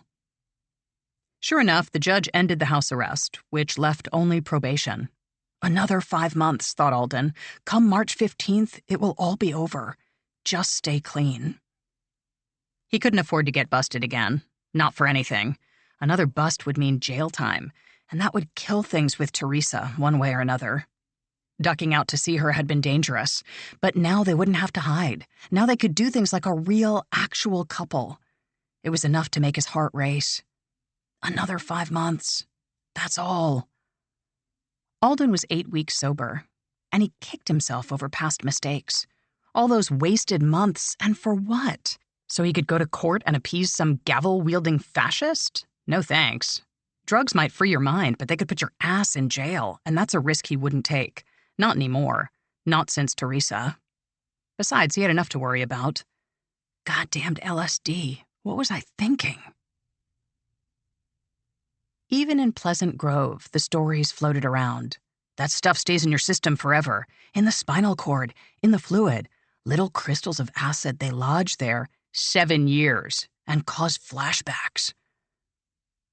Some of the whispers were specific, with the heavy ring of authority. If you've taken LSD more than 7 times, or maybe 9, you're legally insane. No, it's the number of hits in a month. Take it more than 4 times in 1 month and you're legally crazy. After that, they won't even let you testify in court. It was all hogwash, but nobody rushed to correct the rumors. If the kids had a little fear, that was fine. Whatever kept them straight. The worst lie of all wasn't even a rumor. It was bullshit from an official source. According to doctors at the State University of New York, LSD actually broke your chromosomes, causing all sorts of problems like cancer and heart failure. And if you eventually had children, that's right, you'd pass along your mangled genes, spreading the pain to a new generation. By 1970, the LSD birth defect link was accepted wisdom, the price that you and your unborn offspring would pay for a moment of heedless indulgence. But it wasn't true. The study was flawed, and its conclusions were false. LSD wasn't necessarily good for you, and if you bought it on the street, it might be contaminated. But it didn't break your chromosomes, and it didn't cause birth defects. Claims that it did were simply wrong. But nobody knew that part, and wouldn't know it for another 2 years, when science finally debunked itself. In the meantime, Alden worried and wondered and rued his past behavior. Harming his own body was one thing, but he wanted to have kids someday. How could he face himself or his children if they were born damaged? How could he face Teresa? It wasn't a theoretical concern. Alden and Teresa hadn't slept together, but they'd taken an even bigger step. In mid-October, just a month after their very first dance, Alden proposed.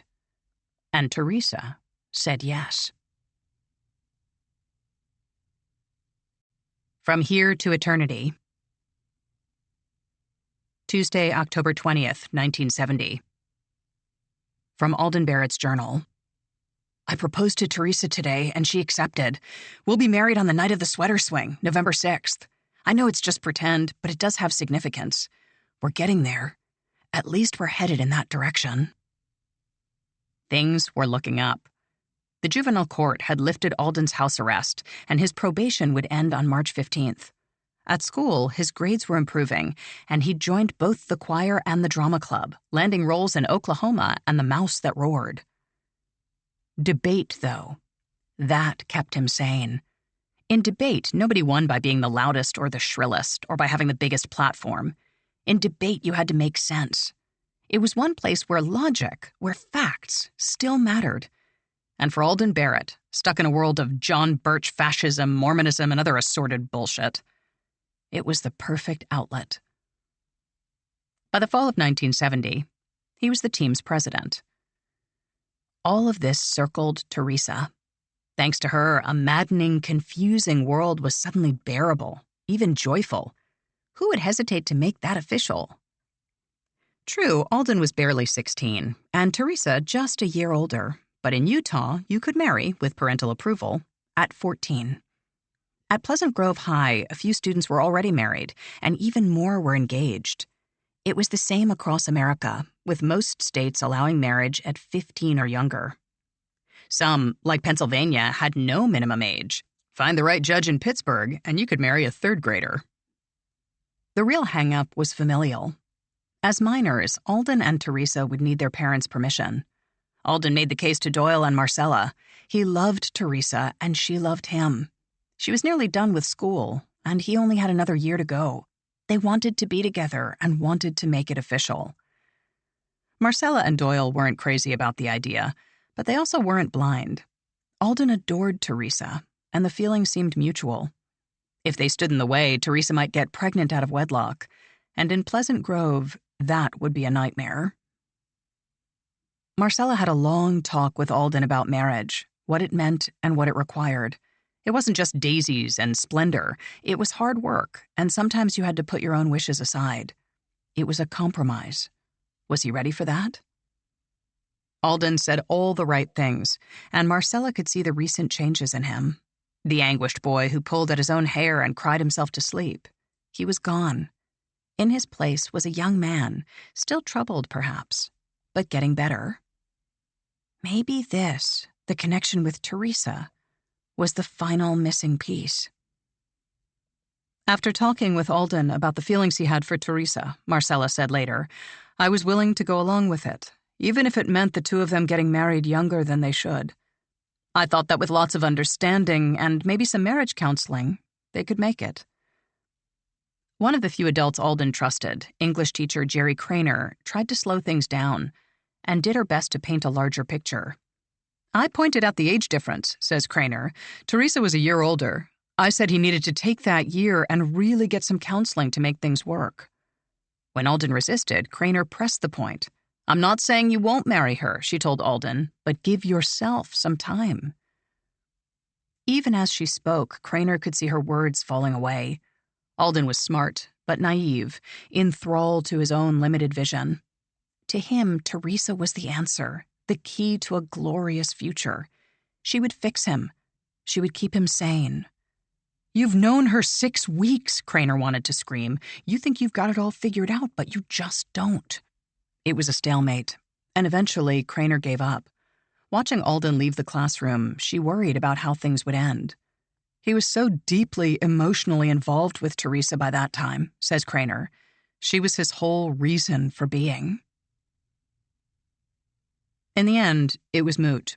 Teresa's parents weren't approving any marriage to anyone. Marcella paid the Blaines a visit, and the three parents had a long talk. No dice. It made sense. Teresa was mercurial, with a prior suicide attempt. And Alden, well, where to start? He was grubby and argumentative, always poking at the church. Both were still in high school. Neither had a real job. Divorce was already rampant in America, and the younger you married, the harder it was to stay married. Mormon divorce rates were lower than average, but even so, success was a long shot. So the answer was no. It was frustrating, but there was nothing to do but wait. The timing was fortuitous. Teresa's 18th birthday, March 17, 1971, was just 2 days after Alden's probation ended. It all seemed fated.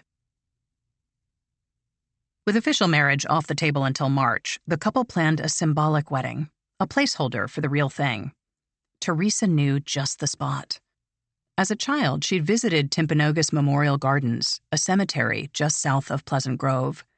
There, atop a large granite block, was a statue of Jesus carved from a single piece of white marble.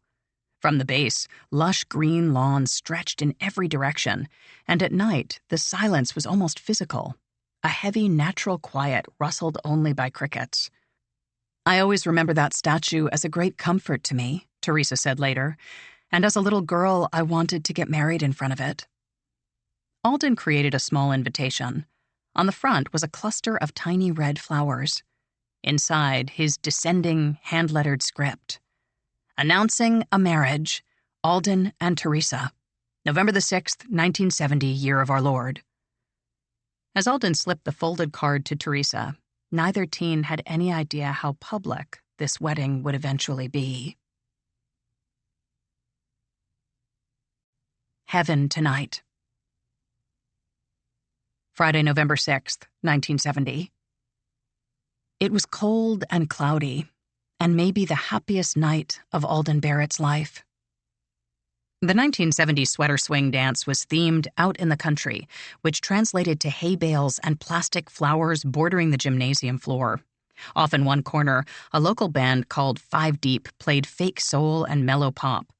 Near the front door, a ballot box announced, "Vote for PGHS Sweater King and Queen."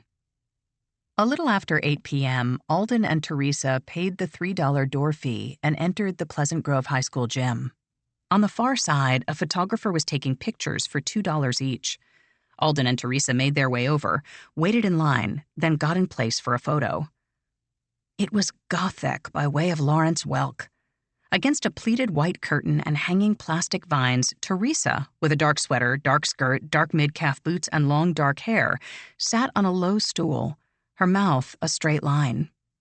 Standing behind Teresa, hands on her shoulders, Alden wore a black dress shirt, pressed and close-fitting, with just the top button open. By Utah standards, his hair, think John Lennon circa A Hard Day's Night, was a travesty. By 1970 standards, it was almost square, barely touching his ears. Teresa smoothed her skirt. Alden raised his chin and cocked his head to the left. Did they want to smile? Maybe just a little? Nope.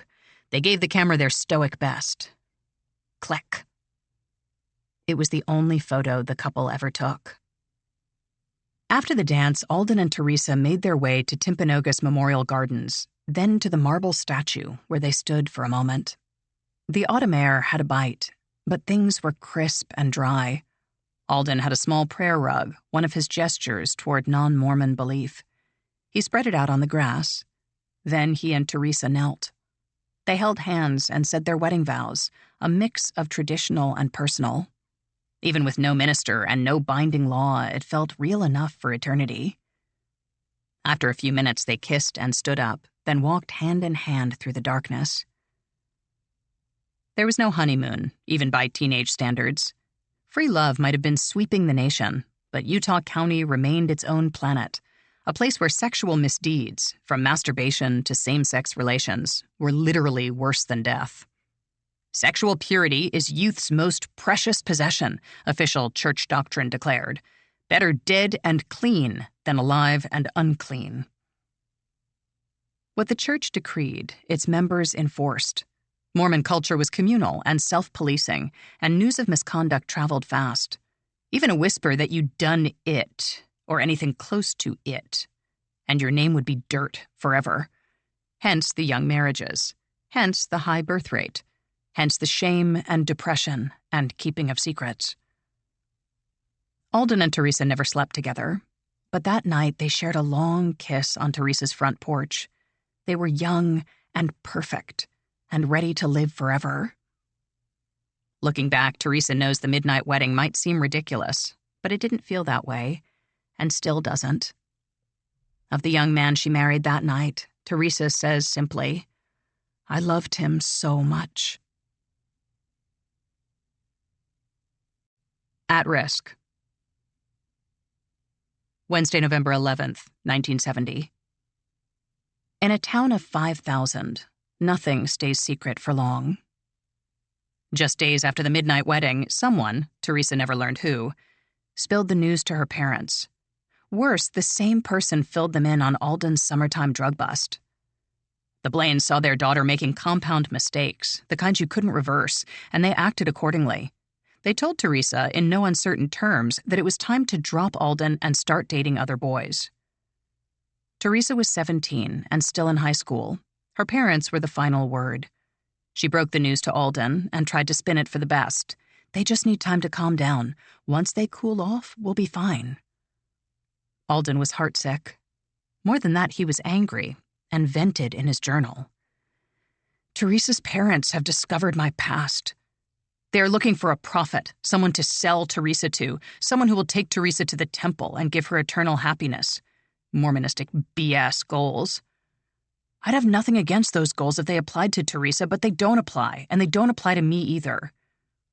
Well, in March, Teresa will turn 18. The summer of my junior year and my senior year in high school will tell what we have for each other. But the situation is kind of bad at present. Thank God for English teacher Mrs. Craner and her encouragement and all the others who have faith in me. I'm going to make it. I love you, Teresa. Keep your cool and we'll stick it out. Then, out of nowhere, came another ugly shock. Thursday, December 17th, 1970. Outside the windows of Pleasant Grove High School, the temperature hovered at freezing, and cottony snow was falling. With winter break just days away, students and teachers alike were feeling the pull of Christmas. Whatever lay ahead, it could wait a few weeks. Morning classes had barely begun when word spread that Renee Amar Richards, a friend of Alden's, was in the hospital. No one knew the details, just that Renee had gone to the emergency room and hadn't come home yet. Alden went to Jerry Craner and asked to be excused from class. He wanted to visit Renee. Craner gave her permission, and Alden left for the hospital. When he returned a few hours later, he could barely speak. Craner asked about Renee. Alden didn't answer. He was somewhere else. Craner sat him down and tried again, bracing for the worst. Alden, what happened to Renee?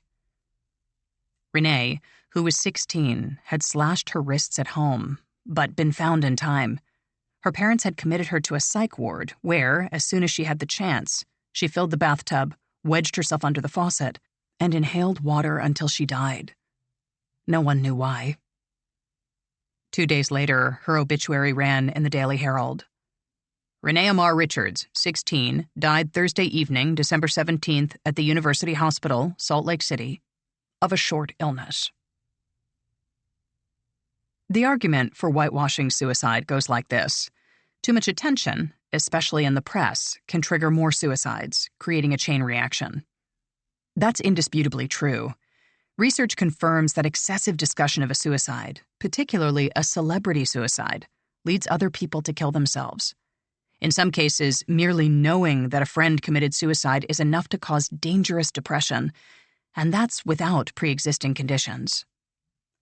The hazards are starkest for at-risk teens, who already kill themselves at a rate 4 times higher than other adolescents. Broadly speaking, at-risk means those with emotional and/or behavioral problems, as well as those from poor or dysfunctional families. Things are even worse in Utah, where suicide has long been the #1 killer of teenagers. The expanded picture is scarcely better. Utah's overall suicide rate, meaning all ages, is nearly double the national average. But how much discussion is excessive? And what happens when no one says anything about a suicide, even when the word is already out? Whisper streams are a force of nature, and sooner or later, fragments of truth start to circulate, especially in peer groups. For anyone already fighting depression, the lies and cover-ups send a clear message. Don't talk about it. As silence deepens, thoughts turn inward, and odds of another death increase. Days full of night. Monday, December 21st, 1970. It was just a few hours until winter solstice, when dark stretched on forever. Outside, Pleasant Grove was cold and frozen. Earlier that day, Alden had gone to Renee's funeral, where everyone heard the short illness story. There was no release, just bleak, ugly pressure. Afterward, Alden longed to see Teresa. Just touching her relaxed him. It slowed the chaos and let him breathe. But Teresa's parents were inflexible, and school was out until January. so he just had to wait. He opened his journal and began to write. I'm learning to cope. With Mrs. Craner's help, I'm learning about Teresa. I'm also going to try and write more poetry, lyrics, what have you. I'm sitting here wishing for a cigarette, lonely for the girl I met and hoping that the girl I met might be on the next bus home. The time that I was looking for closed their doors, and we're no more, and so I wait in silence and alone. Jerry Craner had adopted Alden as a kind of project, steering him toward focus. Everyone knew that Craner could talk to Alden, and they knew that Alden would listen. When Alden seemed to be drifting, Craner would pull him aside for a few words. Sometimes Teresa would ask Craner to check in, just to make sure he was all right.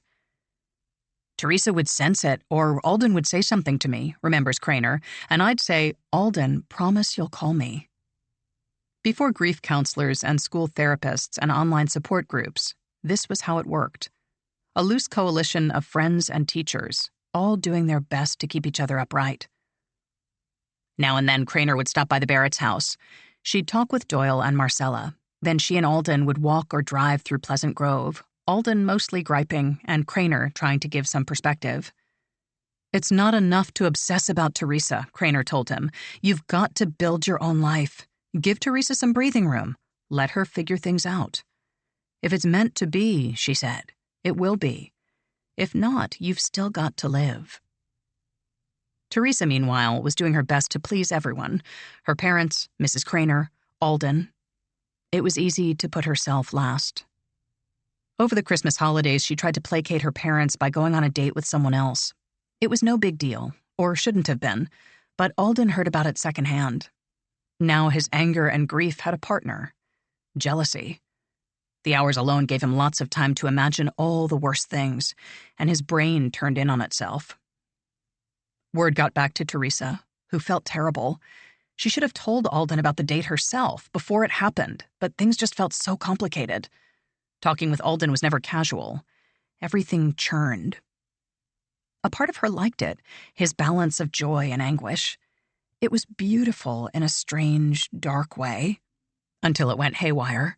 Then it just hurt. The surges had been there since childhood, when Alden would burst into tears or pull at his hair. At 16, he could ride out the peaks and valleys, mostly, or even embrace them. They were, in all their shifting power, a kind of constant. But the extremes were exhausting. They were, in the end, just floods of chemicals, neurotransmitters spraying from a broken dam, then stopping, then starting again. In time, and properly treated, such things can level off. The shifts become less frequent, less intense. Life is less colorful, but also less blinding. Alden wasn't even close to that, and now he was back in a bad, familiar place. A room filled with tripwires, and no obvious exit. Doyle and Marcella talked with Alden's shrink, but didn't learn much. Citing privacy, he wouldn't discuss what Alden said, even in vague terms. He did, however, share his formal diagnosis. Alden wasn't depressed. Moody, perhaps, but not depressed. Doyle and Marcella knew better. They had lived with Alden for 16 years and seen his bleak moments firsthand. Even now, nearing adulthood, there were nights when he was scared to be alone. He would put it off as long as possible, staying up late and talking with his parents until he finally fell asleep on the living room couch. Other nights he trembled with anxiety, tears streaming down his face. Why? He didn't know. He couldn't say. Alden isn't depressed. Doyle thought about that diagnosis on nights when Alden couldn't sleep or couldn't stop worrying. The nights when Marcella sat near Alden's bed, watching over her fitful, anxious son until morning. Doyle wanted better answers. What about medication? Alden doesn't need medication, said the psychiatrist. He isn't truly depressed. One evening, Alden was upstairs talking with his parents. Doyle had to be up early the next day for surgery and finally called it a night. Alden had that worried look, but no one knew what to do. Doyle and Marcella said goodnight and headed down the hallway. Crash! They turned in time to see a flower pot smash against the living room wall. Dirt and clay went everywhere, and large, broken chunks hit the floor. For a moment, no one moved. Then Alden started crying. Later, when Marcella thought back on it, Alden's expression might have been the very worst part. Not anger, or even sadness, but fear. Patience. 1970 had ended with Renee's suicide, and 1971 began with another different loss. Two of Alden's closest friends, Kim Lewis and John Lundgren, had proposed to their girlfriends and were now engaged, actually engaged in a way that Alden wasn't. In a few months, both John and Kim would be married and starting new lives. As for Teresa, she'd be done with school and making her own plans. Alden would be stuck in Pleasant Grove, facing another year at Pleasant Grove High School, another year of homework and teachers and face-offs over politics, and a final, slow countdown to Vietnam. On TV, flag-draped coffins were coming back in droves, more than 50,000 so far, and nobody quite knew why. The domino theory, they said. For peace with honor, they said. It all just felt like momentum. In 2 years, that might be Alden coming off a plane, all boxed up and shrouded, or missing a hand, or blind, or in a wheelchair. And there was no stopping it. He couldn't run away again, not without Teresa. He didn't have a draft card to burn, and Pleasant Grove didn't have a protest movement. The bastards wouldn't even let him vote until he was 21, and he might be dead by then. So he picked fights at home, at school, anywhere he could. He bitched about cops and religion and the pressure to obey. And nothing changed. He was holding out for March 17th. Once Teresa turned 18, she could make her own decisions, and her parents wouldn't matter. Then things would be easier. Sunday, January 3rd, 1971. From Alden Barrett's journal. Well, I'm just waiting for the day we'll be together, in our way. Side by side, friends in time. I'll be yours, and you'll be mine. The clouds will go, girl. We'll see the sun, and we'll be warm, girl, when the winter comes. Right now, you know it seems a long time to wait, but in almost no time, we'll leave this city of hate. And we'll be one, love. Just you and me. I'm just trying to tell you how it's going to be. Someday. Doyle went back to Alden's psychiatrist. Wasn't there some kind of medication they could try? Anything at all? The psychiatrist repeated his verdict. Alden didn't need it. He wasn't really depressed. Wednesday, January 6th, 1971. From Alden Barrett's journal. God, you bastard. Why me? Sunday, January 10th, 1971. From Alden Barrett's journal. This has been a week of depression. I'm getting over it, though. With my shrink and everything, it has been cool. My sister is a major cause of the problem. However, with time and space, I'll get over it. It is coming about with Teresa, coming back into an existence of greater feelings and love. It's bitchin'. It was his final entry. Best of you. Saturday, February 6th, 1971. In the frigid dark, more than 1,100 students from all over Utah converged on the Alpine School District, just a few miles west of Pleasant Grove. Piling out of cars and buses, the teens stretched and yawned, their breath puffing into the cold, dry air. The boys wore neckties, and the girls wore dresses. Some had briefcases, and others carried big file boxes. A few had boxes and a briefcase. Coaches did head counts, then everyone made their way into the warm, dry buildings. Once inside, students checked the time, then double-checked their prep, file folders, fresh pens, legal pads, stopwatches. Off to the bathroom for a quick once-over. Zippers up, cowlicks down, stockings smooth and unblemished. Then came the waiting. The Alpine School District Invitational Forensic Festival, forensic in this case meaning competitive speech, was a big deal for Alden. This was his first year as president of Pleasant Grove High's debate team, and the tiny group, now led by instructor Evelyn Rasmussen, was already punching above its weight. A win at Alpine against more than 50 other high schools would be an unmissable statement. First-round schedules went up, and debaters got the info. Opponent, judge's name, what room to go to, and what side of the issue they were taking. Then everybody dispersed, the banter and friendly tension turning to adrenalized thrum. Debate tournaments use a bracket system, narrowing the field from hundreds to dozens to a handful to one. But debaters rarely know the winner of one round until the next round is posted. If you're scheduled, you keep going. If you're not, it means you lost, and you become a spectator, watching and brooding until things wrap. Every round is more intense and nerve-wracking than the last, the crowd swelling with ousted competitors, all of them watching and squinting, waiting to see if you'll choke. And as with any tournament, e.g. Wimbledon, presidential elections, there's no glory in finishing second. Beating all but a single competitor doesn't make you nearly perfect. It makes you a loser. Through the morning and early afternoon, debaters fell away, vanquished. The defeated could at least relax a little. They no longer had to compete. The triumphant needed to maintain their focus, so they practiced and paced, one eye on the clock. By 3 p.m., only a few were still going, and when the final bracket went up, there was Alden's name. He grabbed his prep and headed to the classroom, where a crowd was already gathering. 5 weeks later, when it no longer mattered, the Pleasant Grove Review would state the simple truth. At the Alpine Invitational speech meet, Alden Barrett went undefeated. The downward spiral.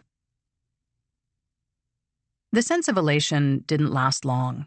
One of Teresa's old boyfriends, a guy named Barton Curtis, had finished a stint in the Navy and was back in Pleasant Grove. Barton was trouble. He was rowdy and liked to drink. 6 months earlier, he'd rolled his car, putting himself and 2 passengers in the hospital. What's more, Barton was the boyfriend connected to Teresa's suicide attempt. Back then, her parents hadn't wanted her dating someone 4 years older, let alone some kind of hellraiser, and they'd ordered Teresa to break it off. Her parents had even gotten a court order to keep Barton away from her, for her own good and all that. Teresa enjoyed defying her parents, so she'd kept seeing him. Finally, Barton's mother had called Teresa's mom to complain. "Your daughter is going to land my son in jail." That's when it all exploded, and Teresa had swallowed a few hundred aspirin. Now, with Barton back in town, Alden had one more worry, especially when Teresa made noises about seeing him again, mainly to get back at her parents. "You don't want me dating just Alden? Fine. How about this?" And she wasn't above trying to make Alden jealous, especially if it got him to focus and stop drifting off into Aldenland. Once, they'd been at a basketball game, and Alden had just wandered away somewhere. No warning, nothing. She glanced over, and he was gone. "I'll show him," she'd thought.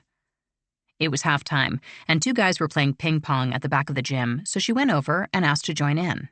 They were extremely welcoming, and after a while, she looked up. There was Alden, simmering in place, ready to fight. It was like that a lot. You fought, you made up, you fought, you cried, you swore your undying love, then did it all over again. And if the hurt was bone deep, it still paled in trade. That's why you kept coming back. So Alden tried not to fixate on Barton Curtis. Barton, who was older and who'd been in the Navy, a Navy fireman, no less, and who had a past with Teresa, and it all just piled up. Goodbye. Mid-February 1971. Alden got home from another day at Pleasant Grove High School. The house was quieter than normal. Marcella was there, and she broke the news. Lately, Duchess had been sleeping more, sometimes ignoring treats or toys. No big surprise. She was nearly 14. That day, it had been worse.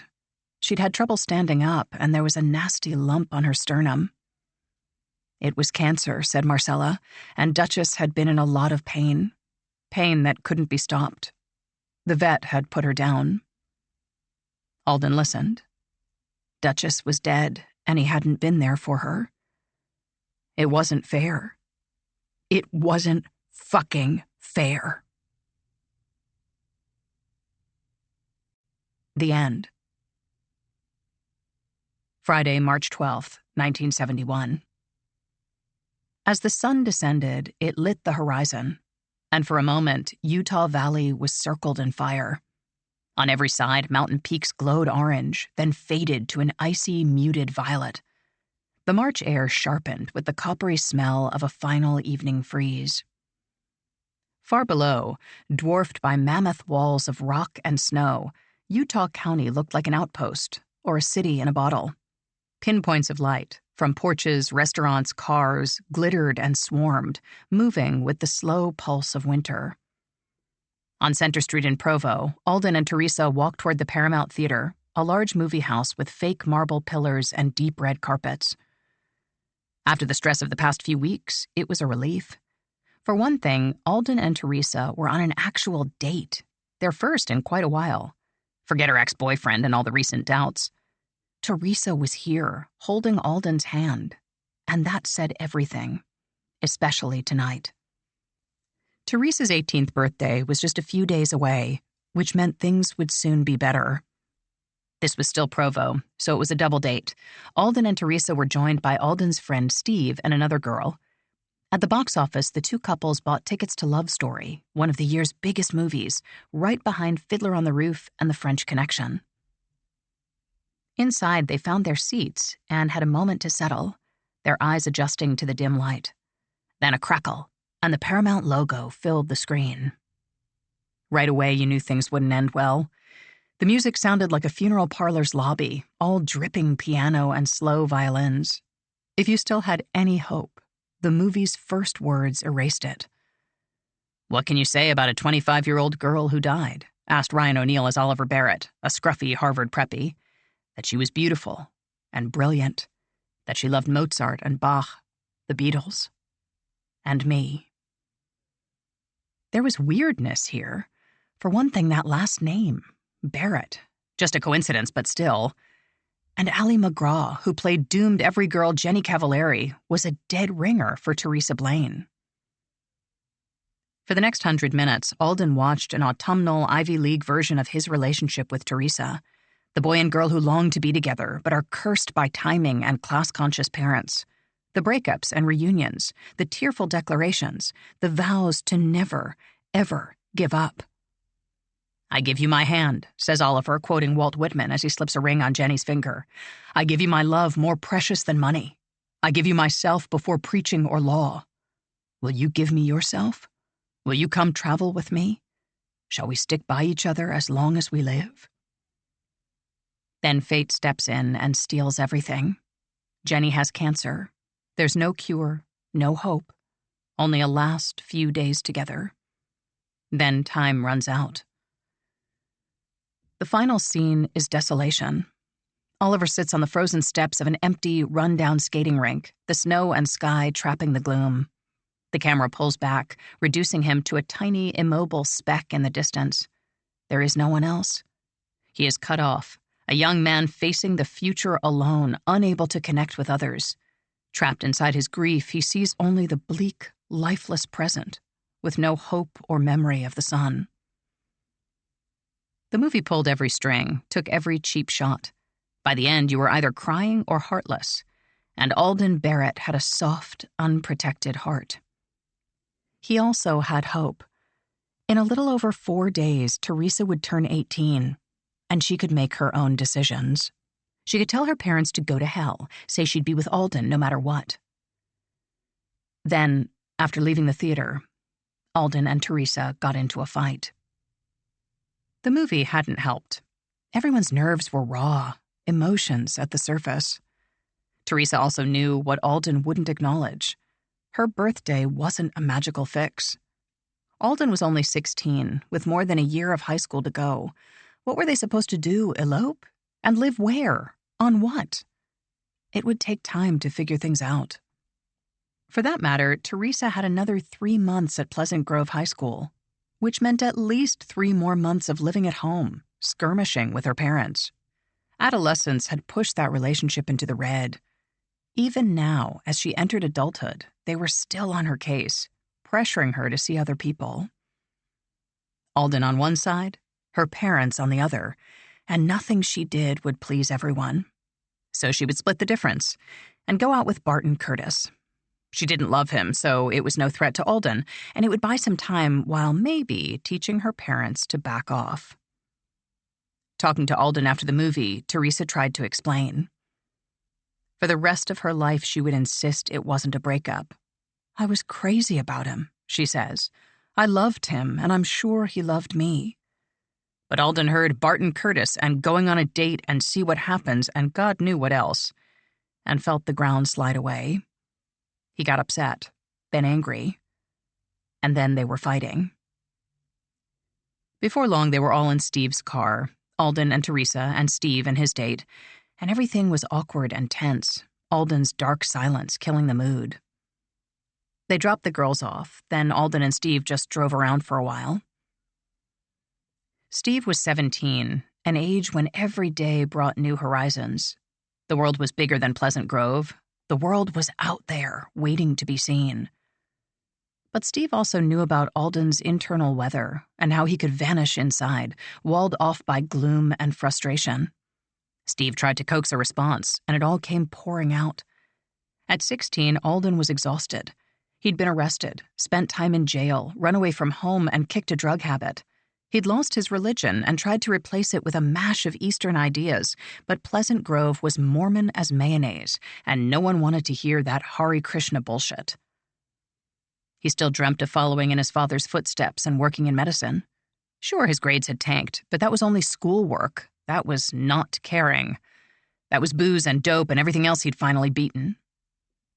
But he still loved the science. Science was real. It had answers and evidence. Pleasant Grove had only faith, and faith just wasn't enough.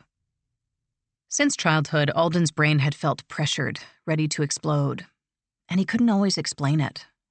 Sometimes the words jammed together, bringing more frustration. Maybe no one would ever understand. Maybe this was it. Maybe this was life. Now, above it all, Teresa had dumped him for someone else. He was sure of it. She knew how much he needed her, how she kept him sane, talked him down when his thoughts went wild. They had planned a life together, and now it was all in pieces. His friends were graduating, getting married, seeing the world. He was stuck in Pleasant Grove, surrounded by kids and do-gooders and cinched-up hypocrites.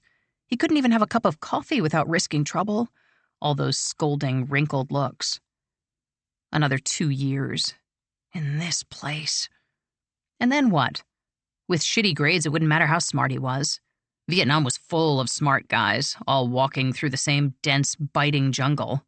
All toe tags and body bags. Steve did his best, saying what he thought was true. Things get better. Life goes on. They talked for almost 2 hours. Heading home that night, Steve hoped he'd said the right things. "I was only 17, he said 30 years later. I didn't have a hell of a lot of wisdom for him other than being a friend." And all that could have been. Saturday, March 13th, 1971.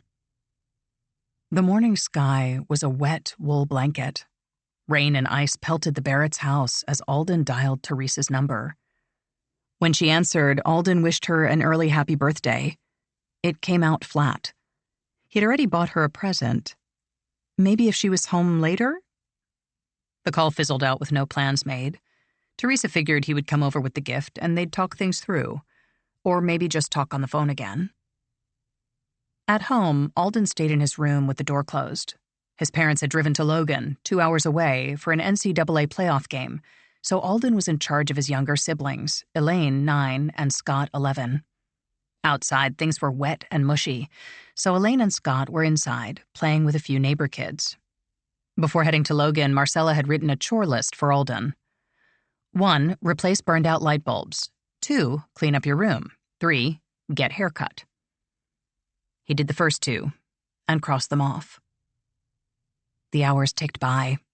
Teresa waited. Wasn't Alden coming over, or at least calling back? She grew annoyed, then angry. When the phone finally rang in late afternoon, sure enough, it was Alden. By this time, Teresa didn't even want to hear his voice, so she hung up. The phone rang again. She answered and hung up a second time. Now it was almost like a game. Okay, thought Teresa. The next time he calls, I'll really answer. But he didn't call back. At home, Alden slammed down the phone. Fucking bitch! He left the bedroom. Most of the other kids had gone home, so it was just Scott and Elaine, plus a friend of Elaine's named Katie. Did you feed Pete? Alden asked. Pete was the family's new dog, another German shepherd. No one had fed Pete. Scott and Elaine started fighting about whose job it was. Alden boiled over. He grabbed a fork and threw it at them. It missed, but it got their attention. Scott saw something scary in Alden's face. He looked frantic and helpless, like a trapped or injured animal. Alden told Scott and Elaine to go play in their bedrooms. The neighbor girl, Katie, went with Elaine. Scott went to his own room, shut the door, and started to play marbles.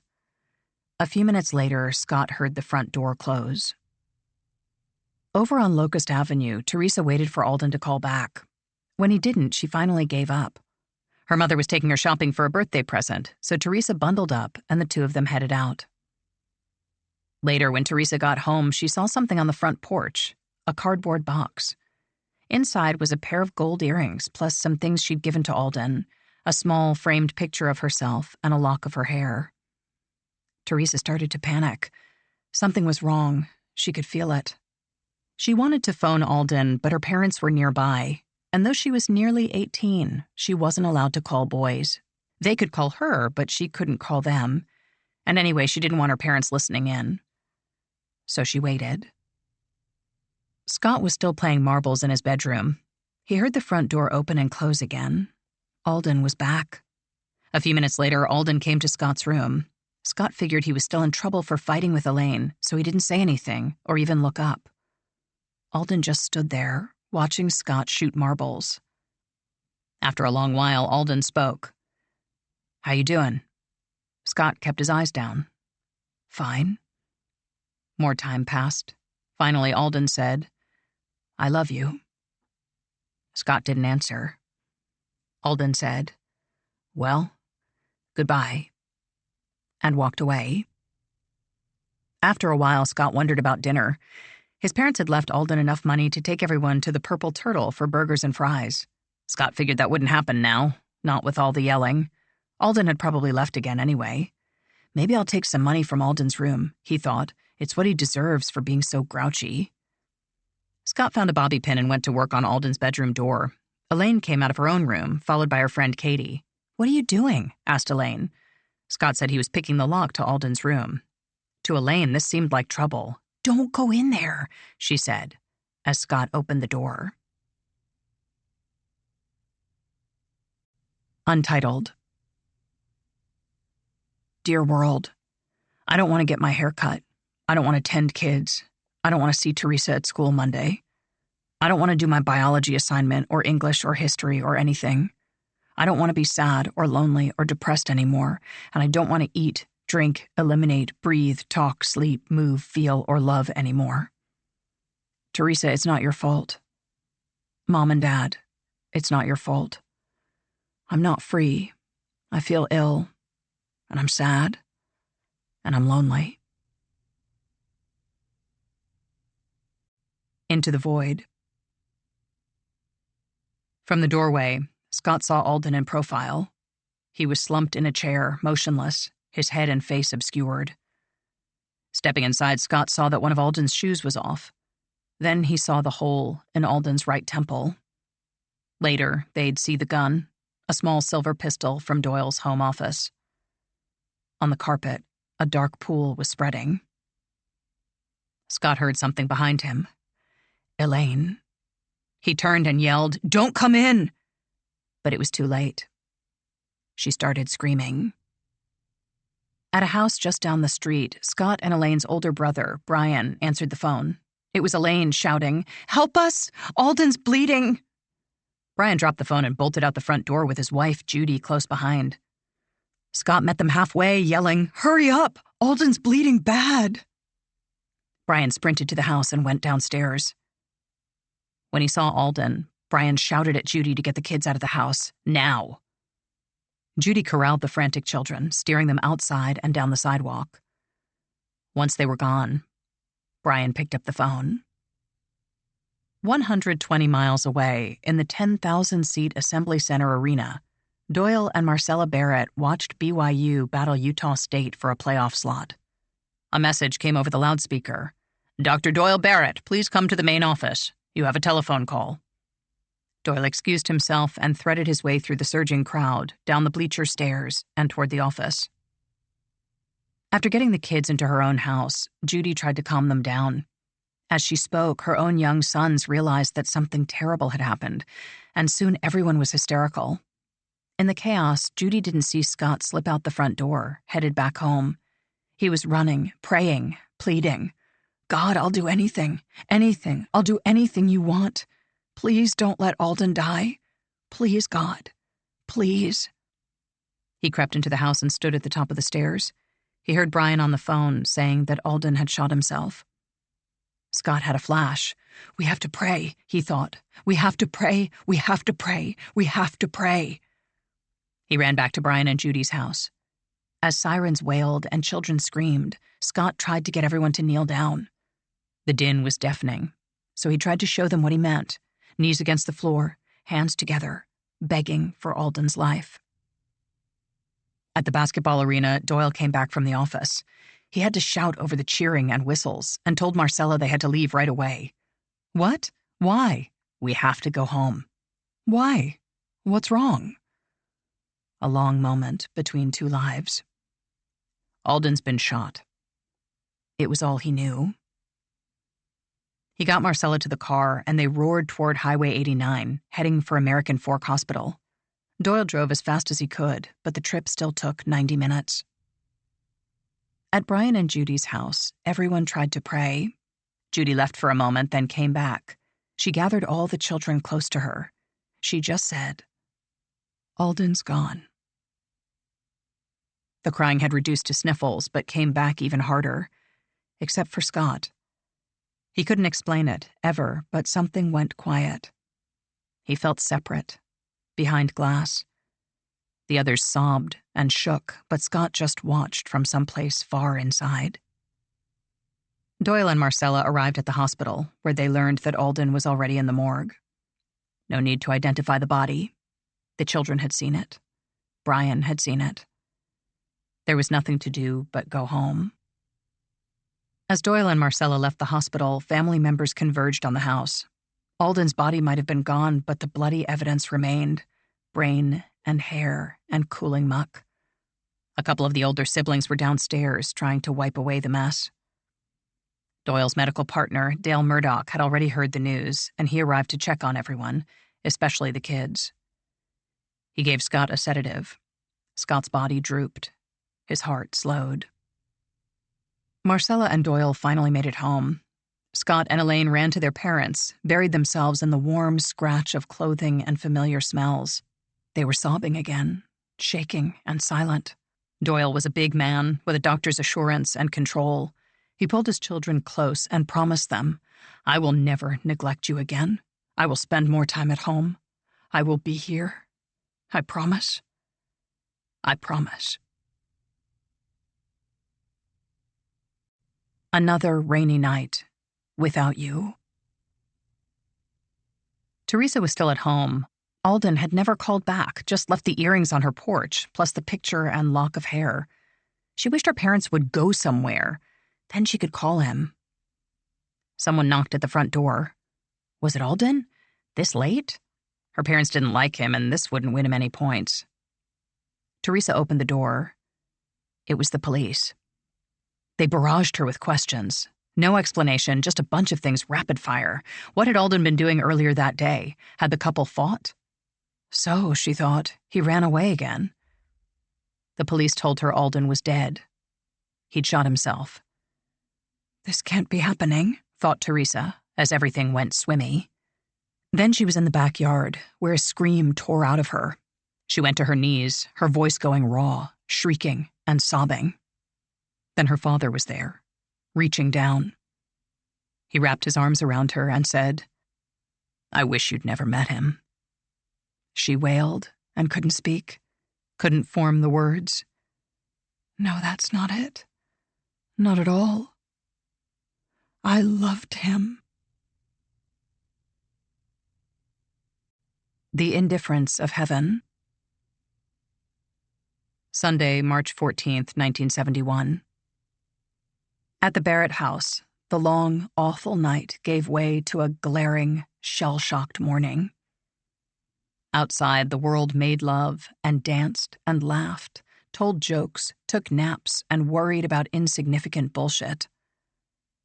Inside, Alden's older siblings were trying to scrape his suicide off the bedroom wall. In 1971, there was no one to do that for you. Commercial cleaners wouldn't come near it, and the only other choice was tearing out the plaster. Blood soaks through everything given time, and dried brain matter might as well be superglue. Even chisels won't take it off. So you do it now. You clean and gag and curse. You smell the rich iron like you're inside a vitamin bottle. You hate your brother and yourself. And you keep going. Alden's bedroom held the scraps of teenage life, books and clothes and boxes of whatever. The older children sorted quickly, keeping this, discarding that. Nothing absorbent could stay. Finding bone splinters in the laundry would make you want to die. Certain things were set aside for cleaning. Family photos, debate trophies, a cherished red Frisbee. Someone, no one quite remembers who, decided to clean out the desk. There, inside the top drawer, sat Alden's journal. After flipping through the green spiral notebook, the older kids knew Marcella couldn't handle it. Not now. She had to bury her son in a day or two. There was no need to put his angry, sad thoughts right in front of her. It could wait. They put the journal away. Later that day, Alden's psychiatrist arrived, and they let him read through it. He called the journal a mental autopsy. Sunday's other visitor was Leon Walker, the stake president. Like Catholics, Latter-day Saints divvied up the globe into slices, with a man in charge of each. A stake was a collection of 10 or so congregations, usually a few thousand members total. The stake president was in charge of all those souls, and responsible for their spiritual welfare. Leon Walker had guided families through all kinds of pain and tumult. Now he stood in Marcella Barrett's living room and told her not to grieve for Alden. The boy, said Walker, had clearly been given more than he could handle. This was not what Marcella expected to hear. Not today of all days, with Alden in the morgue and his blood on the wall downstairs. Don't grieve for him? For my dead child? Walker kept at it, saying Alden would have died anyway, probably from an illness or an accident of some kind. It was predestined. Latter-day Saints get conflicting messages about suicide and salvation. On the one hand, only God can truly judge a person. On the other hand, most roads to suicide are lit by the devil himself. In his role as the destroyer, says the Church, Satan can cause illness and death, but only with permission from God. He cannot take people before their time unless they disobey God and thus forfeit their mission. But what about mental agony or physical suffering? What about cancer or ALS or clinical depression? Read that passage again. Satan can cause illness and death, but only with permission from God. If there's anything worse than crippling misery, it might be knowing that God rubber-stamped your torment. But that's the view of many religions, Christian and otherwise. Whatever the burden, you can bear it, with sufficient faith. But falter in your belief, and God will turn away. And though no one had said it out loud quite yet, there was an even darker possibility. Alden might have been possessed. Demonic possession wasn't something the Church enjoyed discussing. It made non-believers roll their eyes. But it was part of the dogma. Satan could hijack minds and/or bodies, controlling them for his own vile purposes, and that's what caused many mental or even physical ailments. It would explain Alden's misbehavior, the little crimes and boozing, the drug use and the long hair, All those angry questions about God and church. Who but the devil would put those ideas in a young man's head? Any way you sliced it, Alden Barrett had brought this on himself. After a while, the stake president said his goodbyes and left. And Marcella stood there, wondering what had just happened. A place to fall apart. Inside Teresa, physical and emotional pain knotted together, hard, jagged snarls that spasmed in her chest. Sometimes it felt like her heart would actually tear down the middle, everything spilling out. On Sunday, she composed herself long enough to call Jerry Craner. Alden's suicide would be all over school Monday morning, and Teresa didn't want Mrs. Craner to be ambushed. Craner was heartbroken. The last time she'd seen Alden was Friday afternoon, just a few hours before the love story double date. He'd been dejected and was trying to pick himself up, trying to feel better. He was worried about Teresa's ex-boyfriend and wondered if it was serious. "I don't think so," Craner had said. "I think he wants to start up again, but I'm not sure about Teresa. I think she's just trying to show her parents some independence, to show they don't control her." Then Alden had said goodbye, just for the weekend, Craner thought. And that was that. She saw him walking away down the hall toward the outer doors. Now, in Teresa's voice, Craner heard the same dour tone. "She's planning it," Craner thought. As soon as the call finished, Craner phoned Teresa's parents, who, amazingly, were planning to leave town for a few days. That was a bad idea, said Craner. The Blaines canceled their trip and kept an eye on Teresa, unsure what to say or do. Letting you go. How taboo was suicide? Doyle's medical partner, Dale Murdoch, who filled out Alden's death certificate, had come to the house the night Alden died. He'd seen the gunshot wound and knew the circumstances, but instead of circling suicide on the paperwork, he opted for undetermined. To their credit, the Barretts ignored this escape hatch and disclosed the painful truth in Alden's obituary.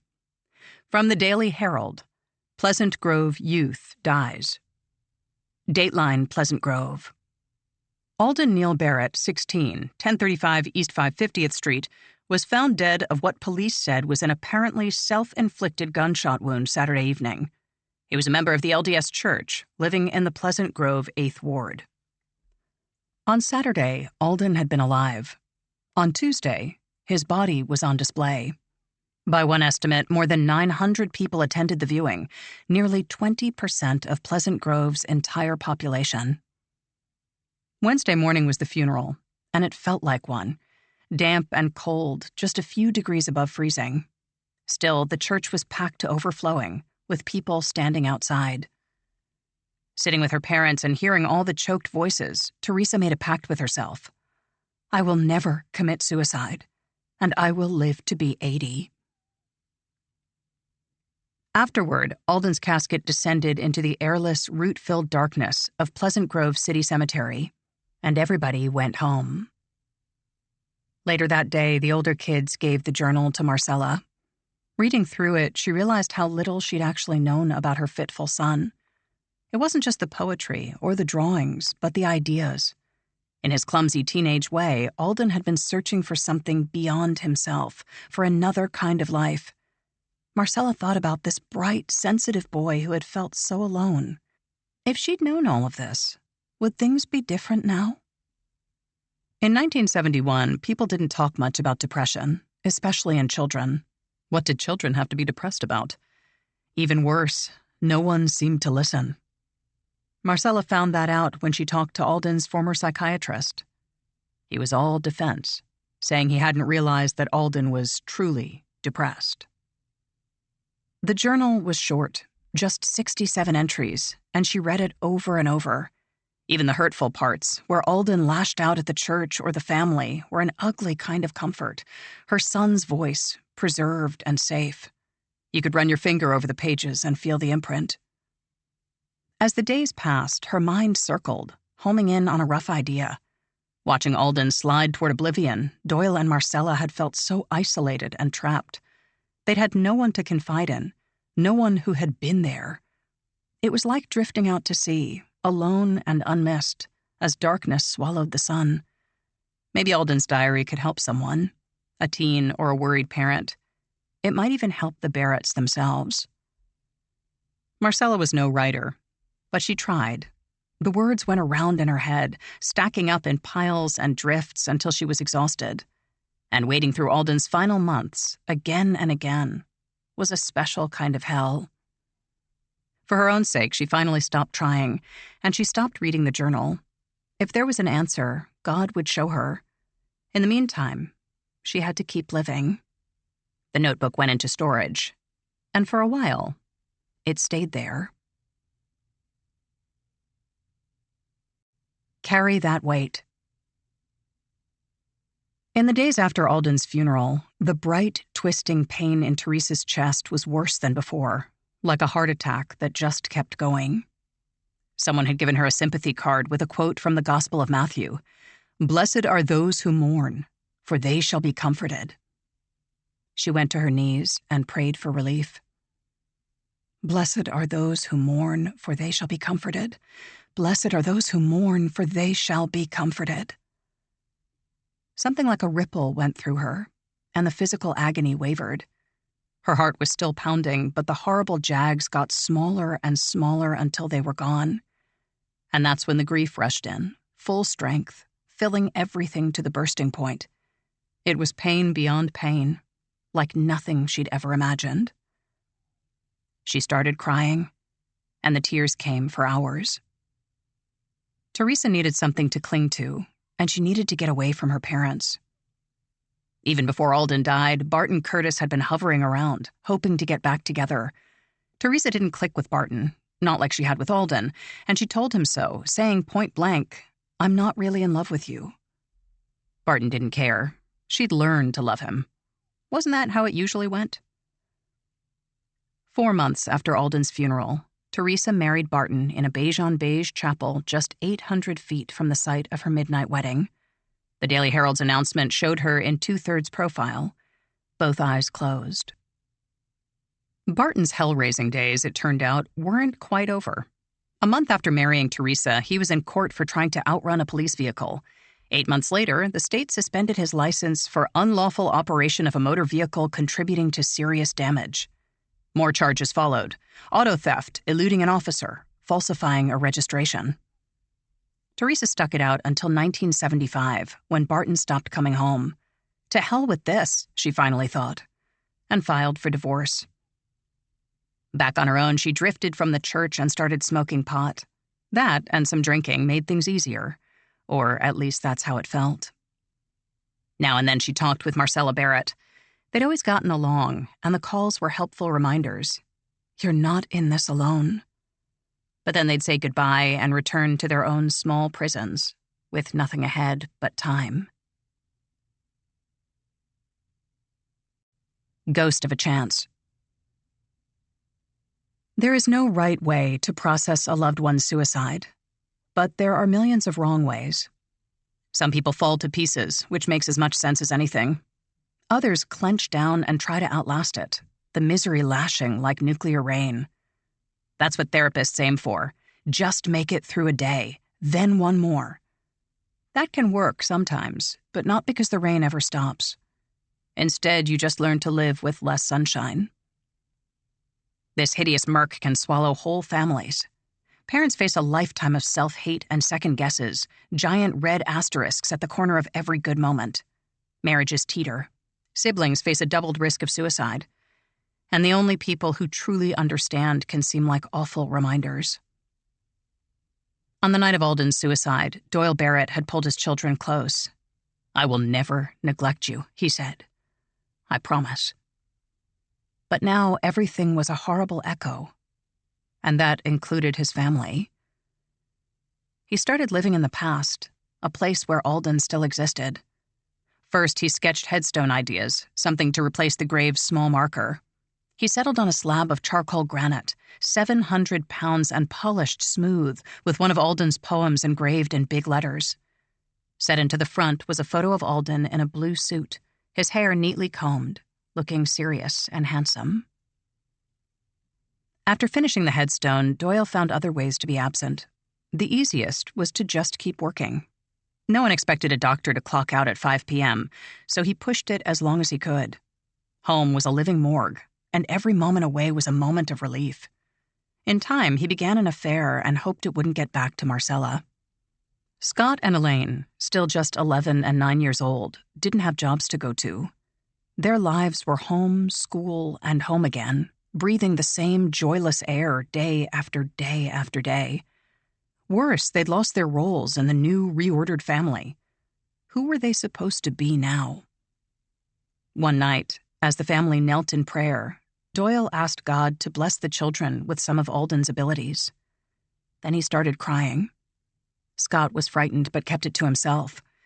If I become like Alden, he thought, will I end up just like him? Inside, he replayed the final minutes again and again and again. The argument, the footsteps, the goodbye, the body, the screaming. Every time the pain felt brand new. It never got any softer. Elaine was an open drawer. There was no hiding her agony. Scott seemed better, but it was all surface. Inside, he was scratching himself to pieces, reliving the screams and the hot penny taste of panic.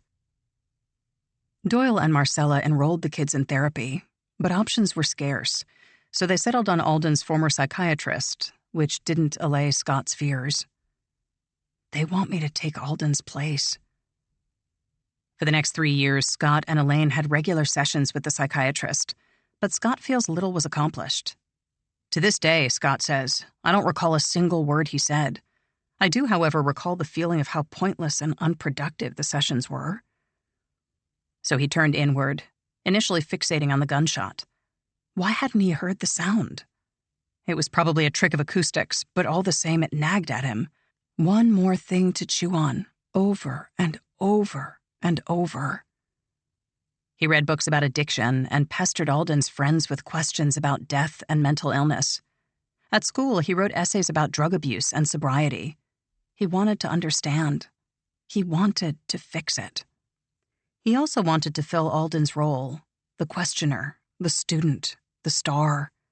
When that didn't get his parents' attention, he switched to Alden's other role, the troublemaker. By 1973, Scott, now 14 years old, was drinking, smoking, skipping school, and disappearing for stretches of time. Scott's behavior earned him a 3-month stay at Primary Children's Hospital, supervised by Alden's former shrink. When that didn't work, Doyle and Marcella tried a new option. Provo Canyon School had opened in 1973 and claimed to address behavior issues on a deeper level than possible in public schools. Years later, the truth would come out. Provo Canyon School was barely a school at all. It was a prison that ran like a black site.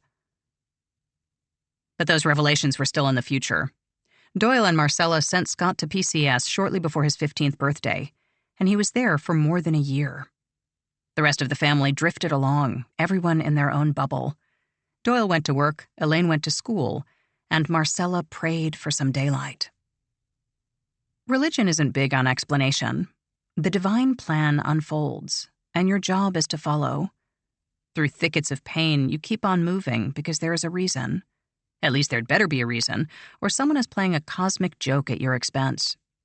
Without a reason, pain is just pain. No lesson, no greater good, no opportunity for triumph. Just dull, stupid hurt that goes on without meaning. Marcella didn't believe that, couldn't believe that. So she kept her faith, praying and waiting for answers. On August 14th, 1977, she finally understood. From the Daily Herald, go ask B. Sparks all about Alice. Dateline Provo. When B. Sparks of Provo spoke of Alice, tears welled up in her eyes. While working in drug abuse, she said, I came across this little girl who gave me her diaries. After her death, I prepared them for publication. Part 3. Gods and Monsters. Crossroads. For both the Barretts and Beatrice Sparks, 1971 had been a dividing line, the year when everything changed. And like the Barretts, Sparks faced a hard question. What do I do now? It was a cruel irony. If Go Ask Alice had sold modestly in hardcover, they might have put Sparks's name on the paperback, then sent her out to do some press. But with huge numbers, why bother? Alice was a hit, and who was Beatrice Sparks? Just some Mormon housewife who'd gotten lucky. After all, it wasn't like she'd written the diary or anything. Right? The message from Prentice Hall was clear. Take the money and be happy. Also, quiet. Be quiet. Sparks pitched one thing after another. How about a self-help book for grown-ups? Or a 70s revamp of Kids Say the Darndest Things? How about Sparks's account of fostering a Navajo teen? Note, this was part of the church's Indian placement program in which teenagers from regional tribes lived with Mormon families, ostensibly for the chance to attend non-reservation schools. The catch, the teens had to be baptized into the Mormon faith. None of these pitches went anywhere. Part of it was Alice. How could you follow up a game changer without falling short? But Sparks's writing had its own problems.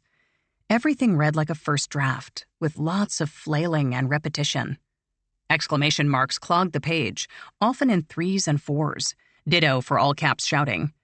Adjectives ran together like paperclip chains. He is the most warm, compassionate, forgiving, loving, most understanding person in the world. Oh, glorious, marvelous, wonderful, incredible, fantastic day. I'm such an immature, childish, impractical, improbable wishy-washy.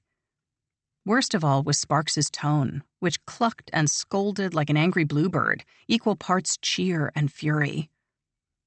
Alice moved fast enough to minimize this, or at least make it work. What was a speed-addled Christian runaway supposed to sound like? But stripped of the diary format, Sparks came off as a badgering, long-winded moralist. Years slipped by, and rejections piled up, just like the bad old days. Maybe this was how it went. Some freak success, then a slow, sad fade-out. Without a book deal, Sparks had time to kill. Her children were grown, so she and Lavorne hit the road, making a large, lazy circuit of the United States. From Utah, they crossed Nevada, angled north toward San Francisco, then drove south to Los Angeles. For their final push, they cut through Texas, then headed back to Provo. As they traveled, Beatrice and Lavorne saw a lot of young-looking drifters. Where would they all end up? There was no rainbow waiting out west, Sparks knew, just a lot of concrete and sharp-eyed vultures. By the time she returned to Utah, Sparks was planning another book, one for which she'd get the credit, not some anonymous dead girl. The new idea was simple and obvious. Why have just one Alice when you could have several? Later, Sparks claimed to have interviewed more than 1,000 runaways in 37 cities, finally settling on 4: Henry, Mark, Millie, and Jane. They talked about drugs and rape and New Age cults, about the road and what it took to survive there. Once again, there were signs that something was hinky. Phrases from Go Ask Alice reappeared, sometimes word for word. Of course, Alice had sold millions of copies, so maybe the kids were just reciting what they'd read. But maybe not, because the problems continued. How had Sparks gotten parental permission, as she claimed, to interview anonymous runaways, some of whom never went home? How could a strung-out teenager, Mark, recite from memory a lengthy speech by Gerald Ford? For that matter, how could Mark, whom Sparks supposedly interviewed in 1976, reference a television show that didn't air until 1977? And interviewing 1,000 runaways? Sparks's strategy was always the same. Admit nothing, stick to the script, stay on message. It's all completely true. She called the new book Go Ask Henry, Mark, and Millie. And this time she didn't take chances. For the pitch package, she put her name at the top, then added a large picture of her own face. Beatrice Sparks would never be erased again. Sure enough, the new book sold. To the most unlikely publisher imaginable. Divine intervention. The New York Times. Even as other newspapers gained in influence, the Times ruled them all like Zeus, its every movement and utterance freighted with power, its every gesture taken as dictum. Ethics, protocol, political heft. The Times was the terminal standard. And the Times had money. Enough to purchase indie publisher Quadrangle, rebranded as Times Books, and start acquiring manuscripts. Thanks in large part to Go Ask Alice, the teen crisis genre was soaring, and the New York Times Company bought Beatrice Sparks's next 2 books. First up was Go Ask Henry, Mark, and Millie, which got a new and uninspiring title: Voices. Slotted for an October 1977 release, Voices was soon pushed back to late 1978. But in the meantime, Sparks did what she'd been bursting to do for 6 long years: take credit for editing Go Ask Alice.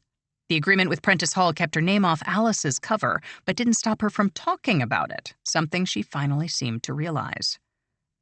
Sparks chose Provo's Daily Herald, a virtual house organ for Beatrice and Lavorne's social climb. It probably helped that Renee Nelson, the Herald's lifestyle editor, was from Sparks's hometown of Logan and was inclined to take her tales at face value. Wednesday, August 24th, 1977. From the Daily Herald. Go ask B. Sparks all about Alice. Dateline Provo.